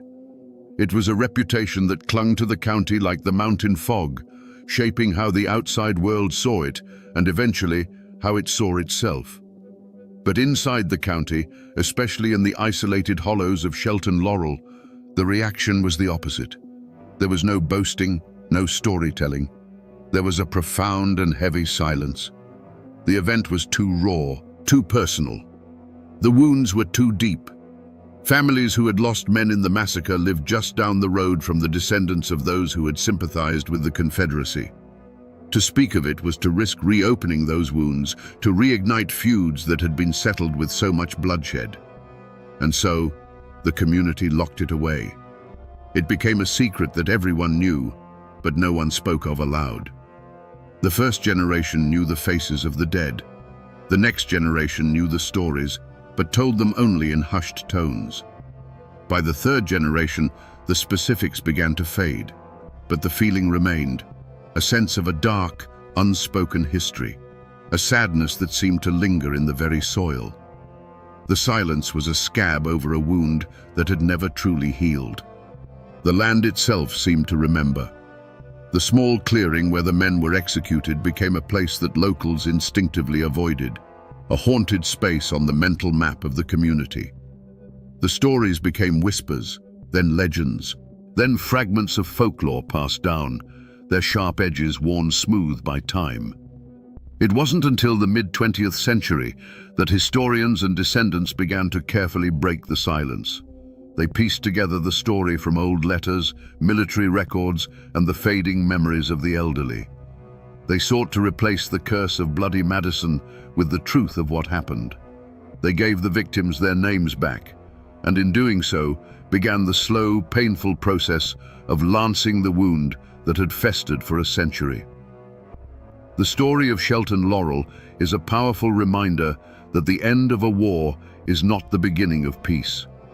For communities that have torn themselves apart, the silence that follows the final gunshot is often just another kind of battle. It's a fight against forgetting, a struggle to understand how neighbors could become monsters, and how a place of such profound natural beauty could become the scene of such profound human darkness. The story of the Shelton Laurel massacre is not a grand epic. It is a small story. It's a story about a few dozen families in a forgotten valley, pushed to the brink by a war they did not ask for. It began with a desperate, hungry act, a raid for salt. And it ended in a shallow grave, with a cycle of revenge that would poison the community for a century. This story is often lost in the shadow of the great battles of the Civil War. There were no famous generals here, no sweeping cavalry charges. But perhaps because of its small scale, its lessons are clearer and more chilling. It reveals how quickly the structures of civilization, law, justice, mercy can be stripped away, leaving nothing but the raw, brutal dynamics of us versus them. This wasn't a conflict born of grand ideology. It was born from the geology of division. The mountains that isolated the people of Madison County also became an incubator for their fear and resentment. Political disagreement, when trapped in a closed space, festered into hatred. And hatred, when given a uniform and a rifle, became murder.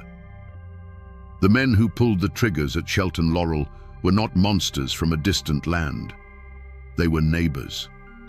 And that is the most terrifying and important truth of this entire story. It serves as a stark warning of what happens when we stop seeing the humanity in the people we disagree with. When we allow labels, Tory, traitor, rebel, to erase the face of the person who lives just down the road.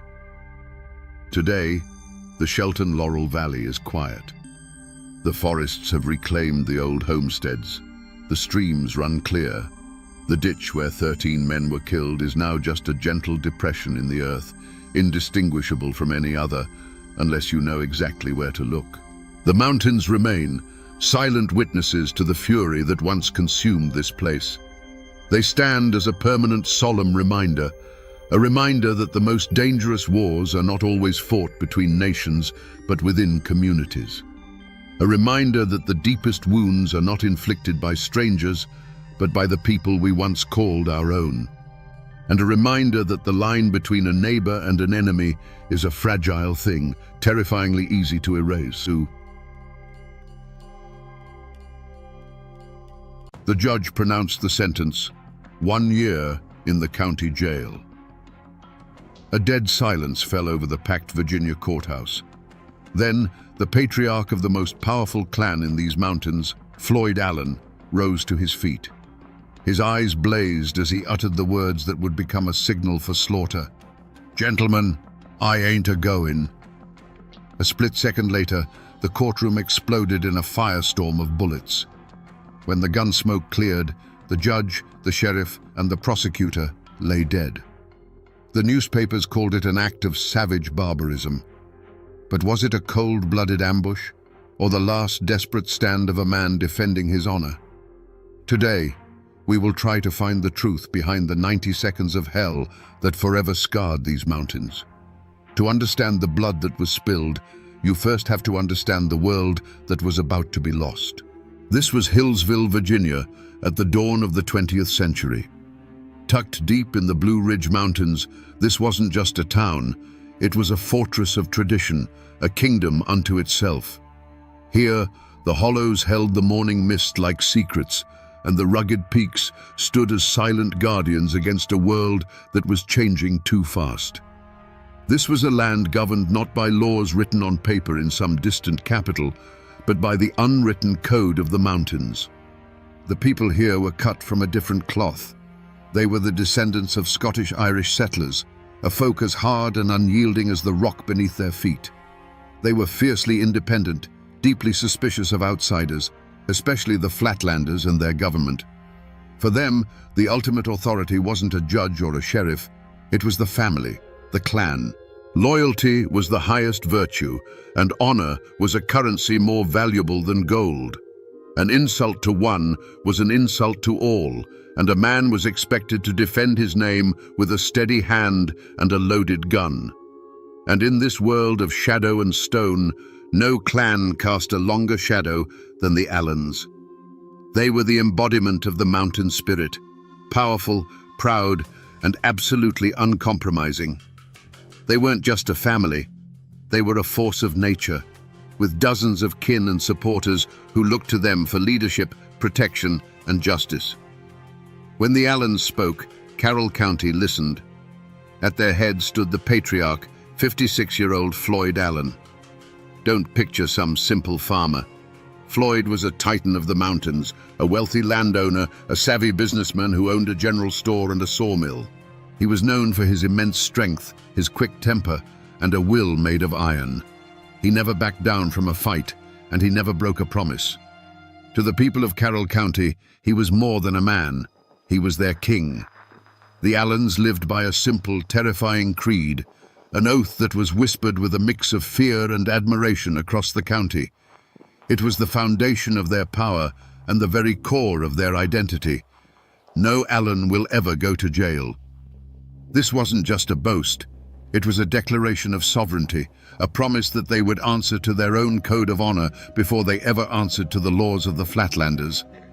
But the outside world, with its telegraphs, its railroads, and its centralized government, was creeping closer.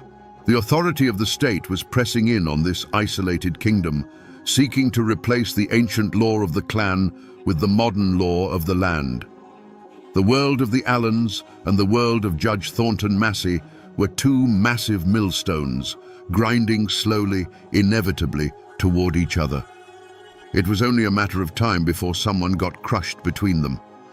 Great tragedies often begin with the smallest of things, a spark in a tinder-dry forest. For the Allens, that spark was a clumsy gesture at a local corn festival. Floyd's young nephew, Wesley Edwards, tried to kiss a girl. It was a foolish, youthful act, but in the mountains, where a woman's honor is fiercely guarded, it was a profound offense. The girl's brothers, Will and Sid, saw it, and fists flew. News of the fight traveled fast, echoing through the hollows until it reached the ears of Floyd Allen. His nephew had been challenged, his kin had been disrespected. This was not a simple brawl to him, it was a stain on the honor of the entire Allen clan. He didn't wait for the law, he dispensed his own. He met the Edwards brothers on a dusty road, and the conversation was short. According to witnesses, Floyd, a man of formidable strength, beat one of the brothers so severely with the butt of his pistol that he left him bleeding and broken in the dirt. Now the outside world was forced to act. The beating was too public, too brutal to ignore. A warrant was issued for the arrest of Floyd Allen. Sheriff Lewis Webb and his deputy, men who knew exactly who they were dealing with, rode out to Floyd's home.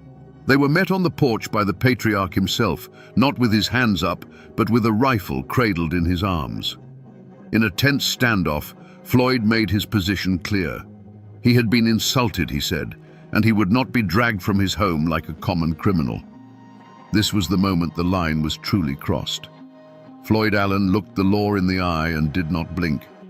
He told the sheriff that he would come to court, but he would come on his own time, on his own terms. And incredibly, that's exactly what happened. The sheriff and his deputy retreated, empty-handed. Floyd surrendered when he was ready, walking into town not as a prisoner, but as a king granting an audience. He had bent the law to his will, proving to everyone in Carroll County that he was a power unto himself. But in doing so, he had thrown down a gauntlet. He had publicly humiliated the court and dared it to challenge him. Now, all eyes turned to the Hillsville courthouse. It was no longer a place for a simple assault trial. It was a battlefield, and everyone knew the Allens were coming prepared for war. March 14th, 1912.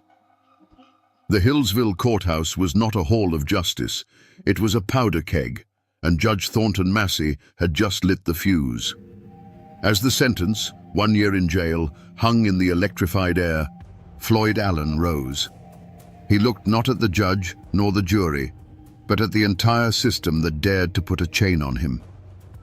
"Gentlemen," he said, his voice low and steady, "I ain't a-goin'." He turned to leave, a king dismissing his court. Sheriff Webb lunged forward to grab his arm, a single fatal motion that broke the spell. In that instant, a single sharp crack of a revolver split the silence. To this day, no one knows for sure who fired it. Was it Floyd? Was it his son Claude, leaping to his father's defense? Or was it a deputy trying to enforce the law? It no longer mattered. That first shot was a signal. It was the first drop of rain that unleashes a hurricane. The courtroom didn't just erupt, it detonated. From every corner of the room, revolvers and rifles appeared as if from thin air. The Allens and their supporters, strategically placed among the crowd, unleashed a devastating crossfire. For those trapped inside, it wasn't a gunfight, it was the end of the world. The air turned into a deafening thunderclap of noise, punctuated by the flash of muzzles and the high-pitched whine of ricochets. The solid wood of the benches and the judge's dais splintered, chewed to pieces by an invisible hail of lead. The men who represented the law were the first to fall. Judge Massey, who had just sealed Floyd's fate, sought cover behind his bench. A moment later, his gavel fell silent forever. Sheriff Webb, the man who had taken that fateful step forward, crumpled to the floor. His last act on this earth was to pull his own revolver and send a bullet tearing into Floyd Allen's thigh, a final defiant gesture of the law he served. Prosecutor William Foster fell nearby, and a juror, a farmer named Augustus Fowler, was trying to scramble for the door when his escape was cut tragically short. Panic turned the crowd into a human stampede. People screamed, clawing their way towards the doors, trampling one another in a desperate bid for survival. A thick, choking cloud of gunpowder smoke filled the room, turning the scene into a blind, suffocating hell. Witnesses said it felt like an eternity, but the storm of bullets lasted no more than 90 seconds. When the last echo of gunfire faded, a ringing silence descended. The smoke began to clear, revealing a tableau of silent horror. Dark, ugly pockmarks scarred the courthouse walls, 57 of them, each one a testament to the madness that had just passed. Through the haze, figures moved with purpose. Floyd Allen, wounded but alive, was lifted by his kinsmen and carried from the building. The Allen clan mounted their horses and vanished back into the mountains, leaving a blood-soaked courthouse and a nation in shock. When the last of the Allen clan galloped out of sight, a profound, ringing silence fell over the Hillsville courthouse. It was a silence heavier than any sound, broken only by the whimpers of the wounded and the terrified gasps of the survivors. The air, thick with the acrid stench of gunpowder, now carried a new, coppery smell. On the blood-soaked floorboards, the law of the Commonwealth of Virginia lay dead. The judge, the sheriff, the prosecutor, the very symbols of the state's authority, had been executed in their own sanctuary. The news of the massacre didn't just spread, it shot out of Hillsville like a bullet, hitting the telegraph wires and exploding across the nation. Newspapers from Richmond to New York screamed with headlines that painted a picture of a savage war against civilization itself. They called the Allens mountain degenerates, barbaric clansmen who had risen up against the rule of law. The story tapped into a deep-seated fear of Appalachia as a wild, untamed frontier. There was no room for nuance in these reports.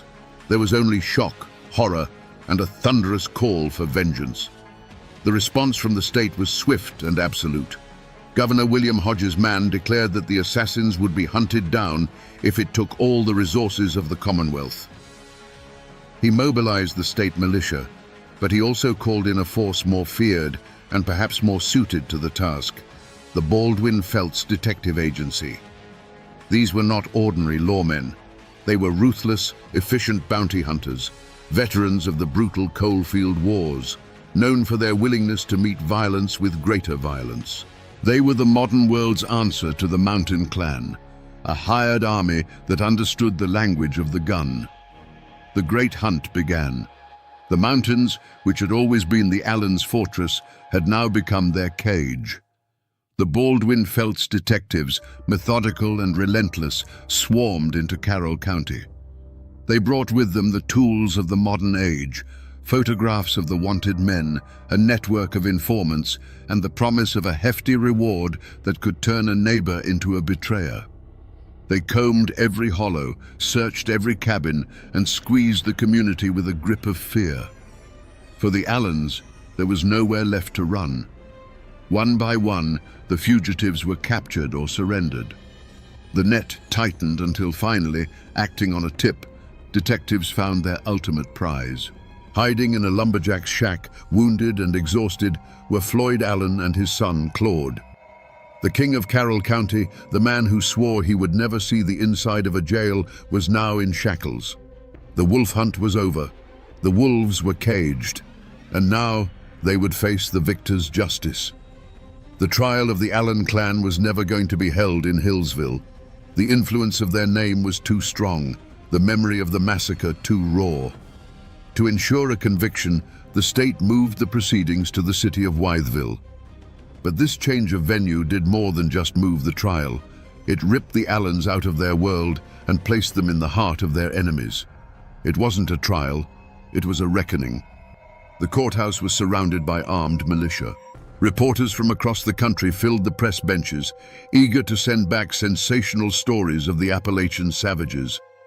The court of law had become a theater of vengeance, and the public demanded a bloody final act.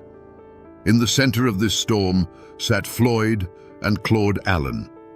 They were not the wild-eyed murderers the newspapers described. Witnesses from the trial remembered them as composed, stoic, and utterly unbowed. They sat like fallen kings, their faces carved from mountain stone, showing no fear and no remorse. They listened to the testimony against them with a quiet dignity that was, in its own way, a final act of defiance. They had lived by the code of the mountains, and they would not grovel before the code of the Flatlanders, even with their lives hanging in the balance. The prosecution painted a picture of a cold, calculated conspiracy, an ambush designed to assassinate the law itself. Their lawyers argued that it was a spontaneous eruption of violence, a tragic misunderstanding that spiraled out of control. But in a courtroom filled with rage and grief against the testimony of dozens of terrified survivors, their words were meaningless. The verdict was a foregone conclusion before the first witness was even called. The jury, drawn from a world that neither knew nor understood the Allens' way of life, deliberated for only a short time. The verdict came back. Guilty. Guilty of murder in the first degree. The judge, his voice heavy with the weight of the state's authority, sentenced Floyd Allen and his son Claude to die. Not by the gun, the weapon of their world, but by the electric chair. A cold, scientific answer to the hot-blooded code of the mountains. The other clan members involved were handed sentences that would see them waste away for decades behind bars, their power broken, their families scattered. The sentence was met with applause in the courtroom and celebrated in newspaper headlines as a triumph for civilization. The law had been challenged, and the law had won. But back in the misty hollows of Carroll County, the whispers told a different story. To many, this wasn't justice. It was an execution carried out by a foreign power. The state had not just punished murderers, it had made an example of men who dared to live by their own rules. And so the question that hangs over this story remains, even a century later. Was it justice that was delivered in that Wytheville courtroom? Or was it simply the final brutal act of a war between two worlds, where the victor got to write the law and call it by whatever name they chose? The years have passed, and the gun smoke over Hillsville has long since cleared, but the echo of those shots has never truly faded. On March 28, 1913, Floyd Allen walked to the electric chair. As they strapped him in, he looked at the witnesses and spoke his own epitaph, words as hard and unyielding as the man himself. "Gentlemen, I'm dying like a man. I'll get there before you do." Minutes later, his son Claude sat in the same chair, meeting his end with the same mountain stoicism. The state had its final victory. But the Allen story didn't end there. Floyd's brother, Sidner, became a legend of survival.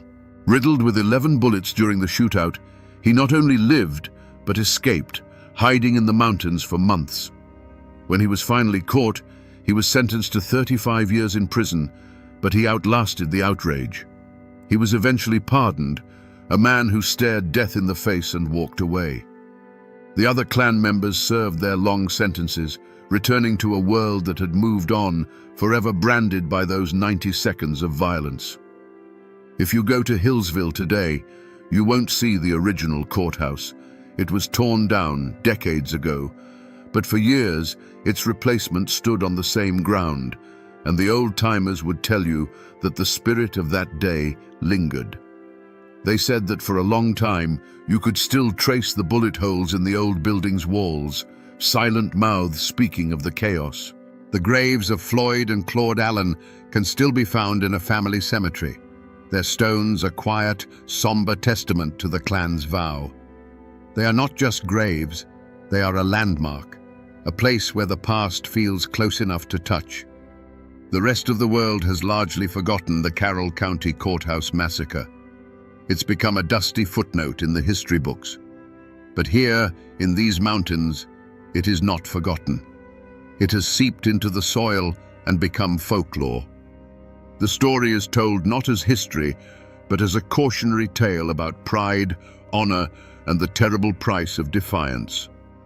The Allen name still echoes through these hollows, a name that for some means murder and mayhem, but for others, still whispers of a fallen king who dared to stand against the world and kept his promise that he would never, ever go to jail. The mountains remember. So we come back to the question that hung in the gunsmoke of that Virginia courthouse. Were the Allens cold-blooded killers who planned a massacre from the start? Or were they defenders of an ancient code, pushed to a final desperate act? The truth, like most things in these mountains, is not so simple. They came to that courthouse armed because in their world, power was respected only when it was backed by the threat of force. They didn't see themselves as criminals defying the law. They saw themselves as sovereigns of their own kingdom, defending its honor against a foreign invasion. The Hillsville massacre was more than just a crime. It was the bloody, violent end of an era. It was the moment the modern world, with its courts and its electric chairs, finally broke the back of the old world, with its clans and its code of blood honor. The state sent a message that day, written in the language the Allens understood best. Its power was now absolute, its reach inescapable. The Allen clan wasn't just fighting a one-year jail sentence, they were fighting the 20th century, and the 20th century won. This is a story of brutality, yes, but it is also a story of the indomitable Appalachian spirit, a spirit so fiercely independent that it can lead to both greatness and ruin. Floyd Allen was a king who refused to watch his kingdom crumble.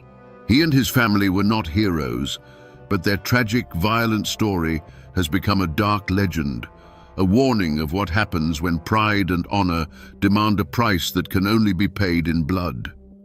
And while the law won the war that day, the story of the clan who swore they would never go to prison and kept that oath at the cost of everything still haunts these hills.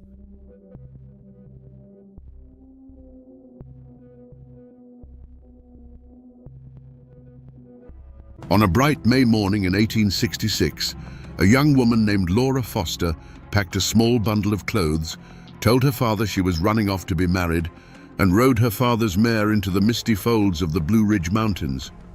She was supposed to meet her lover, the handsome fiddler and war veteran Tom Dooley.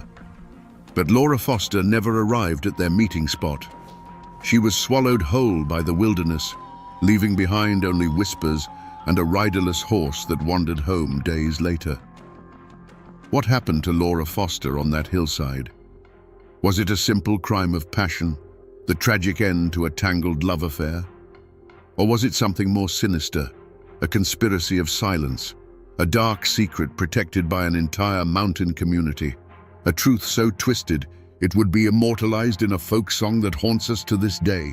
Today, we become detectives of the past, sifting through the legends and lies to finally answer the question, who was truly responsible for the crime that created the legend of Tom Dooley?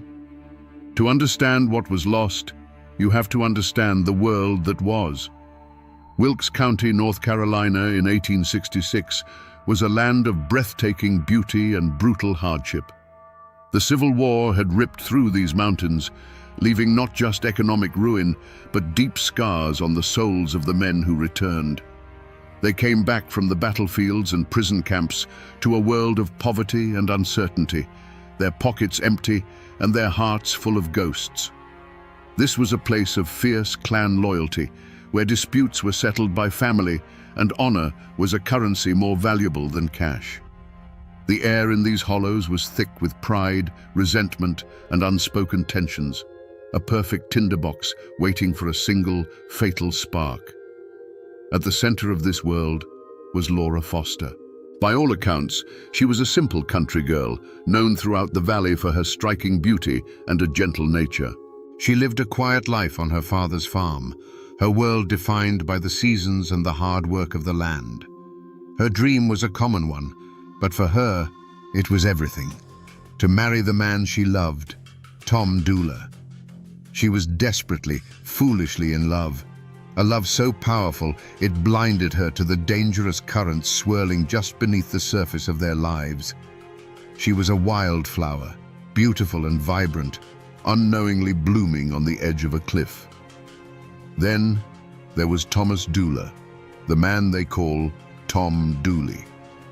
Before the war, he was the prodigal son of the valley, impossibly handsome, a gifted fiddle player whose music could charm the birds from the trees and women into his arms. But the boy who went to fight for the 42nd North Carolina Infantry was not the man who came back. The war and the squalor of a Union prison camp had forged a darkness in him. The easy charm was still there, but it was now laced with a restless, reckless energy. He was a moth drawn to the flame of trouble, and in turn, he was a flame that drew others to their doom. And you cannot tell this story without Ann Melton. Ann was Laura's cousin, a woman of breathtaking beauty and a will of iron. Many believed she was Tom's first and truest love, a bond forged long before the war. While Tom was away, she made a practical choice, marrying an older, stable farmer named James Melton. But her marriage did little to tame the fire she felt for Tom. She was cunning, captivating, and deeply possessive. Ann Melton was the queen of this small, tangled kingdom, and she was not the kind of woman who tolerated rivals. These three lives were knotted together in a web of passion and jealousy that was an open secret in the community. Tom Dooler was courting Laura Foster openly, while just as openly carrying on his affair with the married Ann Melton. It was a dangerous game played in a community where everyone watched and everyone whispered. But even in their quiet lives, a darker shadow was gathering, unseen and unspoken. It was a secret sickness, a shameful disease brought back from the war, and a rumor of a pregnancy that threatened to unravel everything, turning a common love triangle into a matter of life and death. For weeks, the mountains held their secret. The initial search for Laura Foster had turned up nothing but tired men and unanswered prayers. Her father's mare had been found, wandering aimlessly, its saddle empty. As spring turned to summer, a grim silence settled over the valley. It was as if Laura had ridden into the morning mist and been erased from the world. The whispers continued, of course, but without a body, there was no crime, only a heartbreaking disappearance and a community left to wonder. The break in the case didn't come from a lawman's keen eye or a hunter's chance discovery. It came from the fevered ramblings of a woman named Pauline Foster, a cousin to both Laura and Anne, who worked on the Melton farm. Pauline, known to be suffering from the late stages of syphilis, which often rotted the mind, began to have what she called visions. She claimed in moments of strange clarity that she knew where Laura was buried. No one knew whether to believe her ravings, but in the face of a dead-end search, desperation won out. Guided by Pauline's bizarre and unsettling directions, a search party made their way to a lonely, rhododendron-choked hillside. At first, they saw nothing, but then one of the men noticed it, a patch of earth that was slightly sunken, the leaves on top unnaturally disturbed. It was a scar on the landscape that didn't belong. With shovels and grim determination, they began to dig into the soft, dark soil. The stench that rose from the ground told them they had found her before their eyes ever could. What they unearthed was a horror. The body of Laura Foster, wrapped in a blanket, was pulled from the shallow grave. She was badly decomposed after months in the warm earth, but one brutal fact was unmistakable. A single deep wound pierced her chest, a wound made with a large knife, delivered with vicious force. There were no other signs of a struggle, just that one fatal act of violence. The burial was hasty, panicked. This wasn't a calculated execution. It was a desperate attempt to hide a body and a terrible secret. The discovery of the grave didn't bring clarity. It brought a new kind of confusion. The scene spoke of chaos and concealment, but the wilderness offered no easy answers. The only witness was a woman whose testimony was born of sickness and visions. The only real clue was the nature of the wound itself, a clue that pointed toward a man's strength and a man's weapon. The body had been found, but the truth remained buried, and the questions had only just begun to multiply. From the moment Laura Foster's body was pulled from the earth, one name was on everyone's lips: Tom Dooler. Suspicion didn't just fall on him. It crashed down with the weight of inevitability.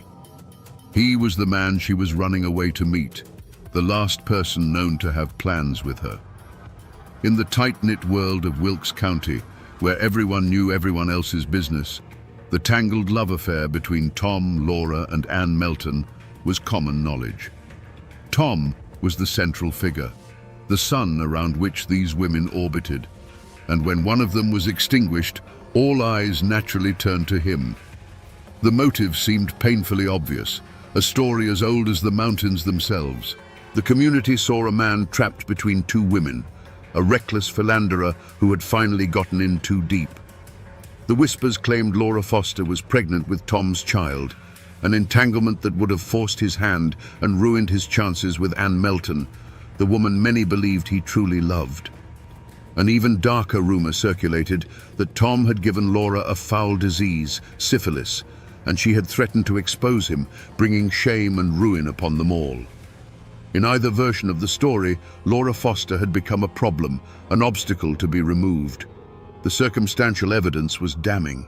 The deep, single stab wound in Laura's chest was consistent with the large blade Tom was known to carry, a hunting knife he had brought back from the war. But the most condemning piece of evidence was his own action. As the search for Laura intensified and suspicion began to coil around him, Tom Dula did the one thing an innocent man should never do. He ran. He saddled a horse and fled across the state line into Tennessee, living and working under a false name. This flight was seen by everyone as a confession written across the landscape of two states. Why would an innocent man abandon his home, his family, and his name? To the people of Wilkes County, the answer was simple. He wouldn't. Tom's escape solidified the whispers into a hard, cold certainty. He wasn't just a suspect anymore. He was a fugitive and a murderer. In the court of public opinion, the verdict was already in. But as the shadow of the gallows began to fall over Tom Dula, another, more chilling possibility took root in the minds of the mountain folk. It was a story whispered over hearth fires, a theory that pointed not to the runaway lover, but to the woman at the very center of the storm, Ann Melton. She was Laura's own cousin, the woman who shared her bloodline and her lover. No one was closer to the heart of the tragedy, and many began to wonder if she wasn't the heart of the crime itself. The motive was primal and powerful, a jealousy so fierce it could curdle blood. Ann Melton was not a woman who shared. She was Tom's first love, and in her mind, his only true love. The news that he was planning to elope with Laura would have been more than a heartbreak. It would have been a profound betrayal, a public humiliation she could not endure. In the unforgiving code of the mountains, this was an offense that demanded a reckoning. The legend suggests that Anne, a woman scorned, decided that if she couldn't have Tom, no one would. Laura Foster wasn't just a rival. She was a testament to Anne's failure to hold her man, and she had to be erased. With this new suspicion, people began to re-examine the facts. The star witness, Pauline Foster, who had the convenient visions that led to the body, where did she live and work? On Ann Melton's farm. She was under Anne's roof, subject to her influence and her will every single day. Was it truly a supernatural vision that led Pauline to the grave, or was it a carefully planted suggestion from a manipulative mistress, a calculated move to have the body found only after Tom Dula was long gone and suspicion had hardened against him? Suddenly, Anne's behavior after the disappearance seemed less like that of a concerned cousin and more like that of a cold, calculating conspirator. Her composure was seen as unnatural, her lack of public grief suspicious. The very legal maneuvering that separated her trial from Tom's, once seen as a procedural matter, now looked like a deliberate tactic to keep her off the witness stand and prevent her from being questioned under oath. The community started to see not a woman caught in a tragedy, but a puppeteer pulling the strings from the shadows. The theory that began to form was as simple as it was terrifying. Anne had killed Laura in a fit of jealous rage, and Tom, arriving to find the horrifying deed done, made a fateful choice out of love and loyalty to protect her and take the blame himself. But there was another power at play in these hills, one older and more relentless than a lover's jealousy or a man's guilt. It was the silent, brooding force of the Foster clan itself. In the world of Appalachia, family was everything. It was law, government, and army all rolled into one. The Fosters were a proud and numerous clan, their roots sunk deep into the rocky soil of Wilkes County. To dishonor one was to dishonor them all, and what had happened to Laura was the ultimate dishonor. Their motive was not simple grief. It was a cold, burning rage against the shame that had been brought upon their name. Tom Dula, the charming outsider who had seduced their daughter, allegedly gotten her pregnant, and was the man she died with, was a walking monument to their family's humiliation. Whether he struck the fatal blow or not was almost secondary. He was the source of the rot, the cause of the scandal that was now the talk of 3 counties. They needed more than justice. They needed a cleansing, and for that, blood had to be paid. This created a climate of quiet, immense pressure. It's a theory whispered to this day that the Fosters, realizing they might never get the satisfaction of seeing the clever Anne Melton convicted in a court of law, decided to wage their own war in the shadows. They began to shape the narrative through social pressure and communal expectation. Witnesses who might have spoken of Anne's volatile temper or seen her near the scene found it easier to stay silent. Rumors that pointed away from Tom were mysteriously quashed, while those that implicated him grew louder and more detailed with every telling. Pauline Foster, the key witness, was caught in the middle of this storm. Was she just Anne Melton's pawn, or was she also a member of the Foster clan, being urged by her own kin to point the finger where it would do the most good for the family's honor? In this version of the story, the tragedy was no longer just a crime of passion. It was a battle between a lone man and an entire clan, a clan that had decided, with or without a court, that Tom Dooler was the one who had to hang. With Laura Foster's body discovered and Tom Dooler a fugitive, the investigation snapped into a singular, frantic focus: the manhunt. The law in those days wasn't a team of detectives meticulously gathering forensic evidence. It was a posse of determined men on horseback, driven by a raw sense of mountain justice. Led by former Wilkes County Sheriff William Dooler, a relative of Tom's, they picked up the trail. But Tom Dooler was a child of these mountains. He had a considerable head start, and the wilderness was his greatest ally.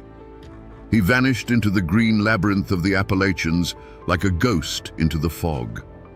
For weeks, the posse tracked him through the rugged peaks and dense forests that straddled the border of North Carolina and Tennessee. The mountains themselves seemed to conspire to hide him, offering up 1,000 false trails, 100 hidden hollows where a man could disappear for years. Every snapped twig that wasn't his, every cold campfire that belonged to a hunter, was a dead end that cost the posse precious time. The pursuit was a grueling testament to the land's indifference. It was a place that could just as easily protect a fugitive as it could swallow a victim. The trail grew cold, and it seemed as though Tom Dooler had succeeded, that he had been consumed by the wilderness he knew so well. It wasn't until a legendary mountain lawman, Colonel James Grayson, got word that a man matching Tom's description was working as a farmhand near the Tennessee border that the chase had its break. Grayson and the posse cornered Tom, who gave himself up without a fight. They had their man. To the outside world, this seemed to be the end of it. The promising lead hadn't evaporated, it had been captured. But this capture was its own kind of false trail. It provided an easy answer, a simple villain, and in doing so, it slammed the door on any other line of inquiry. With Tom in custody, no one seriously investigated Anne Melton. Her convenient alibi, provided by her own farmhands, was accepted without much question. The possibility of another party being involved, a drifter or a rival unknown to the community, was never explored. The entire weight of the state's investigation was now focused on building a case against the man they had chased across the mountains. This created a deep and growing frustration. They had their killer, but the evidence was flimsy, built on circumstance, motive, and his flight. They had no murder weapon, no confession, and their star witness was a woman whose mind was crumbling from disease. The community, which had craved a swift and certain resolution, was left with a captive but no real closure. The single-minded pursuit of Tom Dooler had felt like a straight path to justice, but it had led them to a dead end, with the suspect in chains and the truth still hiding somewhere back in the mountain mists. When the lawmen brought Tom Dooler back to Wilkes County in chains, they believed the hardest part was over. They were wrong. As they began to build their case, they ran into a wall, not a wall of brick and mortar, but of downcast eyes, tight-lipped mouths, and sudden, convenient deafness. Neighbors who had known the families for generations suddenly saw nothing. Men who drank with Tom at the local tavern heard nothing. Women who quilted with Anne and Laura knew nothing. The mountain had drawn a breath and held it, wrapping itself in a thick, impenetrable code of silence. This silence was born of a deep and primal fear. Ann Melton cast a long, cold shadow over the community. The whispers that she was the true killer were pervasive, and with those whispers came a chilling question. If she was capable of stabbing her own cousin in a jealous rage, what would she do to a neighbor who dared to speak against her? Her husband, James Melton, was a respected and established farmer. To accuse his wife was to make a powerful enemy. It was a risk no one was willing to take. Self-preservation was a lesson the mountains taught well, and it often meant keeping your mouth shut and your eyes on your own affairs. But the silence was more complex than simple fear. It was also a matter of tangled loyalties. The Doulas, the Fosters, the Meltons, these families were all interwoven by blood and marriage, a complex tapestry of kinship that stretched back generations. To testify against Anne or Tom was not just to accuse an individual, it was to draw a line in the sand between families, to risk a feud that could simmer for generations, passed down like a rusty rifle. Faced with the choice of speaking to outside lawmen from Statesville or maintaining the fragile peace within their own clan, the people of Wilkes County chose their own. The cost of breaking this code was made terrifyingly clear. An old story, told for 100 years, speaks of a woman who lived on the trail Laura Foster had taken. She let it be known that she might have seen Ann Melton walking towards the meeting spot on that fateful morning. A few nights later, her barn burned to the ground in a blaze that lit up the hollow. No one was ever caught, but the message was as clear as the fire itself. Keep silent, or what you own will turn to ash. After that, the whispers died, and the silence became absolute. The community understood. The price of the truth was too high. For nearly 2 years, the case against Tom Doula was a frustrating stalemate built on whispers and circumstance. His first trial ended in a guilty verdict, but it was overturned on appeal. A second trial was underway, and his brilliant lawyer, former Governor Zebulon Vance, was systematically dismantling the prosecution's flimsy case. He had painted Pauline Foster as a delusional, unreliable witness and pointed the finger of blame squarely at the calculating Ann Melton. It began to look as if Tom Doula, despite the mountain of public opinion against him, might just walk free. The truth seemed destined to remain buried, a secret lost to the silence of the hills. The turning point didn't come from a dramatic courtroom revelation or a newly discovered piece of evidence.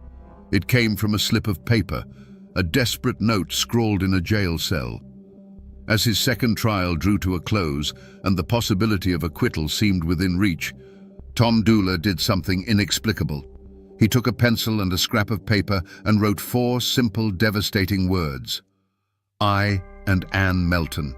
He passed this note to one of his lawyers, a cryptic and ambiguous message that could be interpreted in a dozen different ways.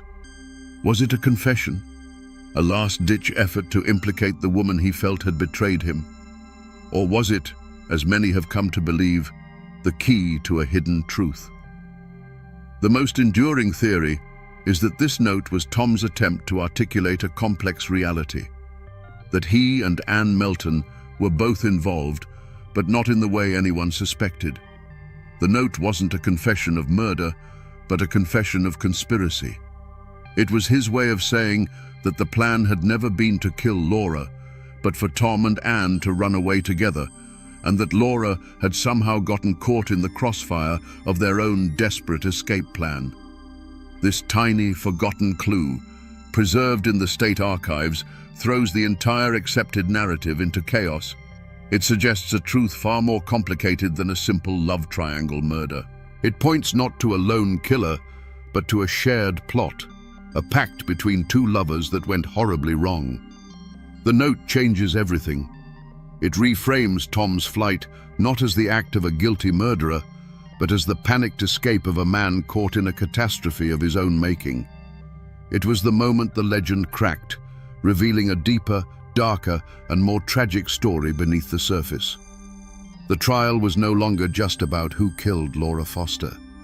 It was about unraveling the true nature of the pact between Tom Doula and Ann Melton.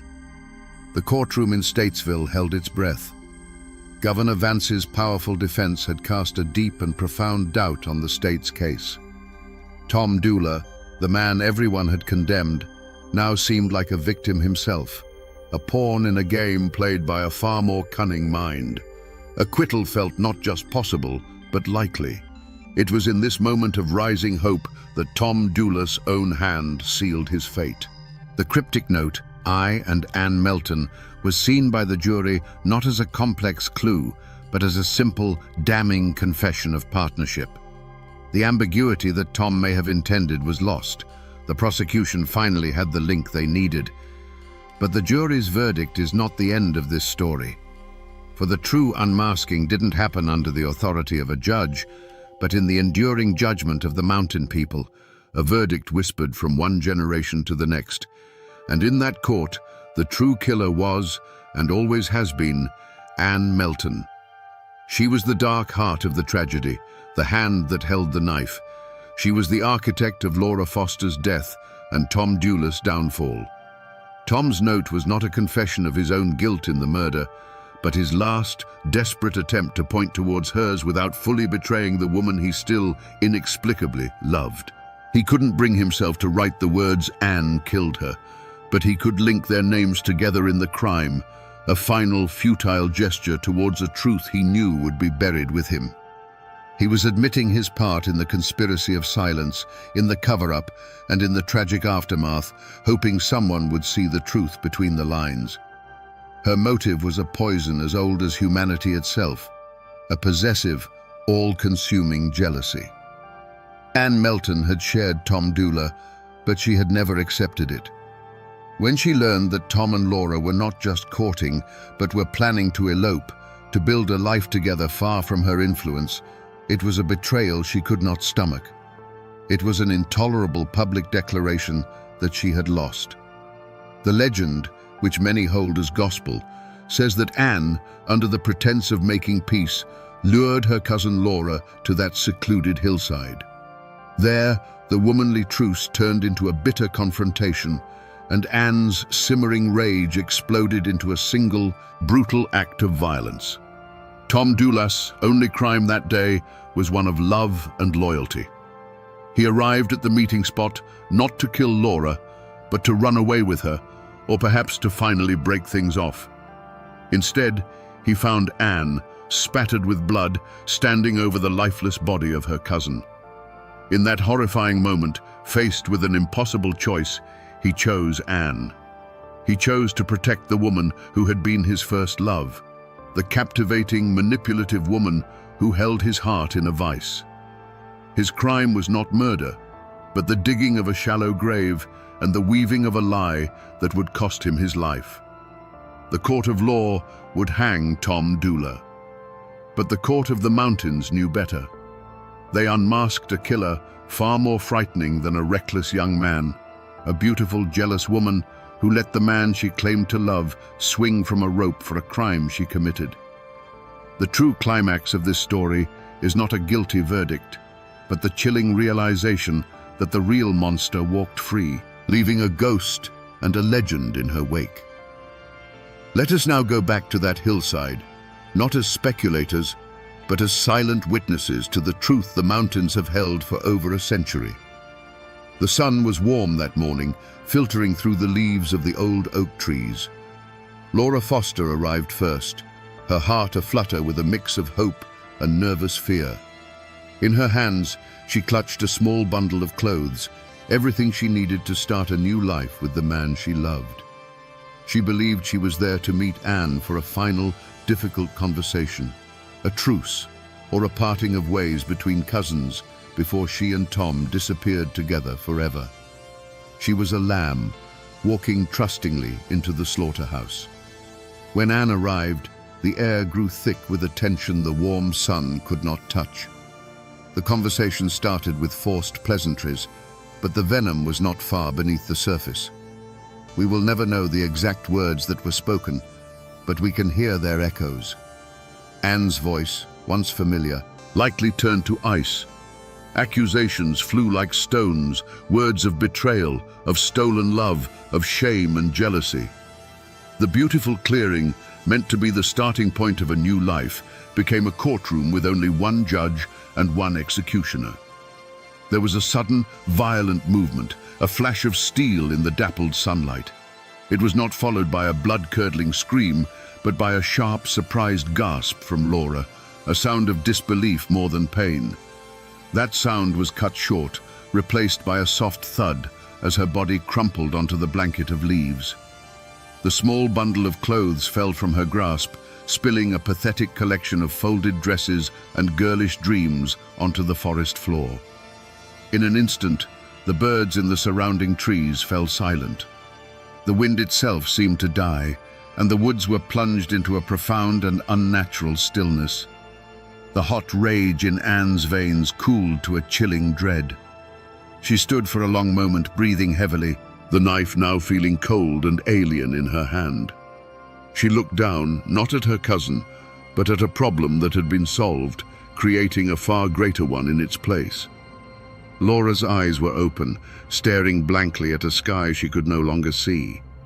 The silence of the clearing was now an accusation, a ringing void that was louder than any scream.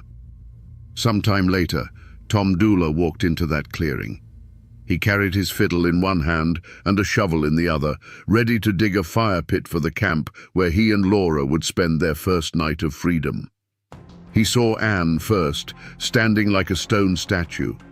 Then his eyes fell to the ground. The world stopped turning. He saw Laura, unnaturally still, her simple bundle of clothes scattered beside her like a child's forgotten toys. No words were needed. A look passed between Tom and Anne, a look of horror from him, and a look of desperate, silent pleading from her. In that moment, Tom Doola was no longer a lover planning an elopement. He became a protector of a terrible secret. He was a man of a certain mountain honor, and his honor, however twisted, belonged to Anne. His choice was made in that silent, horrifying instant. He set down his fiddle. He took the shovel, the tool he had brought for a life-giving fire, and began to break the earth. The rhythmic scrape and thud of the blade was the only sound in the clearing, a sound of a man digging not just into the soil, but into a lie so deep it would entomb them all. The trial of Tom Doola was more than a legal proceeding. It was a circus. Moved from the heated atmosphere of Wilkes County to the more neutral ground of Statesville, it became the sensation of the decade. The courtroom was packed every day with a sweating, breathless crowd, hungry for every sordid detail. You have to imagine the scene, a clash between the raw, unwritten code of the mountains and the starched collar justice of the state. At the head of Tom's defense was none other than Zebulon Vance, a celebrated former governor and Confederate officer, the most famous lawyer in North Carolina. The stage was set for a battle of titans over the life of one troubled fiddler. The prosecution built its case on a rickety foundation of circumstance. They presented their motive. Tom killed Laura to be free to continue his affair with Anne Melton, or to silence her about a pregnancy or a shameful disease. They leaned heavily on his flight to Tennessee, painting it as a clear admission of guilt. And at the center of their case was their star witness, Pauline Foster, who recounted her strange visions and claimed Anne Melton had confessed to her. But under the searing cross-examination of Governor Vance, her testimony crumbled, revealed as the confused and contradictory ramblings of a woman ravaged by illness. Vance's defense was a masterpiece of oratory and deflection. He portrayed his client not as a killer, but as a simple, honorable soldier who had been ensnared by a manipulative woman. With every question, with every booming objection, he pointed a long, accusatory finger directly at the empty chair where Anne Melton should have been sitting. He argued that she, driven by a mad jealousy, was the true murderer, and that Tom was either an innocent man framed for her crime or a foolishly noble one protecting her. He tore Pauline Foster's credibility to shreds, leaving the jury with a case full of smoke and shadows. Throughout the proceedings, Tom Doola was a picture of stoic calm. While lawyers battled and witnesses wept, he sat composed, his face an unreadable mask. It was not the defiance of an innocent man, nor the arrogance of a cold-blooded killer. It was the quiet, unnerving acceptance of a man who had already made his peace with his fate. Anne Melton, meanwhile, was safe. Thanks to a legal maneuver that separated their trials, she could not be compelled to testify against him, nor he against her. She remained a ghost, an unseen presence whose guilt or innocence was debated in the courtroom, but never tested under oath. Despite Vance's brilliant defense and the thinness of the evidence, the jury delivered its verdict. Guilty. Tom Dula was sentenced to hang. He appealed, and a second trial was held, but the outcome was the same. The legal system had its killer. But back in the hollows of Wilkes County, the verdict was met with a grim, knowing shake of the head. This wasn't justice, it was a convenience. They had hanged the fool and let the serpent go free. On the gallows, on May 1st, 1868, Tom Dula played a final mournful tune on his fiddle. He then stood before the massive crowd and spoke his last, carefully chosen words. "Gentlemen, I stand before you today, and I declare that I am the only person who had a hand in the death of Laura Foster." It sounded like a confession, but it wasn't. He didn't say he killed her. He said he had a hand in her death, the hand that dug the grave, the hand that held the secret. With those ambiguous words, he plunged the gallows into the ground and stepped into legend, a martyr in the eyes of his people, protecting the woman he loved to the very end. The gallows rope that snapped Tom Dula's neck did not end the story. It merely scattered the characters to their own private hells. The tragedy rippled outwards, forever altering the lives of everyone it had touched. For Anne Melton, the woman at the dark heart of it all, there was no victory, no triumphant return to her life with Tom gone. She had won, but the prize was a life sentence of suspicion and isolation. She returned to her husband James, but she was a pariah in her own community. The whispers followed her like a shroud. Neighbors would fall silent when she entered a room, their eyes holding a cold, knowing judgment that no court could ever deliver. She was a ghost among the living, haunted by the memory of the man who died for her and the cousin she sent to a shallow grave. The legend of her end is as dark as her life. Years later, ravaged by the same syphilis that had plagued them all, Anne lay on her deathbed. As a furious storm, a true mountain tempest, clawed at the walls of her home, she was seized by a final, terrifying need to confess. The local myth, told as gospel, claims that as she drew a rattling breath to speak the truth of what happened on that hillside, a bolt of lightning struck the chimney. The roar of thunder was deafening, shaking the house to its foundation and drowning out her final words. Her secret, whatever it was, died with her, snatched away by an act of God or the devil, leaving only the legend behind. The lives of the other players were just as irrevocably broken. Pauline Foster, the tragic and unreliable witness, was cast out. Her reputation was in tatters, and her mind continued its slow, merciless decay. She died not long after, a victim of her disease and a pawn in a game far beyond her comprehension. Laura's father lived out his days with the hollow ache of a man who got a conviction, but not the truth. His daughter's memory forever tied to scandal and a famous murder ballad. The Dula family bore the shame of the gallows.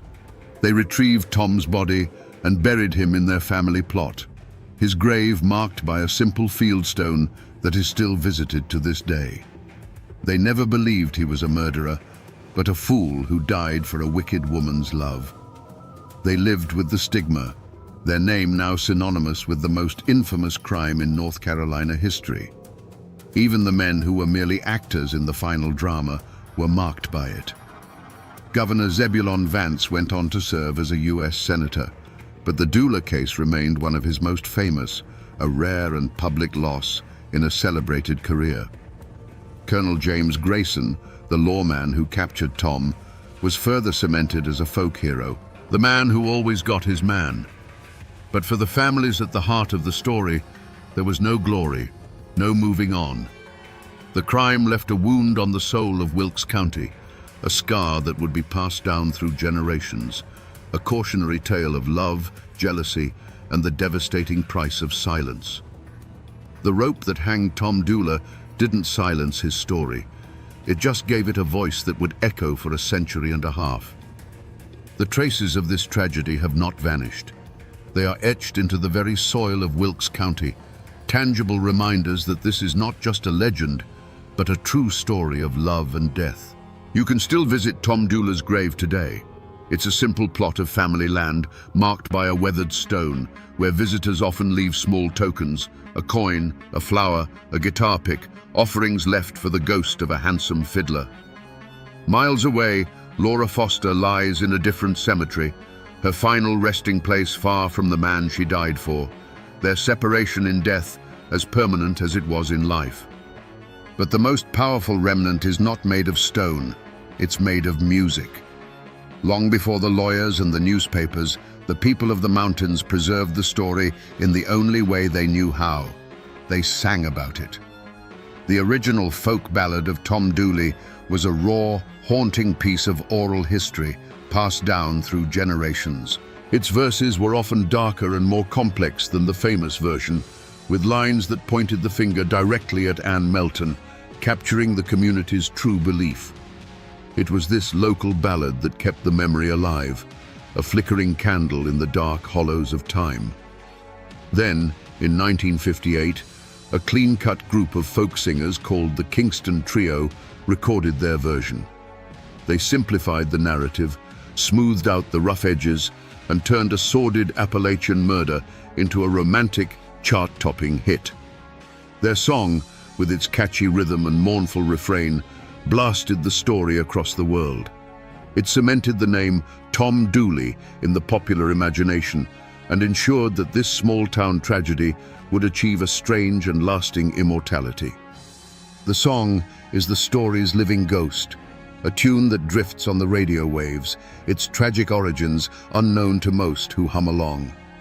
Today, if you travel those winding roads in Wilkes County and talk to the old-timers, the story is still there, living and breathing. They will point you toward the hills where Laura's body was found, a place still thick with rhododendron and shadow. They'll tell you that on a quiet night, when the wind sighs through the pines, it sounds like the mournful notes of Tom Dooley's fiddle. And some will swear that if you're near that lonely hillside after dark, you might just see a spectral figure wandering through the trees, the ghost of Laura Foster, forever searching for the lover who was supposed to meet her on that long-ago morning. The world might have forgotten the details, but the mountains never do. So we return to the question that hung in the mist at the very beginning. What happened to Laura Foster? The answer, we find, is not a simple one. It was not just a crime of passion. It was a perfect storm, a tragedy born from a collision of desperate love, savage jealousy, a twisted code of mountain honor, and a community that chose silence over a truth that was too dangerous to speak aloud. The law, in its formal and rigid way, found a killer. But it never found the whole truth. It settled for a convenient villain and closed the book, content to let the deeper, darker story fester in the shadows. This is a story that teaches us a hard lesson, that justice and the law are not always the same thing, especially in a place where family loyalty is its own kind of law. It's a chilling reminder of how a single, violent act can poison generations, and how a lie, once told, can take on a life of its own. But more than that, the legend of Tom Dooley is a testament to the enduring power of a story. The courts delivered a verdict, but the people of the mountains delivered a ballad. And in the end, it was the song, not the law, that kept the truest version of the story alive. The Ballad of Tom Dooley is more than just a folk song. It is the final testament of a community that knew the truth and chose to sing it rather than speak it. It's the ghost of a handsome fiddler, forever playing a mournful tune for the foolish choice he made. It's the whispered confession of a guilty woman, a confession the thunder tried to drown out. It's the cry of a young girl, silenced by a knife on a lonely hillside. The courts may have closed the case, but the mountains never did.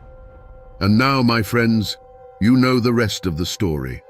Or at least, as much of the truth as a mournful old song is willing to give up.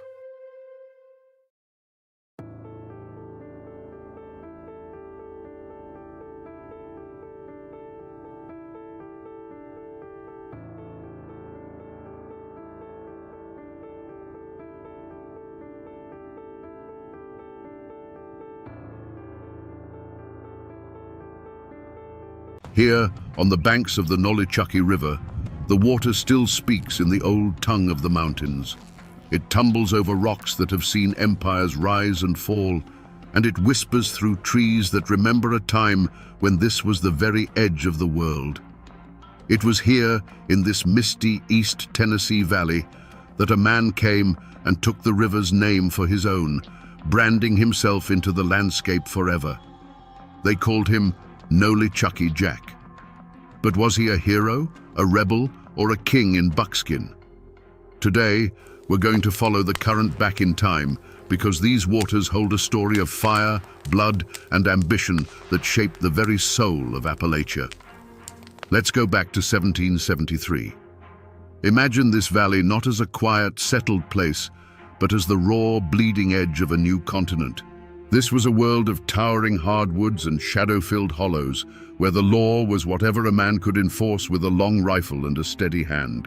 The settlements here, places like Watauga and Holston, weren't towns. They were clusters of raw log cabins huddled together for warmth and safety, islands in a vast, untamed wilderness. This was land that was promised by God, but forbidden by a king across the ocean, and more importantly, it was the ancestral hunting ground of the Cherokee. Into this crucible walked John Sevier. He wasn't born of these mountains. He was a man from Virginia with a hunger for land that was sharper than any axe. When he arrived and built his home on the Nolichucky, he didn't look like a mountain-born brawler. He was handsome, charming, with a gaze that could disarm a rival or win the loyalty of a stranger in a single glance. He had the easy smile of a man who knew deep in his bones that you'd follow him, that you'd trust him with your life. But those who looked closer saw something else. Beneath the charisma was a core of cold, hard steel. This wasn't just a farmer looking for a homestead. This was a born leader, a speculator, a man who saw this forbidden land not just as a home, but as an empire in the making. He was building a life here with his wife and children, but every nail he hammered was an act of defiance against a distant government and a declaration of war against the people who had called this place home for centuries. The air itself was thick with tension. To the west, Cherokee leaders like Dragging Canoe watched the endless stream of settlers and swore a blood oath to drive them back across the mountains. To the east, the whispers of rebellion against the British Crown were growing into a roar. Sevier and his neighbors were caught in the middle, squatters on stolen land, poised on the brink of a war that would force them to choose a side. They had come seeking freedom, but they had found themselves in a powder keg, and John Sevier was the man holding the match. To really understand what forged John Sevier from a simple settler into a legend, you can't just look at maps or read treaties. You have to feel the weight of the times. I'm holding a piece of that weight right here in my hands. It's a trade tomahawk, the kind that were mass-produced in English foundries. The iron head is simple, brutal, and efficient.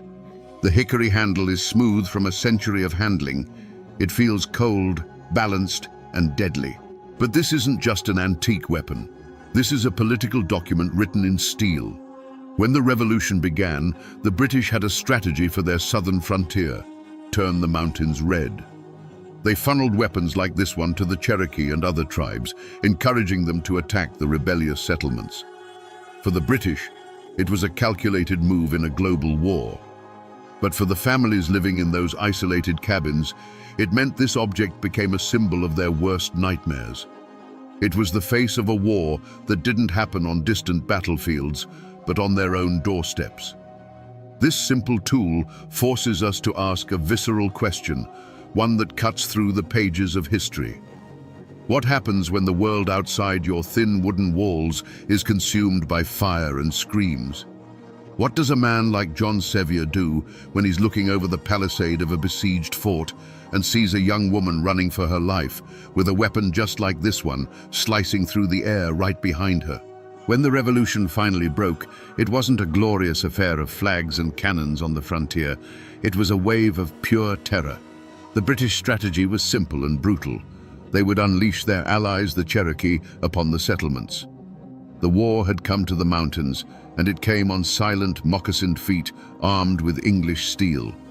Suddenly, every rustle in the woods, every shadow at dusk, could mean death. Cabins were burned, families scattered, and the survivors fled to the flimsy security of their forts. At Fort Watauga, the air was thick with the stench of fear and gunpowder. Hundreds of Cherokee warriors, led by the brilliant and implacable Dragging Canoe, materialized from the forest and laid siege to the crude wooden walls. Inside, John Sevier was no longer just a landowner. He was a commander, responsible for the lives of every man, woman, and child huddled within. The siege was a grinding nightmare of sniper fire, of terrifying war cries that echoed through the night, a constant reminder that death was only a few feet of log wall away. It was during this chaos that the legend of Nolichucky Jack was truly born. A young woman, Catherine Sherrill, was caught outside the walls when the attack began. As she sprinted across the cleared ground toward the fort, she was a lone figure of desperation. She could hear the footsteps pounding behind her, could feel the nearness of her pursuers. A tomahawk, a weapon just like this one, its polished edge glinting in the sun, whizzed past her ear and thudded into the gate just as she reached it. It was barred shut. For a heart-stopping second, her hope died. But from the top of the wall, John Sevier had seen it all. As Catherine, in a final act of pure will, leapt for the top of the palisade, his hands shot out, grabbing her arms and hauling her over the edge to safety. In that single breathtaking moment, Sevier became more than a man. He became a protector, a hero. The seeds of conflict, sown by a distant king, had just bloomed into a very personal war for him, and that heroic rescue planted the seeds of a love story that would itself become a cornerstone of Appalachian folklore. History books can give you the dates and the names, but they can't give you the soul of a story. For that, you have to talk to the people who are its living keepers. My search for the soul of the King's Mountain story led me to the back room of a county historical society, a place that smelled of old paper and cedar. It's there I met a local historian, a man in his 80s whose family had been in these hills since before Tennessee was even a dream. His name isn't important. What is important is that the stories of this place run in his blood. I asked him about Major Ferguson's threat. Why did it light such a fire? Why march over a frozen mountain on what looked like a suicide mission? He leaned back in his creaky wooden chair and gave me a look that said I was asking the wrong question entirely. "You have to understand," he said, his voice a low Appalachian rumble. "Ferguson didn't threaten an army. There was no army. He threatened their hearthstones." He explained that these weren't soldiers who answered to a distant general. They were clans. They were families. Their loyalty was to the man whose land bordered their own, to the neighbor who helped them raise a barn. When Patrick Ferguson promised to hang their leaders and lay their country waste with fire and sword, it wasn't a threat of war. It was a promise of annihilation aimed directly at their wives, their children, and their homes. "My great-great-great-uncle was there," the old man continued, tapping a weathered finger on a map. "Family law says he was plowing a field when the rider came with the news. He didn't even unhitch the mule. He just dropped the reins, walked into his cabin, took his long rifle from over the fireplace, and told his wife he'd be back when it was done." That single image, passed down through generations, tells you more than any history book. This wasn't a political calculation. It was a personal insult, a blood feud declared on an entire people. And it was an insult that could only be answered one way. Major Patrick Ferguson's threat was a spark on dry tinder. It wasn't heard in a government hall. It was carried by riders from one isolated settlement to the next, a whispered promise of hellfire that spread through the mountains like a contagion of rage. This wasn't a challenge to an army. It was a personal insult, a vow to burn out the very heart of the Overmountain people. And in that moment, something shifted in the soul of the frontier. The time for talk was over. The time for defense was over. This was now a hunt. The gathering at Sycamore Shoals was not a military muster, it was a human flood. Men poured out of the hollows and down from the ridges, their faces set like stone. They were a rough-hewn army, clad in buckskin and homespun, their only uniform a shared fury. Their weapon was the American long rifle, a tool of subsistence that had become an instrument of vengeance. They left their plows in the field, their harvests in the barn, and their families with a grim promise to return. In the center of this storm of men stood John Sevier. Alongside Isaac Shelby, he was the axis around which this whole desperate enterprise turned. He didn't need to give speeches. His presence was enough. He moved through the camp, his piercing gaze meeting the eyes of farmers and hunters, transforming their individual anger into a singular, deadly purpose. He was one of them, but he was also more. He was the embodiment of their defiance. The decision was made. They would not wait for Ferguson to bring his fire and sword to them. They would take the war to him. They would do the unthinkable, march over the high, snow-dusted peaks of the Appalachians, leaving their own homes vulnerable to hunt down a superior British force. This was the point of no return. As they turned their faces east and began their climb into the freezing autumn air, they were no longer just settlers. They were an avalanche of buckskin and fury, and they would not stop until they had buried Ferguson and his army on a mountain of his own choosing. Today, Kings Mountain is a place of profound peace. You can walk the paved trails, hear the wind rustling the leaves, and read the solemn granite monuments that mark the place where a battle turned the tide of a war. But the true evidence, the real scar left on this landscape, isn't carved in stone. It's the land itself. You have to leave the path and feel the ground under your feet to understand what happened here. This isn't a mountain in the way you might imagine. It's a long, steep-sided ridge that rises abruptly from the surrounding country. When Major Ferguson brought his loyalist army up here, he thought he had found the perfect fortress.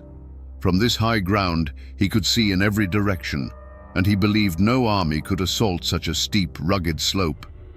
He was so confident, he reportedly boasted that he was king of this mountain, and that God Almighty and all the rebels out of hell could not drive him from it. He saw a fortress. He failed to understand that he was choosing a tomb, right here. Stand at the bottom of the slope and look up. You can feel the steepness in your legs and your lungs. This is where it happened.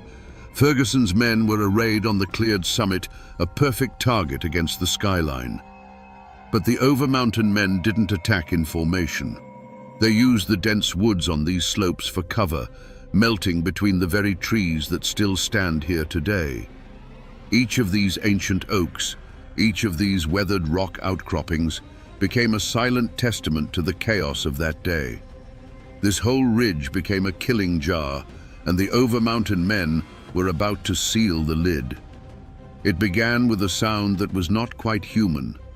From the base of the mountain on all sides, a terrifying chorus of whoops and yells erupted from the trees, the sound of panthers, of wolves, of men who had become something primal. The Overmountain men didn't march. They swarmed up the wooded slopes, a relentless tide of buckskin and iron will. It was a kind of warfare the British had never truly understood.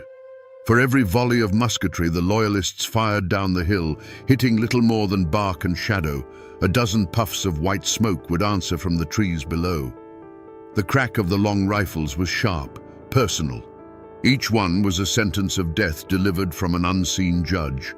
A man in a bright red coat would be reloading on the summit, and then he would simply fold, vanishing into the chaos.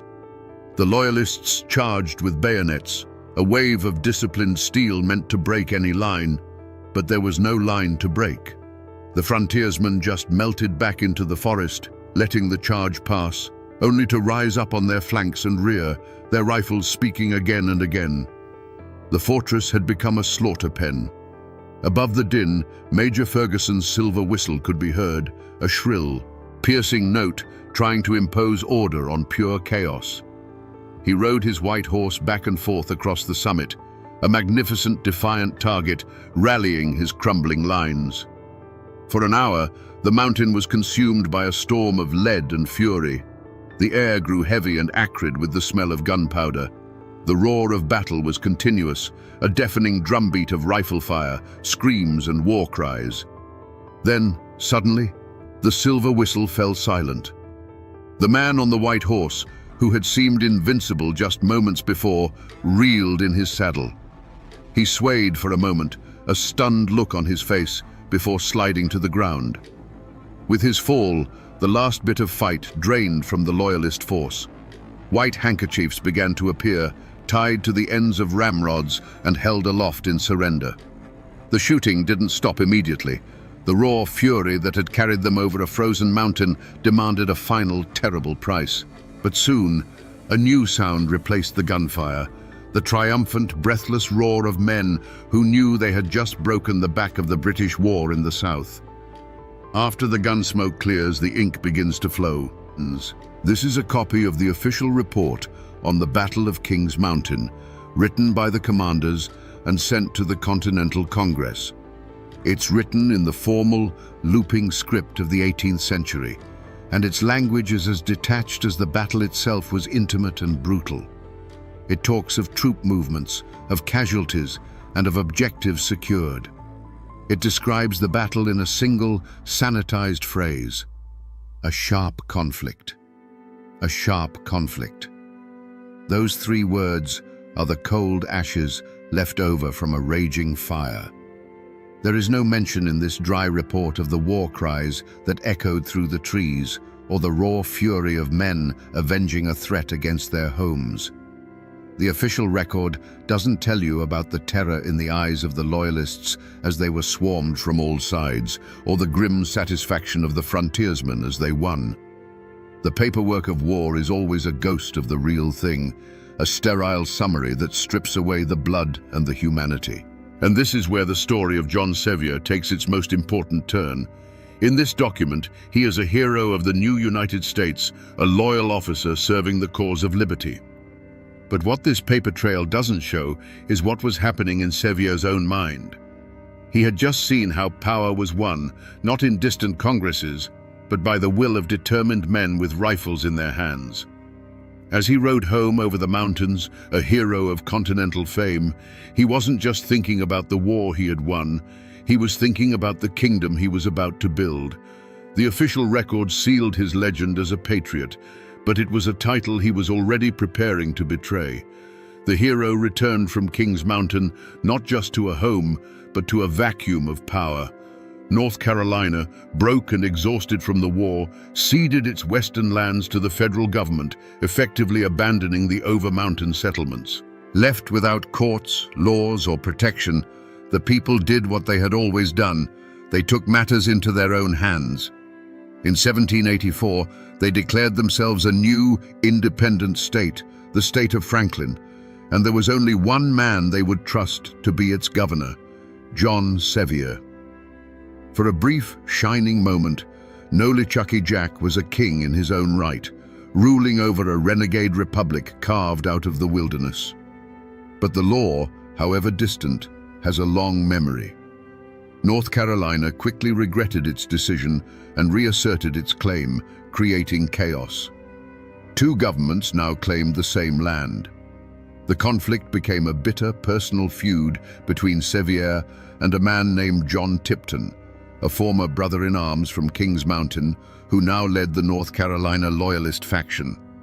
This wasn't a political debate, it was a civil war in miniature, a clash of two frontier titans who refused to bend. The breaking point came in the dead of winter. Tipton's faction, acting for North Carolina, seized some of Sevier's enslaved people as payment for back taxes. For Sevier, this was the ultimate insult. Enraged, he raised a small army and laid siege to Tipton's farm. The Battle of Franklin was a tragic farce played out in a blizzard. For days, the two sides traded insults and gunfire from behind fences and trees until a surprise attack by Tipton's reinforcements shattered Sevier's force. The state of Franklin collapsed in the snow and mud, and its governor was now a wanted man. The law's pursuit began. The hero of Kings Mountain was now a fugitive, hiding in the very mountains that had once hailed him as their savior. He was hunted by the government of North Carolina, the state he had once defended so ferociously. The cheers of victory were replaced by the quiet footsteps of a man on the run, a king with no kingdom, charged with the high crime of treason. Eventually, the law caught up with him. He wasn't captured in a blaze of glory, but arrested quietly, a shocking humiliation for a man of his stature. They put him in irons. Imagine that sight. Nolichucky Jack, the Indian fighter, the revolutionary commander, being hauled back over the mountains, not as a hero, but as a common felon. The tense journey ended at the courthouse in Morganton, North Carolina, where he was to be tried for his life. But as he stood before the court, a different kind of justice arrived. A mob of his armed followers stormed the building, freed him from his captors, and set him back on his horse. The official verdict was never delivered, because the people of the frontier had already delivered their own. John Sevier simply rode away, a free man, proving that in Appalachia, the loyalty of the people could be a law unto itself. To find the final chapter of this story, you have to visit two very different pieces of ground. The first is here, on the lawn of the old Knox County Courthouse, in the heart of the city he helped build. A grand stone monument marks the final resting place of John Sevier. It proclaims him a hero, a patriot, the first governor of the state of Tennessee. He lies here in a place of ultimate public honor, celebrated as a founding father. But as you stand here, you can't help but feel the paradox. This is the grave of a man who was once arrested, put in irons, and charged with high treason. To understand the other side of that conflict, you have to travel a few miles away to a quieter place. Here, on the rolling farmland that was once his home, lies John Tipton.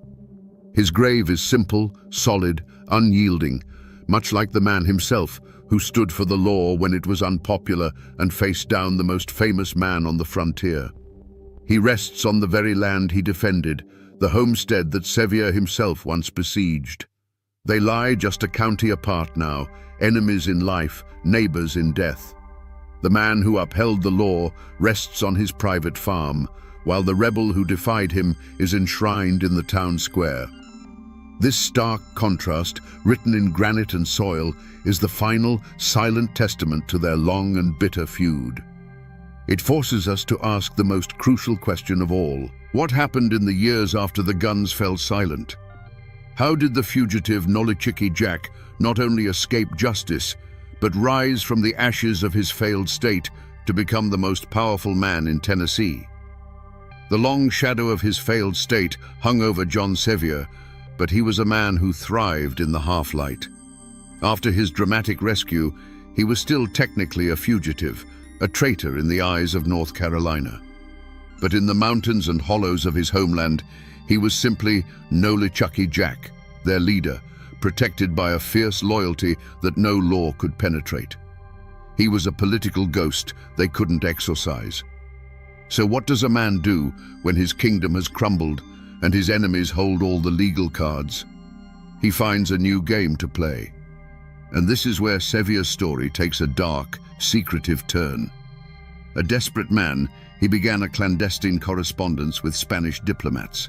He hinted that the frustrated people of the frontier, feeling abandoned by the United States, might be willing to secede entirely and place themselves under the protection of the King of Spain in exchange for free navigation of the Mississippi River.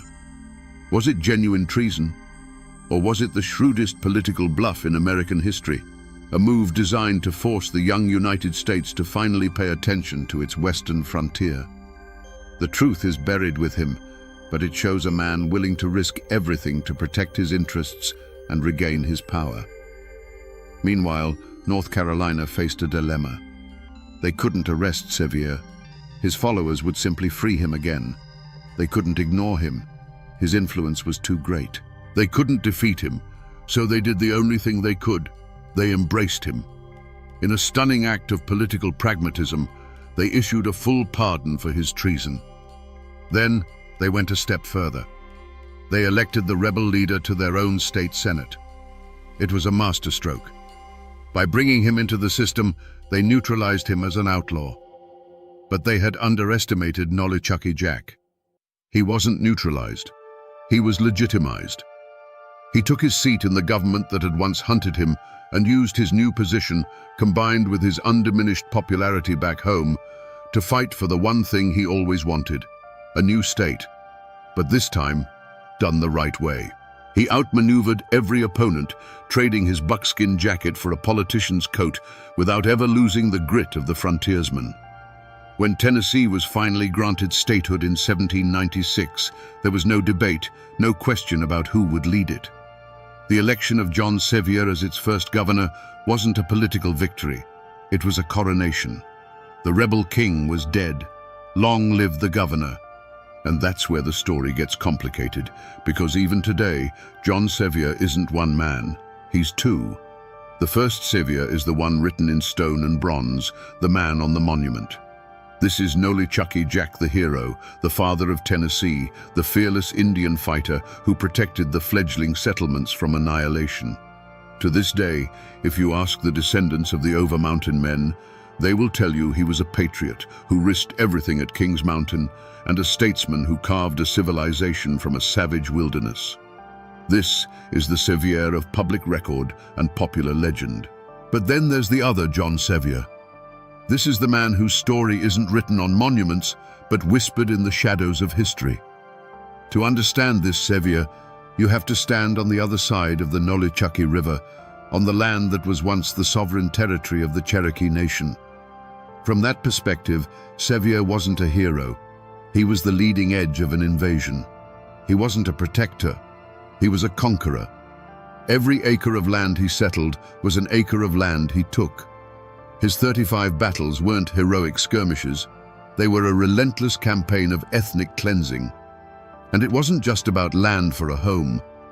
The second Sevier was a ruthless speculator, a man whose patriotism and personal profit were always tangled together. His renegade state of Franklin looks less like a noble experiment in democracy and more like a massive land grab, an attempt to secure his and his cronies' illegal claims. His flirtation with Spain wasn't a bluff. It was the act of a man whose ultimate loyalty was to his own ambition. So who was the real Nolichucky Jack? Was he the courageous patriot or the greedy opportunist? The community builder or the dispossessor of a people? The truth is, he was all of it. He was a man who contained the violent, contradictory, and deeply flawed soul of the American frontier itself. And to this day in Appalachia, the version of the story you hear still depends entirely on which side of the mountain your family came from. When a man's life is as large and loud as John Sevier's, it doesn't just end when he's laid in the ground. It seeps into the soil.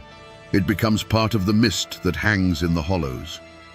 The hard facts of his life, the battles, the politics, the betrayals, began to soften over the decades, smoothed over by time like river stones, until a new shape emerged, the shape of a legend. The most powerful legends are often the ones people needed to be true. Take the story that he fought in over 30 battles and was never once wounded. Historically, it's an incredible feat of luck and skill. But in the telling and retelling around a hearthfire, it became something more. It became proof. In a world of constant, random violence, where a snakebite or a fever could kill as surely as a tomahawk, the belief that their leader was untouchable, that he was shielded by Providence itself, wasn't just a story. It was a shield for their own hearts. But every bright legend casts a long shadow. There's another kind of story you'll hear in East Tennessee, one told in a hushed voice after the children are in bed. They say that on certain nights, when the moon is hidden and the river fog is thick, you can still hear the echoes of his forgotten wars down by the Nolichucky. They say it isn't Sevier's ghost you have to worry about. It's the ghosts of those he fought, the Cherokee spirits still bound to the land he took, their whispers of anger and loss carried on the water. It became a cautionary tale, a way for the mountains themselves to remember the price that was paid for the state he built. And so, the man became a myth. He is both the invincible hero protected by heaven and the haunted figure whose deeds left unquiet spirits in his wake. The history books tell you what John Sevier did, but it's the folklore, the ghost stories, and the tall tales whispered from one generation to the next that tell you how the mountains remember him. So we find ourselves back where we started, here on the banks of the Nolichucky. The river still speaks its ancient language, tumbling over the same stones, but we hear it differently now. We can no longer see this as just a quiet valley. We see the ghosts. We see the raw frontier, the smoke of the cabin, and the determined figure of a man who took the river's name and made it his own, bending a wilderness to his will. The journey to understand John Sevier is to understand that our heroes are never simple. It's easy to want the man on the monument to be the whole story, a flawless patriot cast in bronze. But the Appalachian frontier was no place for simple men. It demanded men who were as complex and contradictory as the land itself, men who could be both courageous and cruel, builders and destroyers, heroes and villains, sometimes all in the space of a single day. Sevier wasn't a good man who did bad things, or a bad man who did good things. He was a man of his time, and his time was a storm. So the next time you pass a forgotten ruin on a lonely road, or see an old name carved into a county courthouse, remember that it's not just a pile of stones or a word on a map. It's a library filled with stories of love, loss, and the brutal choices that define us. The story of Nolichucky Jack is a reminder that our history is not a clean, straight line. It's a tangled, bloody, and glorious thicket, and it's in those shadows and contradictions that the truest stories are found. The people are gone. The houses are gone. The world they fought for has vanished. But the story remains. They say the devil lived in West Virginia. He walked on two legs, carried a Winchester rifle, and smoked a pipe carved from the root of a mountain laurel. But here is the thing about the devil. He rarely does his own dirty work. He has a son for that. When we talk about the American Wild West, we usually picture dusty deserts, tumbleweeds, and high noon shootouts in front of a saloon. We think of Billy the Kid or Jesse James. But while they were robbing banks in the open plains, something much darker was happening in the deep, claustrophobic forests of the Appalachians. There, the war wasn't about money. It wasn't about fame. It was about blood. And the soldiers in this war didn't wear uniforms. They wore wool coats and hid in the rhododendron thickets, waiting for hours, sometimes days, for a neighbor to walk by. For over a century, American pop culture has turned this story into a joke. Cartoons show bearded men in floppy hats shooting at each other while drinking moonshine. We laugh at the hillbillies. We dismiss them. But if you strip away the myths, if you look at the police reports and the autopsy records from the 1880s, the laughter dies in your throat. This wasn't a family squabble. This was a guerrilla war that lasted for decades. It involved governors, supreme courts, and bounty hunters. And at the center of the most violent storm stood a young man.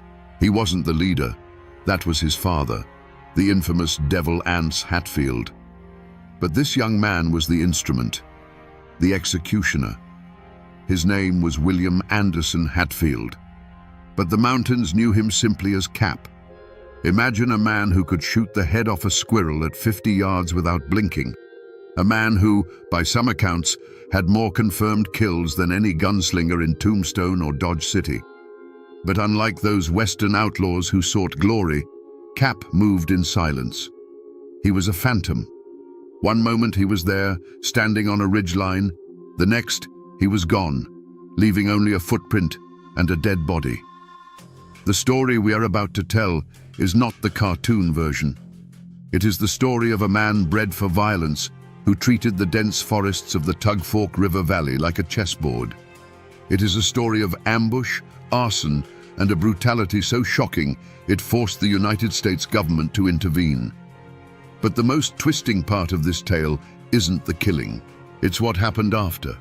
Because usually, men like Cap Hatfield die young, face down in the dirt. Cap didn't. He did something far more terrifying. He survived, and he changed. To understand how a boy becomes a butcher and how a butcher becomes a lawyer, we first have to understand the world that made him. We have to go back to the river. The stage for this tragedy is a jagged scar on the map of America. It's called the Tug Fork.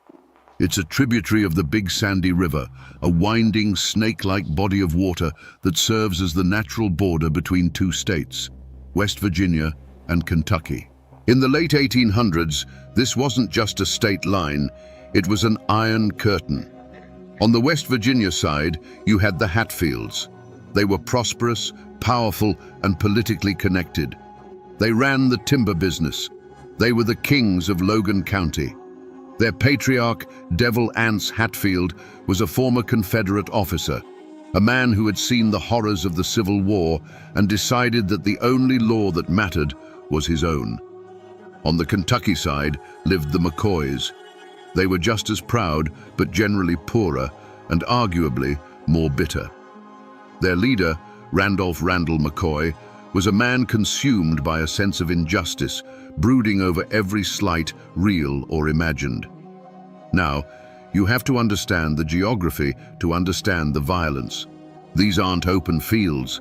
These are hollers, deep, narrow valleys shut in by steep mountains. Sunlight only hits the bottom for a few hours a day. If you live in a holler, your world is small. You know everyone. You see everyone. And if you hate your neighbor, there is nowhere to go. You are trapped in a cage with your enemy. For years, the tension between these two families was like gas leaking into a closed room. There were disputes over timber rights. There were arguments over a stolen pig, a seemingly trivial event that history books love to focus on, but which was really just a spark landing on dry kindling. And then there was the Civil War itself. The Hatfields were largely Confederates. The McCoys had fought for the Union. The war ended in 1865, but in these mountains, the peace treaty was never really signed. The resentment just went underground. It festered in the damp mountain air. It was a place where a man's property line was defined by how far his rifle could shoot. And if you crossed that line, you weren't just trespassing, you were invading. Cap Hatfield grew up breathing this air. Born in 1864, he didn't know a world without tension. He was the second son of Devil Anse. From the moment he could walk, he was taught that the McCoys across the river weren't just neighbors. They were threats. He learned to navigate the woods before he could read a book. He learned that loyalty to the bloodline was the highest virtue and betrayal was the only sin. He watched his father hold court, watched men bow to the Hatfield name, and he understood power. But power in the Tug Valley was fragile. It required constant maintenance. For a long time, the violence was contained. Fistfights, lawsuits, angry words exchanged at polling places. It was ugly, but it wasn't war. Not yet. But in August 1882, the gas that had been leaking into the room for decades finally found a flame. And it happened on a day that was supposed to be about democracy. It was August 7th, 1882, Election Day. In the mountains, this was a holiday. It meant no work, cheap whiskey, and gathering at the polling grounds on Blackberry Creek. Imagine the scene. Hundreds of men, most of them armed, milling around in the summer heat. The air smells of tobacco smoke, sweat, and corn liquor. The Hatfields are there. The McCoys are there. It is a powder keg waiting for a match, and the match was lit by a trivial argument. Some say it was about a debt. Others say it was about a fiddle. It doesn't matter. What matters is that Tolbert McCoy, a son of Randall, started exchanging sharp words with Ellison Hatfield. Ellison was Devil Anse's brother. He was a big man, a Civil War veteran, and highly respected. He wasn't looking for a fight that day, but the McCoys were. Talbot McCoy was joined by his brothers, Farmer and Bud, 3 against 1. The shouting escalated. The crowd formed a circle. In any other place, this would have been a fistfight. A few broken noses, a handshake, and it's over. But not here. Suddenly, steel flashed in the sunlight. Knives were drawn. The festive atmosphere evaporated in a split second. The violence that followed was primal. It happened fast, a blur of motion in the mud. Ellison Hatfield didn't stand a chance. The 3 McCoy brothers swarmed him. Witnesses later described a scene of absolute frenzy. The brothers didn't just want to hurt him, they wanted to erase him. By the time the dust settled, Ellison Hatfield had been stabbed 26 times. 26. And as he fell, one of the McCoys pulled a revolver and put a bullet in his back. Silence slammed into the crowd. Ellison was somehow still alive, but he was a broken ruin of a man. The sheer brutality of the attack shocked even these hardened mountain men. The local law enforcement, terrified of what would happen next, quickly arrested the 3 McCoy brothers. They were desperate to get them to a jail in Pikeville, Kentucky, far away from the Hatfields. They knew that if Devil Anse found them, there would be no trial. But news travels fast in the hollers, faster than a wagon carrying prisoners. While the constables were moving the McCoy boys down the road, hoping to outrun the vengeance, a shadow fell over them. Devil Anse had heard, and he wasn't alone. He rode out with a posse of over 20 men. Among them, riding hard, was his son Cap. They intercepted the lawmen near the river. It wasn't a negotiation, it was a takeover. The Hatfields, armed to the teeth, simply took the prisoners. They didn't shoot them, not yet. Devil Anse looked at the 3 brothers, Talbot, Farmer, and Bud, and issued a chilling decree. He said they would wait. They would wait to see if Ellison lived.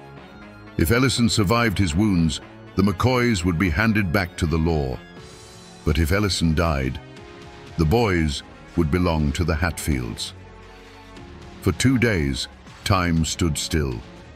The Hatfields held the 3 McCoy brothers captive in an old schoolhouse on the West Virginia side of the river. They fed them. They let them pray. But outside, the guards watched the horizon, waiting for news from Ellison's bedside. Cap Hatfield was there, watching the prisoners. He was 18 years old enough to be a man, young enough to still be molded. He watched his uncles and cousins cleaning their rifles. He saw the grim determination on his father's face. He was learning a lesson that no school could teach. Law is just a word. Power is a loaded gun. On August 9th, the news arrived. Ellison Hatfield was dead. The atmosphere in the schoolhouse shifted instantly. The waiting was over. The promise had been made, and now it had to be kept. It was night. Rain had begun to fall, a steady, miserable drizzle that turned the dirt roads to slick mud. The Hatfields marched the 3 McCoy brothers out into the darkness. They crossed the river back into Kentucky. Why Kentucky? Because Devil Anse wanted to send a message. He was bringing the bodies back to their own soil. Or perhaps, in his twisted logic, he didn't want their blood staining West Virginia ground. They stopped in a small clearing known as the Pawpaw Bushes. The river rushed nearby, swollen with rain. The brothers were tied to the pawpaw trees. Talbot, Farmer, Bud. Bud was the youngest. He was barely an adult. The terror in that clearing must have been palpable. The smell of wet leaves, the sound of the river, and the clicking of hammers being cocked. Devil Anse didn't do it himself. That wasn't the way. This was a communal execution, a firing squad. Everyone had to be part of it. Everyone had to have blood on their hands so no one could turn on the others later. Cap raised his rifle. This moment is pivotal. Until now, Cap was a son, a farmhand, a rough-and-tumble boy. When he pulled that trigger, he crossed a line he could never step back over. The command was given. The night erupted in a volley of gunfire. It wasn't clean. It wasn't quick. The Hatfields reloaded and fired again. Dozens of bullets tore through the soft wood of the pawpaw trees and the bodies of the brothers. It was overkill. It was rage manifest in lead. When the smoke cleared, the silence returned, heavier than before. The three McCoys hung limp against the trees, perforated and broken. The Hatfields turned and walked away, back across the river, back into the mist. They left the bodies for the families to find. They believed justice had been served. An eye for an eye, 3 lives for 1. But they were wrong. They hadn't ended the dispute. They had just poured gasoline on a fire that would burn for the next decade.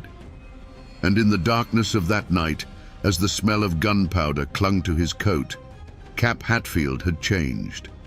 He had looked death in the face and hadn't blinked. The phantom of the tug fork was born. Who was this young man walking away from the pawpaw trees? William Anderson Hatfield was a paradox. Physically, he was intimidating, though not a giant like his uncle Ellison. He had a strong build, broad shoulders, and a face that seemed carved out of granite. But it was his eyes that people remembered. Folks in the valley said he had a wall eye or a bad eye, one eye that wandered or looked different. In local folklore, this was often a sign of a cursed soul, or at least a volatile one. When Cap looked at you, you weren't quite sure where he was looking, which only added to the unease. But behind those eyes was a sharp, calculating intelligence. Most of the men involved in the feud were brawlers. They acted on impulse, fueled by whiskey and temper. Cap was different. He was a tactician. He didn't drink much. He didn't boast in the taverns. He treated violence like a trade. His relationship with his father, Devil Anse, was complex. Devil Anse was the charismatic leader, the general of the clan. He made the speeches, he negotiated the politics.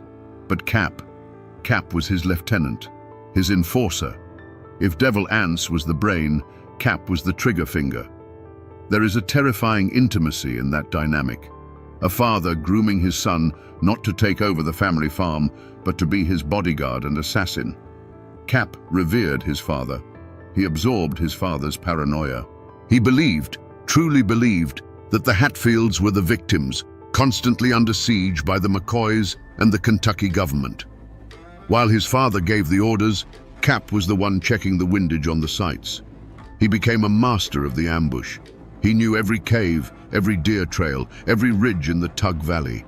He could disappear into the woods for days, living off the land, watching, waiting. He was the original guerrilla fighter of the Appalachians, and rumors began to swirl. If a McCoy horse was shot in the night, Cap did it. If a barn burned down, must have been Cap. He became the boogeyman of Pike County.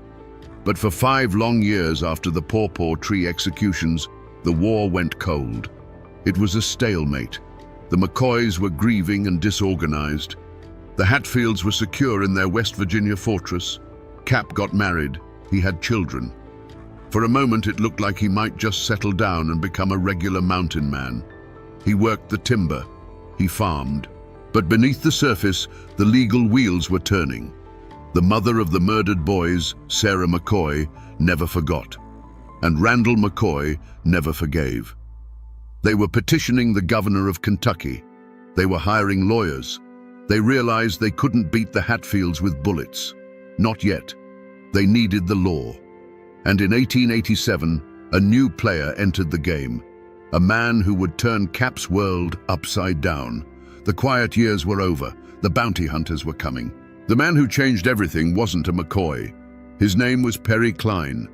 Cline was a lawyer, a politician, and a man with a personal grudge against Devil Anse Hatfield over a timberland dispute years prior. He was smart, connected, and he saw an opportunity. He convinced the governor of Kentucky to revive the indictments for the murder of the 3 McCoy brothers. Those indictments had been gathering dust for 5 years. Suddenly, they were active again, and they had names on them. Top of the list, Devil Anse Hatfield. Second on the list, Cap Hatfield. But a piece of paper is useless without someone to enforce it. The sheriff of West Virginia wasn't going to arrest the Hatfields. They were the power in West Virginia. So Kentucky authorized rewards for their capture. This transformed the feud. It wasn't just about family honor anymore, it was about money. Enter Bad Frank Phillips. If Cap Hatfield was the devil's executioner, Frank Phillips was the Grim Reaper with a badge. He was a deputy sheriff, but that title was loose. In reality, he was a tough, ruthless gunman who hated the Hatfields as much as the McCoys did. Phillips began leading raids across the border into West Virginia. These weren't polite knocks on the door. These were incursions. He and his posse would ride in, kick down doors, drag Hatfields out of their beds, and haul them back to Kentucky jails. The psychological impact on Cap and his father was immense. For the first time, they weren't the hunters, they were the prey. Imagine the paranoia. Every stranger on the road could be a bounty hunter. Every rustle in the leaves could be Frank Phillips. Cap stopped sleeping in his own house. He began sleeping in the woods, in caves, or in forts, cabins reinforced with logs thick enough to stop a bullet. The Tug Valley became a militarized zone. The Hatfields set up a network of spies and lookouts. Signals echoed through the hollers, whistles, bird calls, gunshots, warning of approaching riders. The pressure cooker was screaming. Devil Anse saw his clan being picked off one by one. His brother, his cousins, they were disappearing into Kentucky jails. He knew it was only a matter of time before they came for him. And for Cap, they were cornered animals. And a cornered animal is the most dangerous thing on earth. In late 1887, the Hatfields held a war council. The mood was grim. They couldn't keep running. They couldn't keep hiding. If the McCoys wanted a war using the courts, the Hatfields would end it using the only language they truly understood. They decided to strike at the heart of the problem. They believed that if they could just eliminate the witnesses, the people who could testify against them for the Paw Paw Tree murders, the legal case would collapse. Who were the key witnesses? The McCoy family themselves. Randall McCoy, his wife, his children. The target was set. The plan was drawn. And Cap Hatfield checked his Winchester. He was about to lead a raid that would go down in history as one of the most savage acts on American soil. To understand the horror of what happened next, you have to understand the logic. To us, it looks like madness.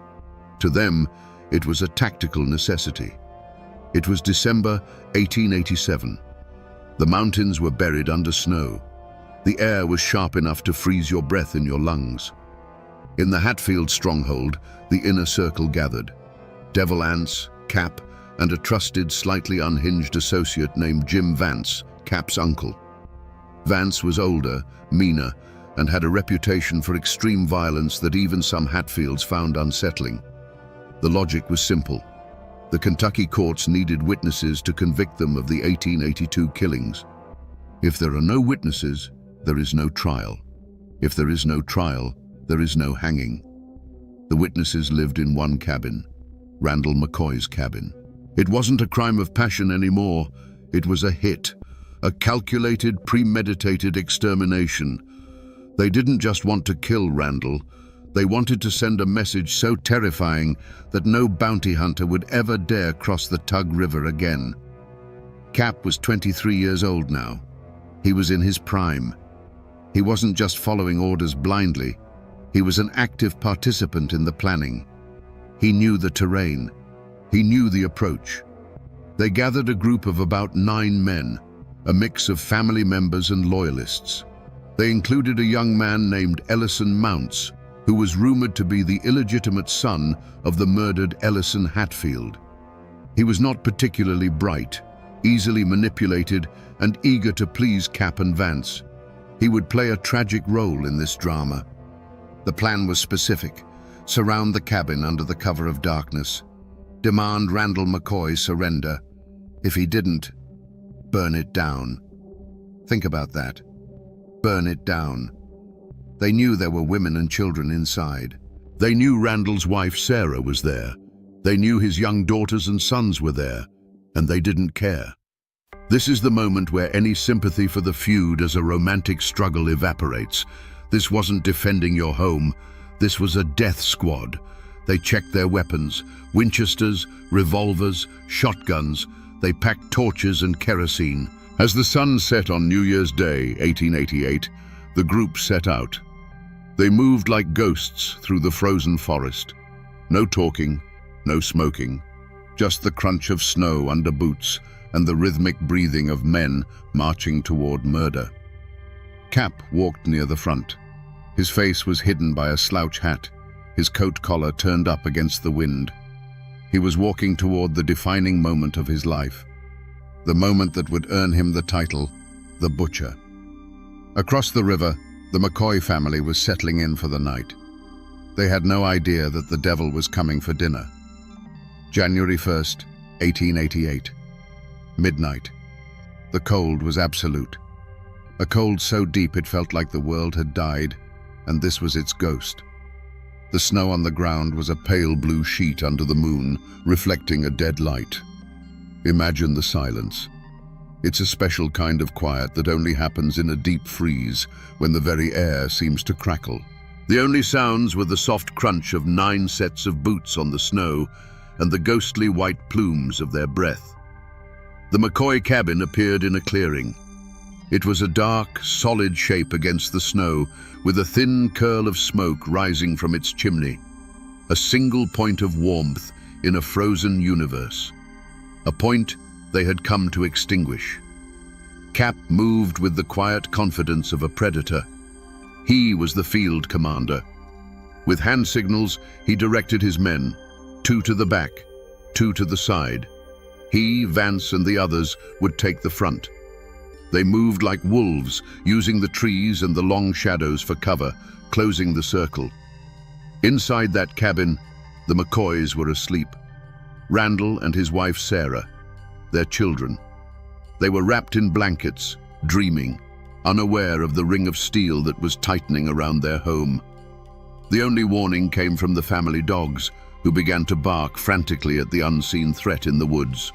Inside, one of the McCoy children, awakened by the barking, might have thought it was a fox or a raccoon. Nothing to worry about. But outside, Cap was in position. He could see the warm glow of embers through the single window. He could feel the cold stock of his Winchester against his cheek. He waited. He let the silence stretch, letting the terror build in the darkness. This wasn't a fight. It was a siege. Every man knew his role. Every man knew the plan. Then, a voice boomed out of the darkness. It was Jim Vance. "Randall McCoy, we have you surrounded. Come out and surrender." A light flickered on inside the cabin. A shadow moved past the window. The barking of the dogs turned into a high-pitched, desperate frenzy. Then, from inside the cabin, a reply. The roar of a shotgun blast shattering the night. The first shot of the battle wasn't fired by a Hatfield. It was fired by a desperate man defending his home. And in that moment, all hell broke loose. The night exploded into a hailstorm of lead. Muzzle flashes from the woods stabbed the darkness as the Hatfields opened fire from all sides. Inside, the McCoys were trapped. The wooden walls of the cabin offered some protection, but they were taking fire from every direction. Randall and his son Calvin returned fire, their shotgun blasts a defiant roar against the crack of the Winchesters. For a time, it was a stalemate. The Hatfields couldn't get in, and the McCoys couldn't get out. But Cap and Jim Vance had planned for this. They had brought the fire. Under covering fire, one of the raiders rushed the cabin, throwing a torch onto the dry, shingled roof. It caught instantly. Then another torch hit the side wall. The dry timber, seasoned by decades of winter cold and summer heat, went up like a matchbox. Imagine the choice they had inside: stay and be shot, or run out and be shot. Now, a third option was added: stay and burn. The smoke was the first enemy. Thick, black and choking, it filled the small cabin, turning the air to poison. The heat became unbearable.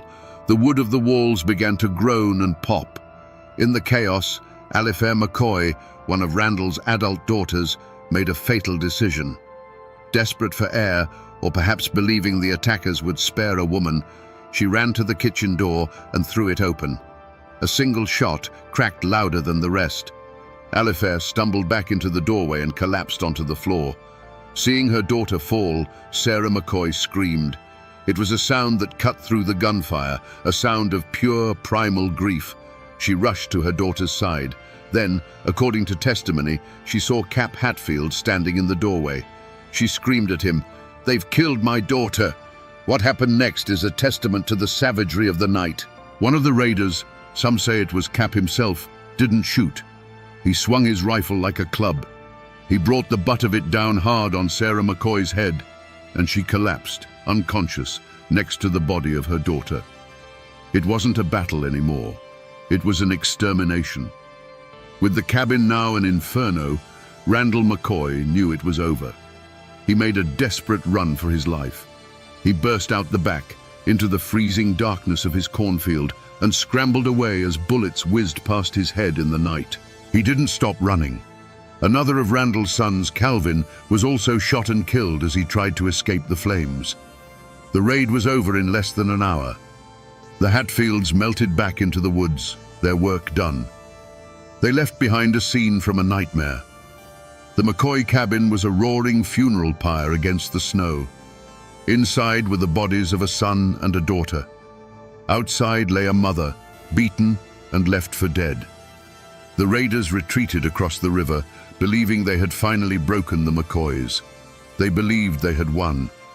But the light from that fire was seen for miles, and it would soon shine a spotlight on their little war that would bring the wrath of a nation down upon them.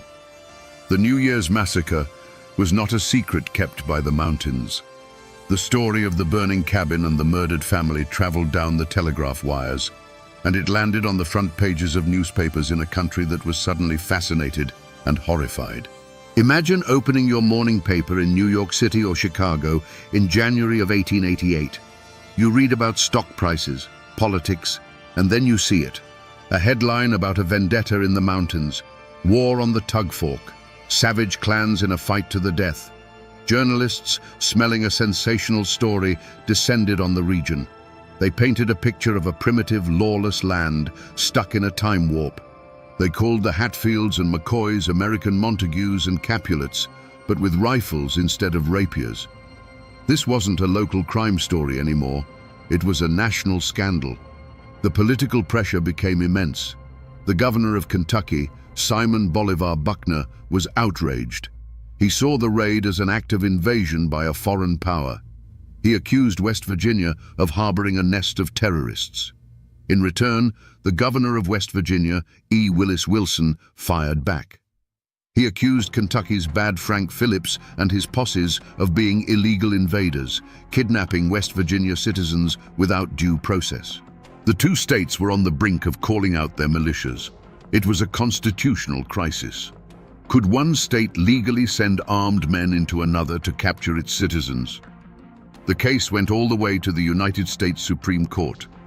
And at the center of this firestorm, one name was printed again and again: William Anderson Cap Hatfield. He was no longer just a ghost in the West Virginia woods. He was now a household name. He was the villain in a national drama. His wall-eye was described in lurid detail. His supposed kill count was exaggerated.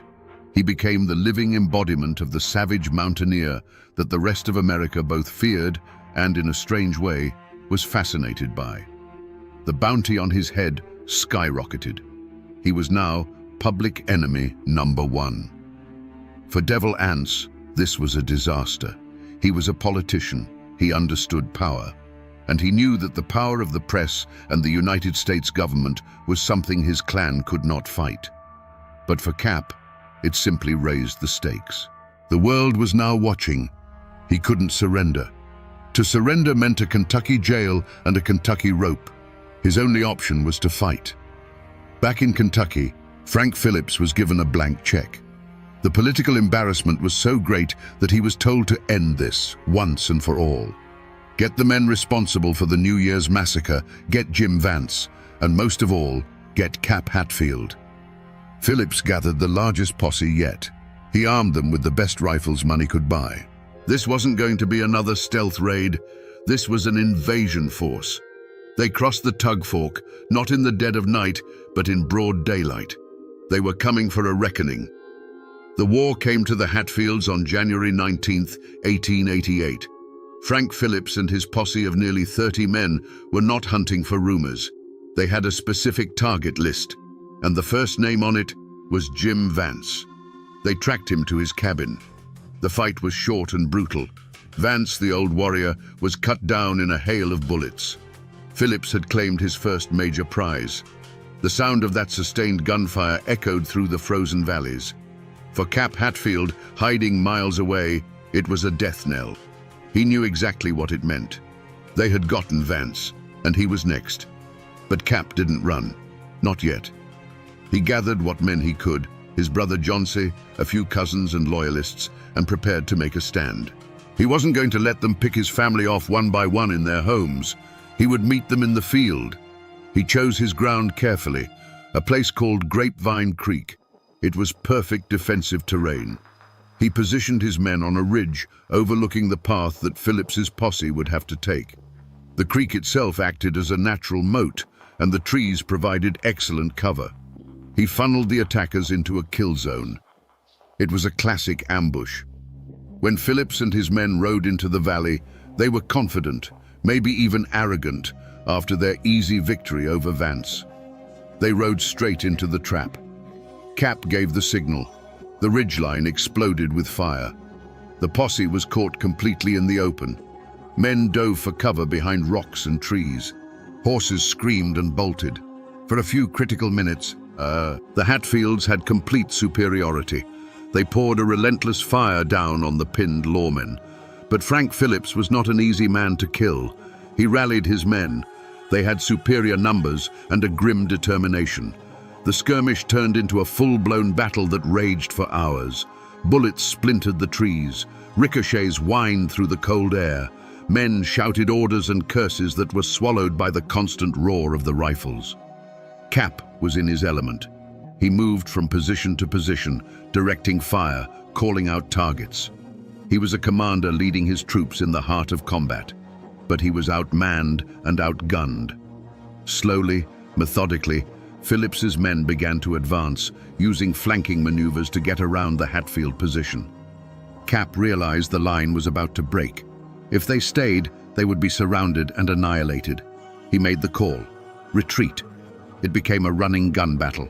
The Hatfields would fall back 50 yards, take cover, and lay down fire while the others retreated past them. Cap was one of the last to pull back, his Winchester providing cover for his fleeing kinsmen. But the fight was lost. By the time the shooting stopped, the Hatfield clan as a fighting force was shattered. Several of their men were captured. Their ammunition was spent. Their will was broken.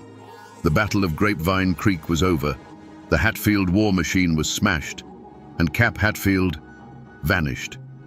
He melted into the deep woods he knew better than any man alive, leaving the victorious posse standing on the empty battlefield. He had escaped, but he had lost everything else.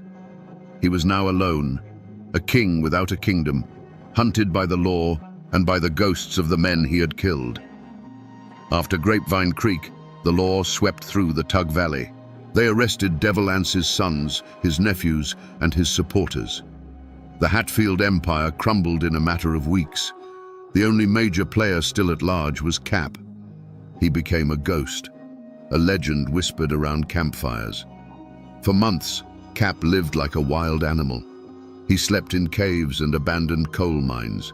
He drank from streams and hunted for his food with traps and snares, rarely daring to fire his rifle for fear the sound would give him away. He was a master of evasion. He knew the land so well that he could travel for miles without ever leaving a footprint on a trail. He used the creeks to hide his tracks and the dense thickets of rhododendron to disappear in plain sight. The posses hunting him were relentless. They brought in trackers and dogs. They offered bigger and bigger rewards.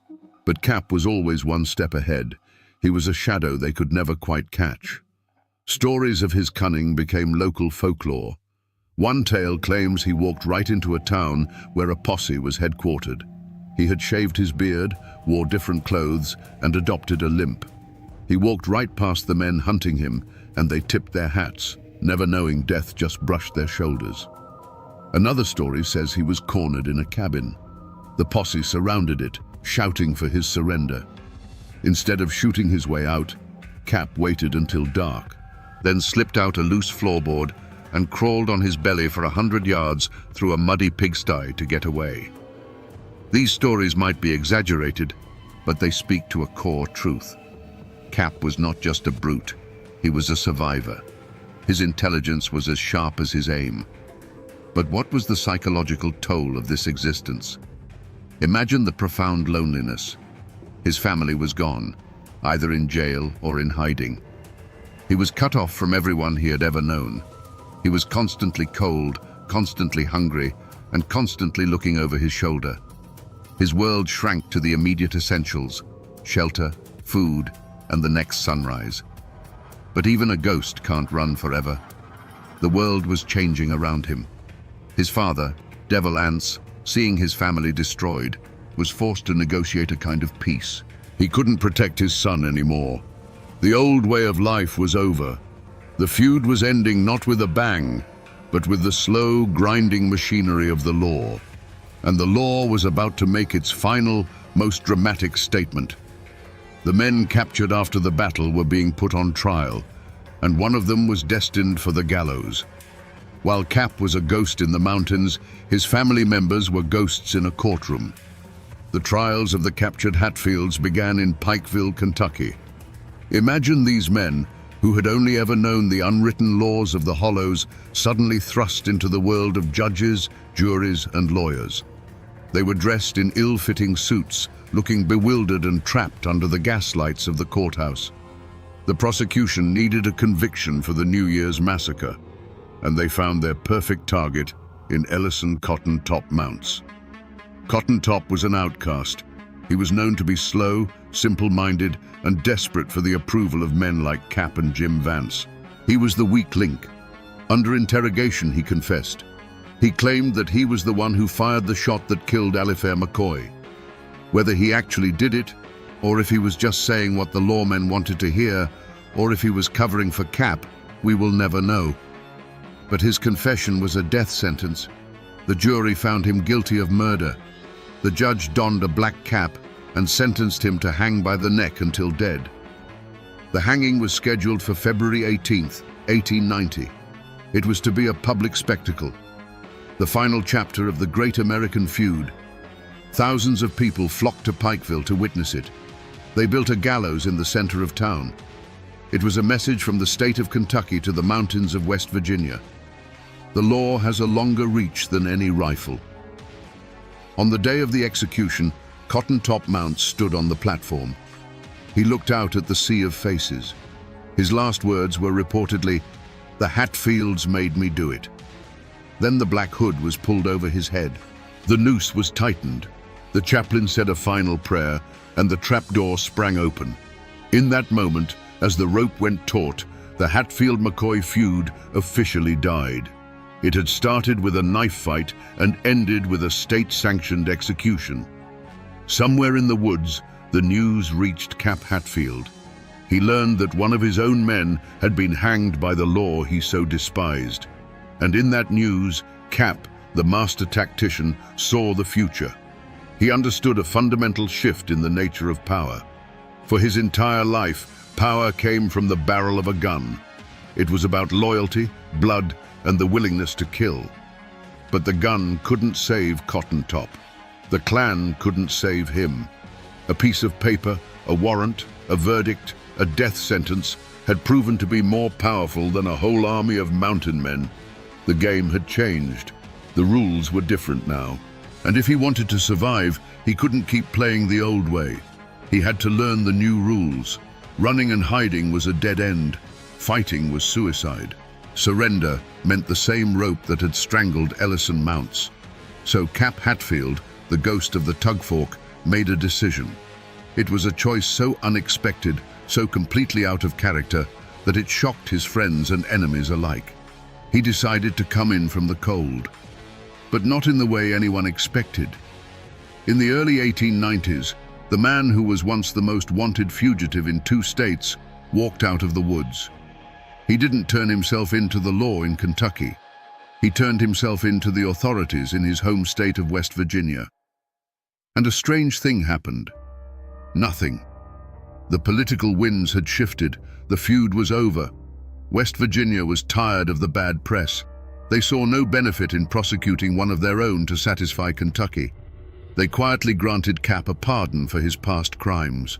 He was, for the first time in his adult life, a free man. Most people expected him to fade into obscurity, a quiet life of farming, maybe a little timber work. But Cap Hatfield was not built for a quiet life. He had seen firsthand the power of the law. He had seen how it could reach across state lines and put a rope around a man's neck. And instead of hating it, he became fascinated by it. He decided that if he couldn't beat the law, he would join it. This man, who was barely literate for much of the feud, began to study. He taught himself to read fluently, not just dime novels, but dense, complex legal texts. He devoured books on jurisprudence, on precedents, on courtroom procedure. Imagine the scene. Cap Hatfield, the butcher of the Tug Fork, sitting by an oil lamp late into the night, his calloused fingers tracing the words in a law book. He passed the bar exam. Let that sink in. William Anderson. Cap Hatfield, the leader of the New Year's massacre, became a practicing attorney. His new battlefield was the courtroom. His new weapons were objections and cross-examinations. He opened a law office in Logan, West Virginia, and people hired him. Who wouldn't want the most famously ruthless man in the state arguing on their behalf? The irony was staggering. He defended men accused of the same kinds of crimes he had once committed. He argued about property lines, the same disputes that had started the feud. But the transformation didn't stop there. He went even further. Cap Hatfield, the man who had shot at lawmen, who had spent years as a fugitive, became a deputy sheriff of Logan County. He now wore the badge. He carried a gun not as an outlaw, but as an enforcer of the very system he once fought. He arrested moonshiners. He broke up fights. He was, by all accounts, a good and effective lawman. The ultimate poacher had turned gamekeeper. What does this tell us about him? Was it a genuine change of heart? A desire for redemption? Or was it the ultimate act of a pragmatist? A man who simply adapted to a new form of power?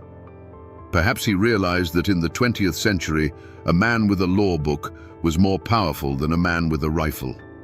He became a pillar of the community, a respected, if still feared, figure. People would point to him on the street and whisper, "That's Cap Hatfield." But now, they weren't talking about a killer. They were talking about the law. He had successfully rewritten his own story. But no matter how many suits he wore or how many cases he won, the mountains have a long memory, and the ghosts of the Tug Fork were not done with him yet. As the years passed, Cap Hatfield grew into a thick-set, formidable old man. The walleye was still there, a constant reminder of the wild youth he had left behind. He was a man of property, a family man, a fixture in the town of Logan. But the old warrior never truly went away. Locals told stories of his quiet intensity. He rarely spoke of the feud, but he never let his guard down. Even in his office, wearing a suit and tie, a loaded revolver was never far from his hand. It was usually in a desk drawer, just an arm's length away. A lifetime of paranoia is a hard habit to break. He lived to see the world change in ways he could never have imagined. He saw the arrival of automobiles, the telephone, the dawn of a new century. The wild, lawless world that had forged him was gone, replaced by pavement and power lines. His father, Devil Anse, found a different kind of peace. In his old age, he was baptized in a river by a traveling preacher, renouncing his violent past and embracing Christianity. He died a peaceful death in his own bed in 1921. Cap's end was different. It was stranger, more unsettling. In the late 1920s, his health began to fail. He started experiencing severe headaches and erratic behavior. The man who had been a model of cold, calculating control began to lose that control. Some say he became paranoid again, seeing old enemies in every shadow. Others described fits of rage that were reminiscent of his younger days. The violence that he had so carefully contained for decades was bubbling back to the surface. In 1930, he was taken to Johns Hopkins Hospital in Baltimore, one of the best medical facilities in the country. The doctors there discovered the cause of his decline. It wasn't guilt. It wasn't a curse from the McCoys. It was a brain tumor. The great gunman, the cunning survivalist, the sharp-witted lawyer, was being brought down by a silent, invisible enemy growing inside his own skull. William Anderson. Cap Hatfield died in that hospital bed on August 22, 1930. He was 66 years old. The man everyone expected to die in a blaze of glory with a gun in his hand died quietly under white sheets, hundreds of miles from the river that had defined his life. There was no final shootout, no dramatic last stand, just the slow, inevitable surrender to biology. It's a strange, anticlimactic end to such a violent story. Or is it? Perhaps it's the most fitting end of all. In the end, the butcher of the tug fork wasn't claimed by a bullet or a rope, the tools of his old world.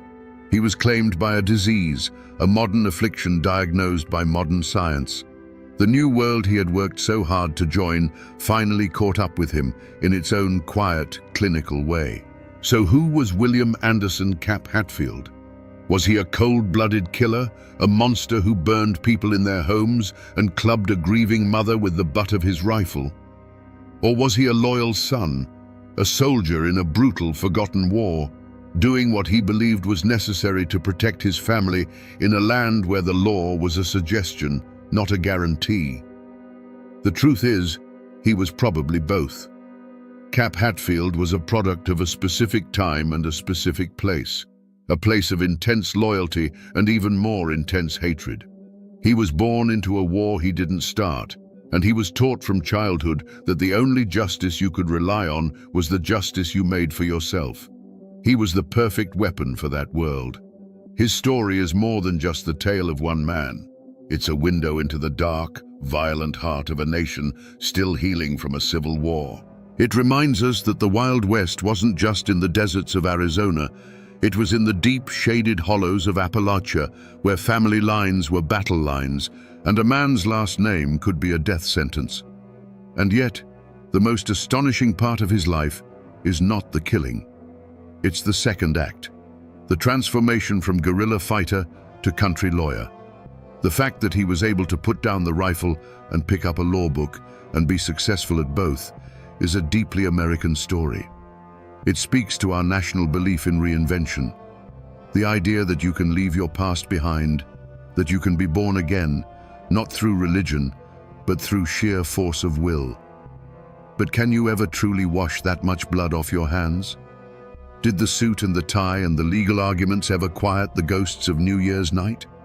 Did he ever, in the quiet moments before sleep, see the face of Alifair McCoy in the doorway? We will never know. He took those secrets with him. What he left behind is a legacy of brutal contradiction, a man of violence who died of a disease, a man who defied the law who became the law, a ghost of the 19th century who learned to survive in the 20th. He proved that in America you can rewrite your story, but you can never wash the ink off your hands.